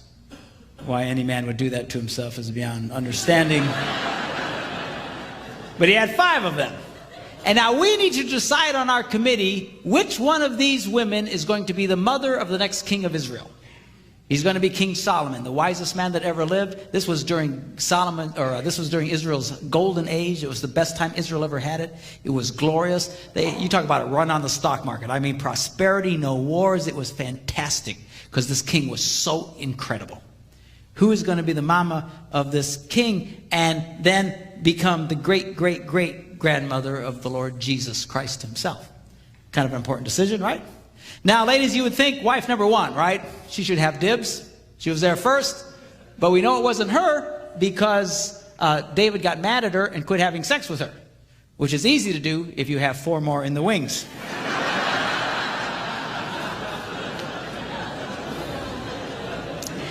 And you probably want to discount wife number 5. You remember her, Bathsheba? The only reason she's there is because of lust, lying, adultery, and murder. King David saw her taking a bath. See, that's what lust will do to you. Saw her taking a bath, seduced her, had sex with her, got her pregnant, and then murdered her husband to hide the whole thing and married her. There's nothing holy about this. There's nothing right about this. God never intended for that woman to be in the house. All right, so how would you decide? You think about that and we'll come back to that. Okay, how to stay married and not kill anybody. Step number one, you've got to avoid bitterness and resentment. Now, bitterness and resentment can build when one person feels they are unfairly bearing the burden of the relationship. When the weight of the relationship falls more on their shoulder than the other one's shoulder, then they will start to feel very bitter and resentful towards their spouse. Now, how men and women keep score is very different from each other to determine who's carrying the most amount of weight.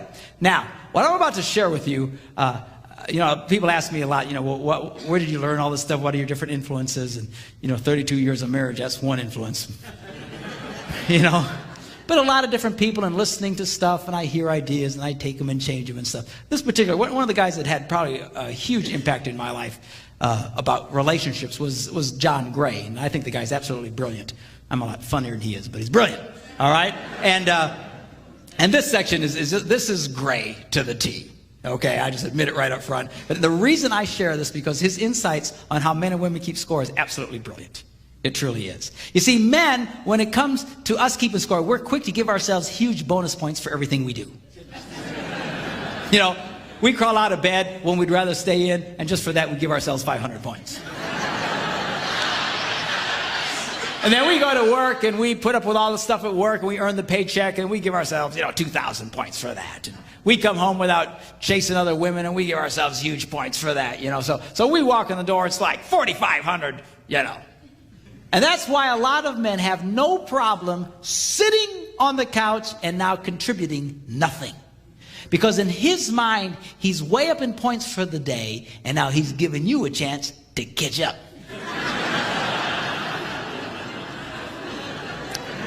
Now, I didn't say it was right.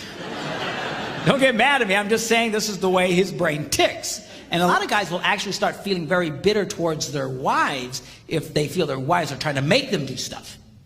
Because in his male psyche, he's way up in points for the day. He shouldn't have to do anything else. Now, the problem here is that women keep score a little differently. Let me show you how a woman would score the same man's day. He gets out of bed when he'd rather stay in, and for that, she loves and appreciates him and gives him, ding, 1 point. And then he goes to work, and he earns a big paycheck, and does all this stuff, and she goes, I love that, and she goes, ding, 1 point. And then he comes home without chasing other women, and comes home, and she's so glad to see him, ding, 1 point. So you walk in, you got 3.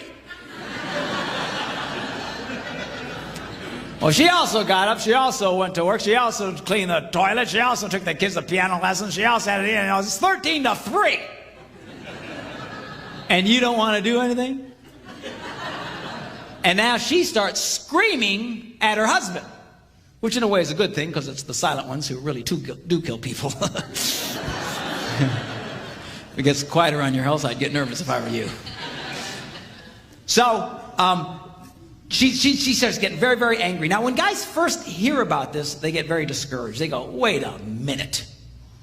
You mean to tell me that no matter what I do, I get 1 lousy stinking point? Well, the answer is yes.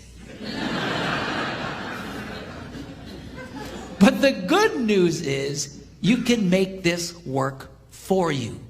Because what men fail to realize is that women respond to virtually any simple act of kindness and reward it the same way as they would a big act of kindness. Right? Now, guys don't understand this. They think it's got to be big. It's got to be special. Girls, you have to understand the reason why we don't do a lot of small things around the house is because to a man, it doesn't mean anything. It's not that we hate you. We just couldn't possibly care less. It means nothing, and because it means nothing to us, we think it should mean nothing to you. But guys, you can't make that mistake. She scores very differently from you. Simple acts of kindness. It's those simple, like I told you last night, it's those simple acts of kindness that got her to fall in love with you in the first place. It's relatively easy to get a woman to fall in love with you if she'll pay attention to you in the first place. That's the hard part. You cross that hurdle, you got it made. As long as you Pay attention. Simple acts of kindness. You do that, you can keep a woman crazy in love with you for your entire life. Simple acts of kindness. Every time you do a simple act of kindness. Ding, ding, ding. But guys, we don't think that way. If it's got to be big, it's got to be important. That's why a lot of guys, they'll only go all out for their wives, about 4 times a year. Birthdays, anniversaries, Christmas, and the obligatory Valentine's Day. And we think we'll do something real special and real fancy, and we think, well, that'll hold her. But that doesn't hold her. To her, you've done 4 things all year, you bum.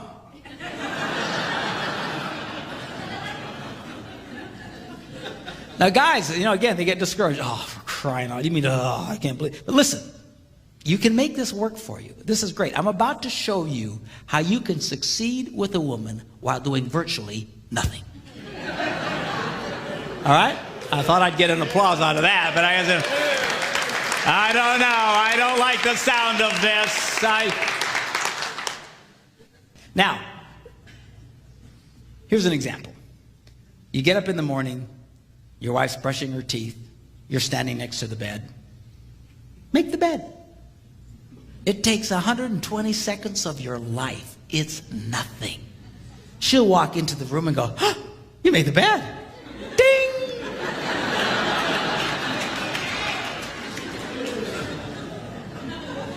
You know that monument that you're building in the middle of your bedroom of old underwear?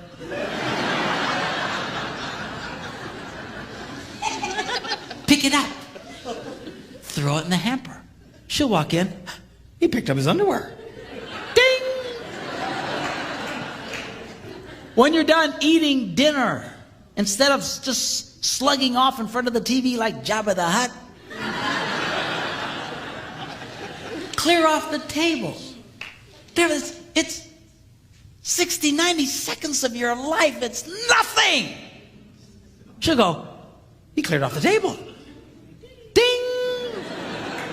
And now you're scoring. Ding! But see, guys don't get that. Gray uses this great analogy. He says, if you bring a woman a rose, she'll go, ding! And then men, we think, wait a minute. 1 rose, 1 point? A dozen roses, 12 points. So we run out and we spend, 80, 90 bucks for a dozen long stem roses, and we bring them to her, and she goes, thank you! Ding!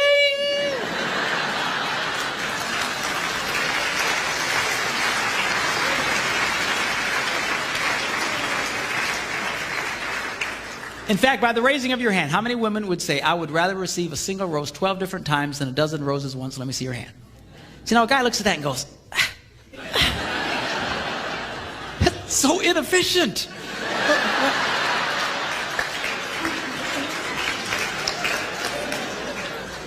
You want to make out like a bandit on this deal? Plan something special for your wife, like taking her out to dinner next Friday night. Nice restaurant. Go ahead and get a babysitter in advance. Get everything all set. But then tell her what you've done. A lot of guys, they'll think, oh, I'll surprise her. No, you amateur. Surprise her. Never try to surprise a woman. So what you do is you tell her in advance. The minute you tell her, honey, guess what? Next Friday night we're going to such. I got some nice reservations. I already got a babysitter. We're going to have a great time. The minute you tell her what you're going to do, ding! You just got a point and you haven't done it yet. All right?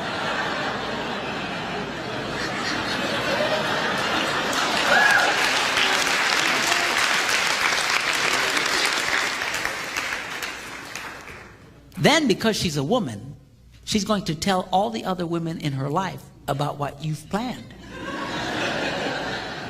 And every time she shares with another girl, you know what Bob's got planned? He's going next Friday night, he's got reservations at such and such, and he's already got a babysitter. It's so exciting. Every time she shares that story, ding! You get another point. And now you are literally doing nothing.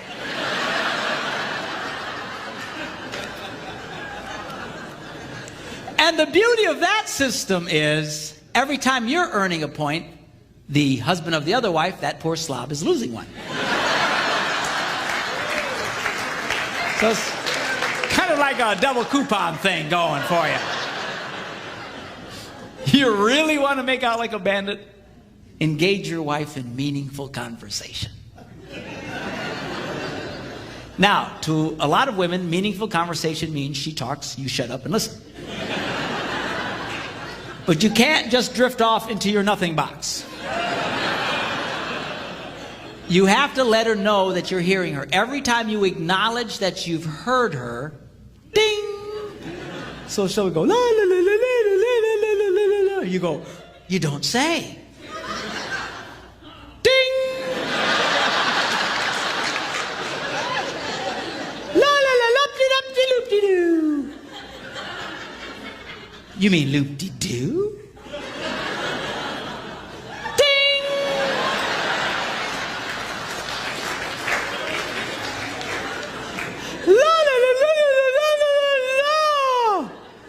Really well. How did that make you feel? Ding, ding, ding, ding, ding, ding, ding, ding, ding.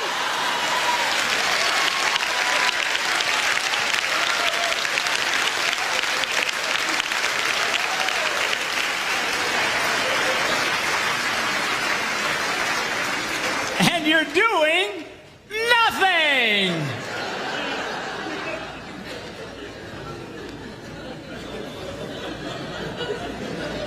Now, guys, girls, sorry. Now, girls, you can't forget that he gives himself huge bonus points for everything he does. So how can a woman earn huge bonus points with a man?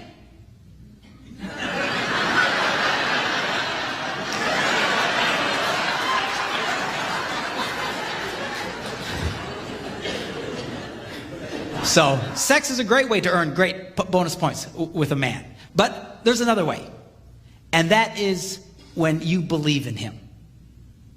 Every man wants his wife to believe in him. Now, that sounds like a simple thing to do, especially to you young girls who haven't been married very long. But that's because you haven't heard the incredible, stupid ideas he's going to come up with yet.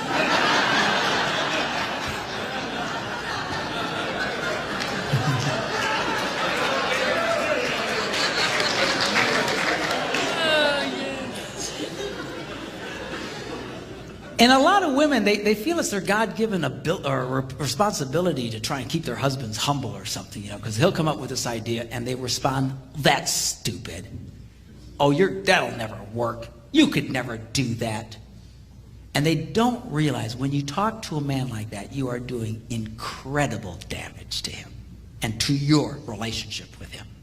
Men, if you have not figured this out yet, men have very, very fragile egos. We just do. We might look like tough guys on the outside, but we're girly men on the inside because we can't handle that kind of, rejection and all that kind of stuff and criticism. Most men don't handle very well. And when women treat their husbands that way, when he tries to share his dreams with you and you dismiss them as stupid and ignorant and he can't do that, that's very, very, very damaging. Now, that's not to say you can't challenge his ideas. Keep him from destroying himself and the family. That's okay. But you need to be his number one fan. Because I'll tell you what happens. When you do that, you know what he learns? I cannot share my dreams with this woman. And men will stop telling their wives their dreams. If your husband never tells you his dreams, you guys might need to have a serious talk. And the reason he's not telling you is probably because you have given that kind of reactions to him.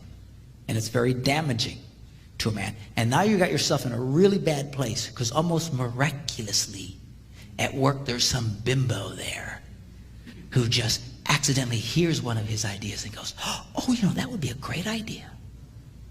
Oh, really? Oh, yeah, you'd be great at that. Oh, well, thank you very much.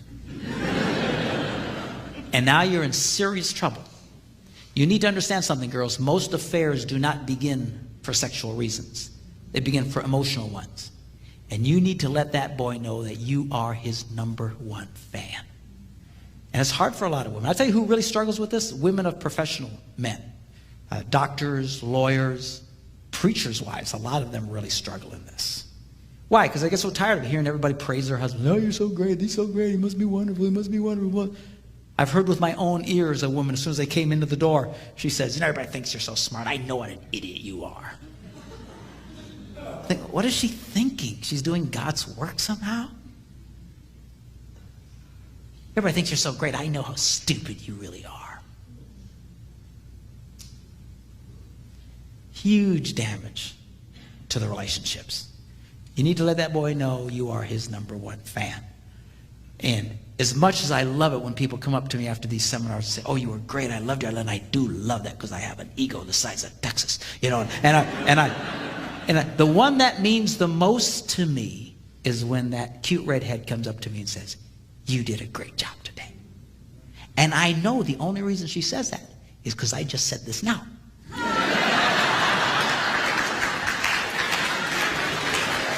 And I don't care. All right, so be careful with the scores. Now, what do you do? What do you do if the scores get so unbalanced and everything gets so out of whack? Well, then you got to do #2. You need to learn how to keep the reset button handy. Now, when my son Philip was a little boy, I used to be a video game addict. And I loved to play video games. And I would play for hours. And I had the latest, greatest, whatever, boxes and stuff like that. And he would come up to me and say, Dad, can I play with you? Can I play too? And I'd say, sure. Sure. So I'd give him a controller, and I took the cord and I ran it back, but I wouldn't plug it in. He was a little boy. He didn't know. Oh, that's terrible. What would he think about that? It is going to be this. He's just a little boy. He was thrilled. He got to have a controller in his hand. And we would play for hours just laughing and giggling and having a great time. But it did dawn on his brain at some point that something was amiss. And he said to me one day, he says, Dad. I said, yeah. He goes, I think my controller's busted. I said, what makes you say that? He goes, it's not responding. Responding? Oh. He's pretty impressed. He obviously had been listening to us talk, and I followed I said, oh, it's not plugged in. How did that happen? So we plugged it in, and all of a sudden it comes to life. He goes, yeah, that's it. And sure enough, the little rat could play. And he's playing, and I'd let him get way in front, and then I'd catch up, and I'd let him get way in front, and I'd catch up, and we just do this for hours, having a great time. The problem with this plan was, though, is he eventually got really good. When I was better than him, I would let him get way ahead, but when he got better than me, he felt no such compassion for the old man. And he would kill me. Just kill me. I mean, just massacre me. Just, 180,000 to 12, And I'd reach over and hit the reset button. Bleep! And he'd say, Dad! I'd say, shut up, keep playing. We're trying to get And he'd get way ahead, and I'd do it again. Bleep! Dad, cut it out! My hand slipped. And I loved the reset button. Do you know why I love the reset button? Because whenever you would push the reset button, everything would go back to the way it was. Wouldn't it be great if relationships had a reset button? That when things got so crazy and the scores got so unbalanced and things were so out of whack, that all you had to do was push a button and everything would go back to the way it was. Wouldn't that be great? Do you know God has given us just such a button? Some years ago, I was in Phoenix, Arizona. And this is, the early 70s when the dinosaurs still roamed the earth. And very young man, I was part of a revival meeting. You ever been in a revival meeting? They'd have meetings every night, and you never had an ending time. You just would keep going and going and going and going until people quit coming. And our meetings would go sometimes for months on end. As long as people kept coming and asking Christ into their lives. It was very, very cool. We had a lot of fun.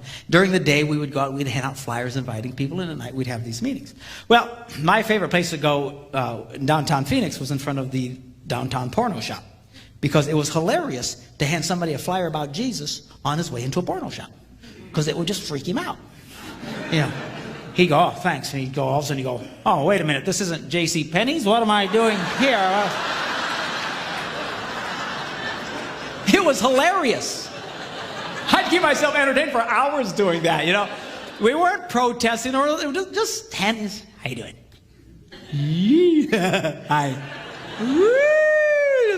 And it was just great entertainment. Well, the guy who owned the porno shop, though, wasn't having nearly as much fun. And he was losing tens of thousands of dollars. And he thought we were never going to leave because there was no ending on our flyers. And we just kept going and going and going. And he became very desperate. And desperate people do desperate things. And this man hired a professional killer to come to the meeting to shoot the evangelist to get rid of us, so that after he would kill the evangelist, we would all freak out and leave town. Well, the perfect scenario would have been for, you know, the evangelist always came out in the beginning and welcomed everybody, and as things were kind of settling down, he could have just boom, and in the confusion taken off. But this particular night, I'll never forget it, the evangelist calls us over and says, hey, you guys, he says, I don't feel so good. He says, something's wrong. He says, can you start without me? And we said, well, yeah, sure. So we start without him. So, which is really kind of a drag if you're a killer. Because, you know, revival meetings don't exactly go with your mojo. You know, you're trying to get the nerve up to shoot somebody, and now you're stuck in a revival meeting. Well, now he's got to play along, right? He's got to fake it. So he's singing along, la la la la la la la la la la blah, blah, blah, blah. And you know, we start singing the song. Give me that old time religion. Give me that old time religion. Give me that old time religion. It's good enough for me. And we're swinging it. All of a sudden we stop and say, now hold on a minute. We're going to sing this next verse. And this verse goes, makes me love everybody. And when we sing makes me love everybody, I want everybody over here to come over here and hug everybody over here. And everybody over here to stand up and go hug everybody. I want you to hug as many people as you can. So we start singing. Now this professional killer is being accosted by all kinds of people. They're all hugging on him. Hey, man, good to see you. God bless you. Hey, praise the Lord. Man, everyone's hugging on him. He's getting more hugged than he'd been hugged since he was a baby, I'm sure. His mama probably never hugged him, you know. And he's like, he's got to fake it, right? He's got to hug everybody. And then we all sat down, and then people got up and started sharing testimonies. You remember testimony services? You know, people get up and talk about how God had changed their lives. And we had some pretty dramatic stories of people who were drug addicts or, you know, whatever their deal was, and how when they asked Christ into their lives, how God totally changed their lives around. And they got tears running down their cheeks while smiling at the same time. You know, kind of like the weather in Phoenix. And sunny yet raining. I don't understand. But you know, it was so powerful, and he's just listening to all these people. Then finally, the evangelist comes out. And by this time, the guy is frozen. He cannot act. He's in a state of shock. And this evangelist starts preaching what all evangelists preach. You know, the fact that God loves us. He loved us so much, he sent Jesus to take our punishment. Jesus took what he did not deserve, so we could get what we do not deserve, which is forgiveness. And when he got to the end, he did one of these Billy Graham things where he said, if you want to ask Christ in your life, I want you to walk down to the aisle, and we're going to pray for you. About 150 people stood up and came down to the front. And in the midst of this group of people came this professional killer. And when he got up there, he fell on his knees. And he started crying. He says, I can't do it. I can't do it. I just can't do it. And the counselor next to him said, sure you can.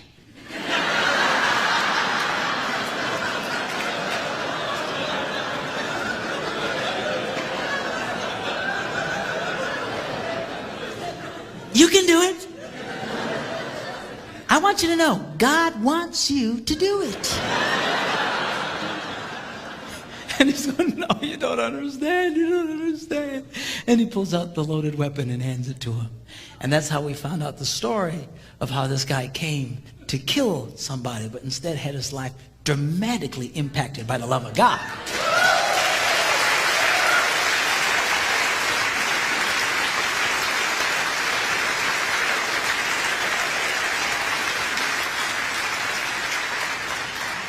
Now, you may not hire a professional killer, at least I hope you don't.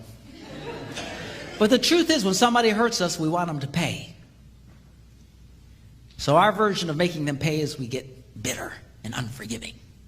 I'm not going to forgive you.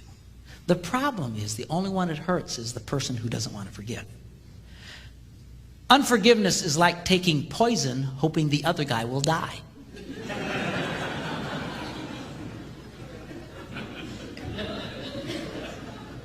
And to be truthful with you, I've never understood how so many people have a problem in this area, particularly Christians. You know, if you're not much of a churchgoer, take a nap for a minute. But you Christians, this is Christianity 101. This is as foundational as it gets. Jesus taught us basically this: if you don't forgive people, God won't forgive you. It's that simple. So I don't believe that. No, you'll get an exception because you're so cute. You're kidding yourself. Forgive us our trespasses as we forgive those who trespass against us. Forgive us as we forgive. God will not forgive you if you don't forgive people. This is non-negotiable. You need to hear it, but a lot of people, they struggle with it. They well, it's so hard because you don't understand what forgiveness is. Forgiveness is an act. It is not an emotion. Has nothing to do with your emotions. You might feel the pain of what that person did to you till the day you die. Has nothing to do with forgiveness. It's not an erasure of your memory. You might remember what that person did to you till the day that you die. And let me ask you a question. Do you think God has Alzheimer's? Do you think he can't remember what you did? Do you think he looks at you and goes, something about you really ticks me off? Like, can't remember what it was. He throws in what he calls the sea of his forgetfulness. He doesn't have Alzheimer's. He just will never bring it up again. He'll never mention it again. That's what forgiveness is. Forgiveness is this. It's when you say, I forgive you. I will never use it against you in the future. I will never speak of it again to you or to anyone else. Forgiveness has more to do with your tongue than your head or your heart. If you're still talking it through, you haven't forgiven. You need to hush. You need to let it go. That's forgiveness. All right, what'd you decide? Which lady? God steps in and says, forget about it. I made my decision. Oh yeah, really, which one?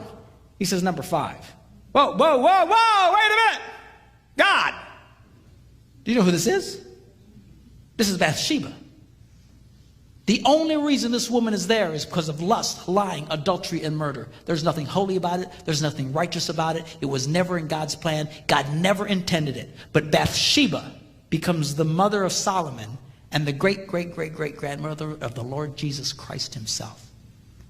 You could make the argument, had it not been for lust, lying, adultery, and murder, Solomon would have never been born. You could make the argument, had it not been for lust, lying, adultery, and murder, the Lord Jesus would have never been born. Oh, well, praise the Lord that happened then.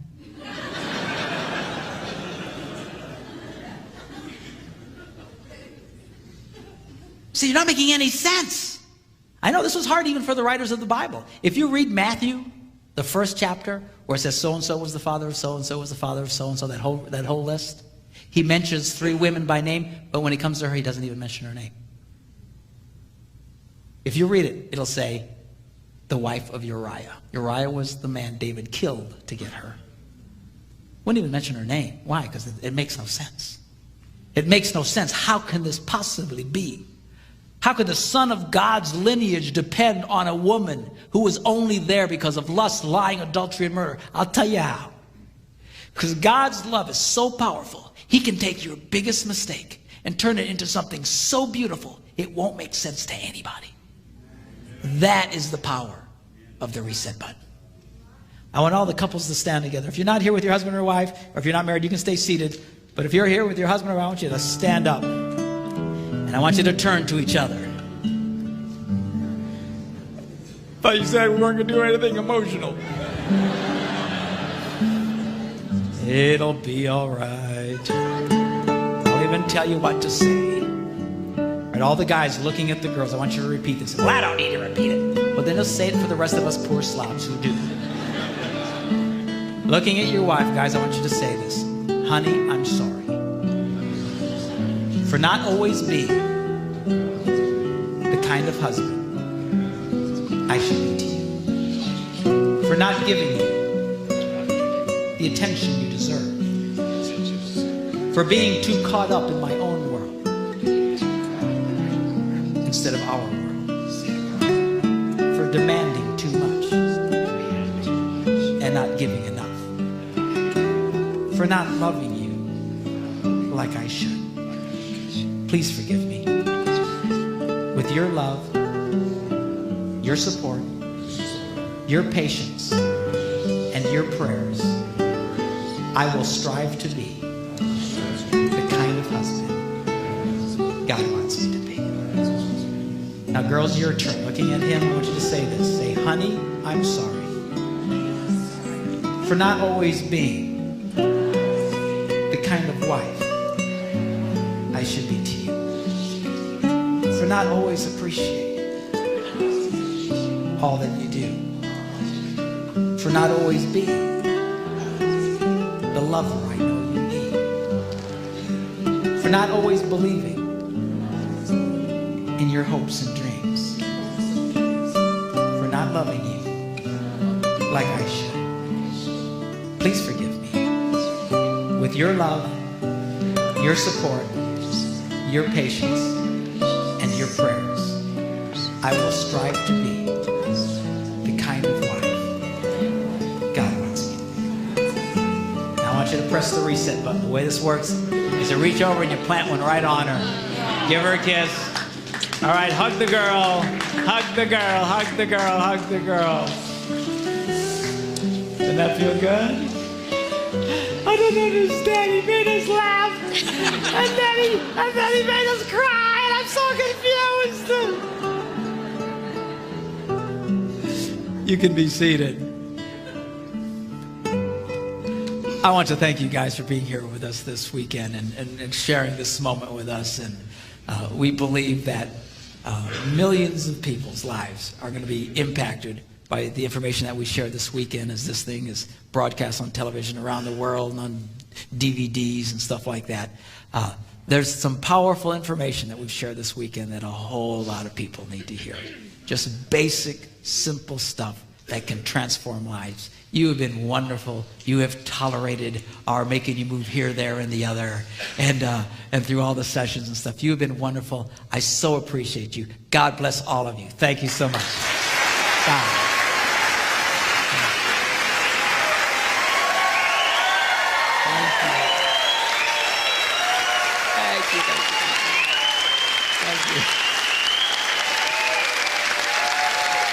Amen. God bless you guys.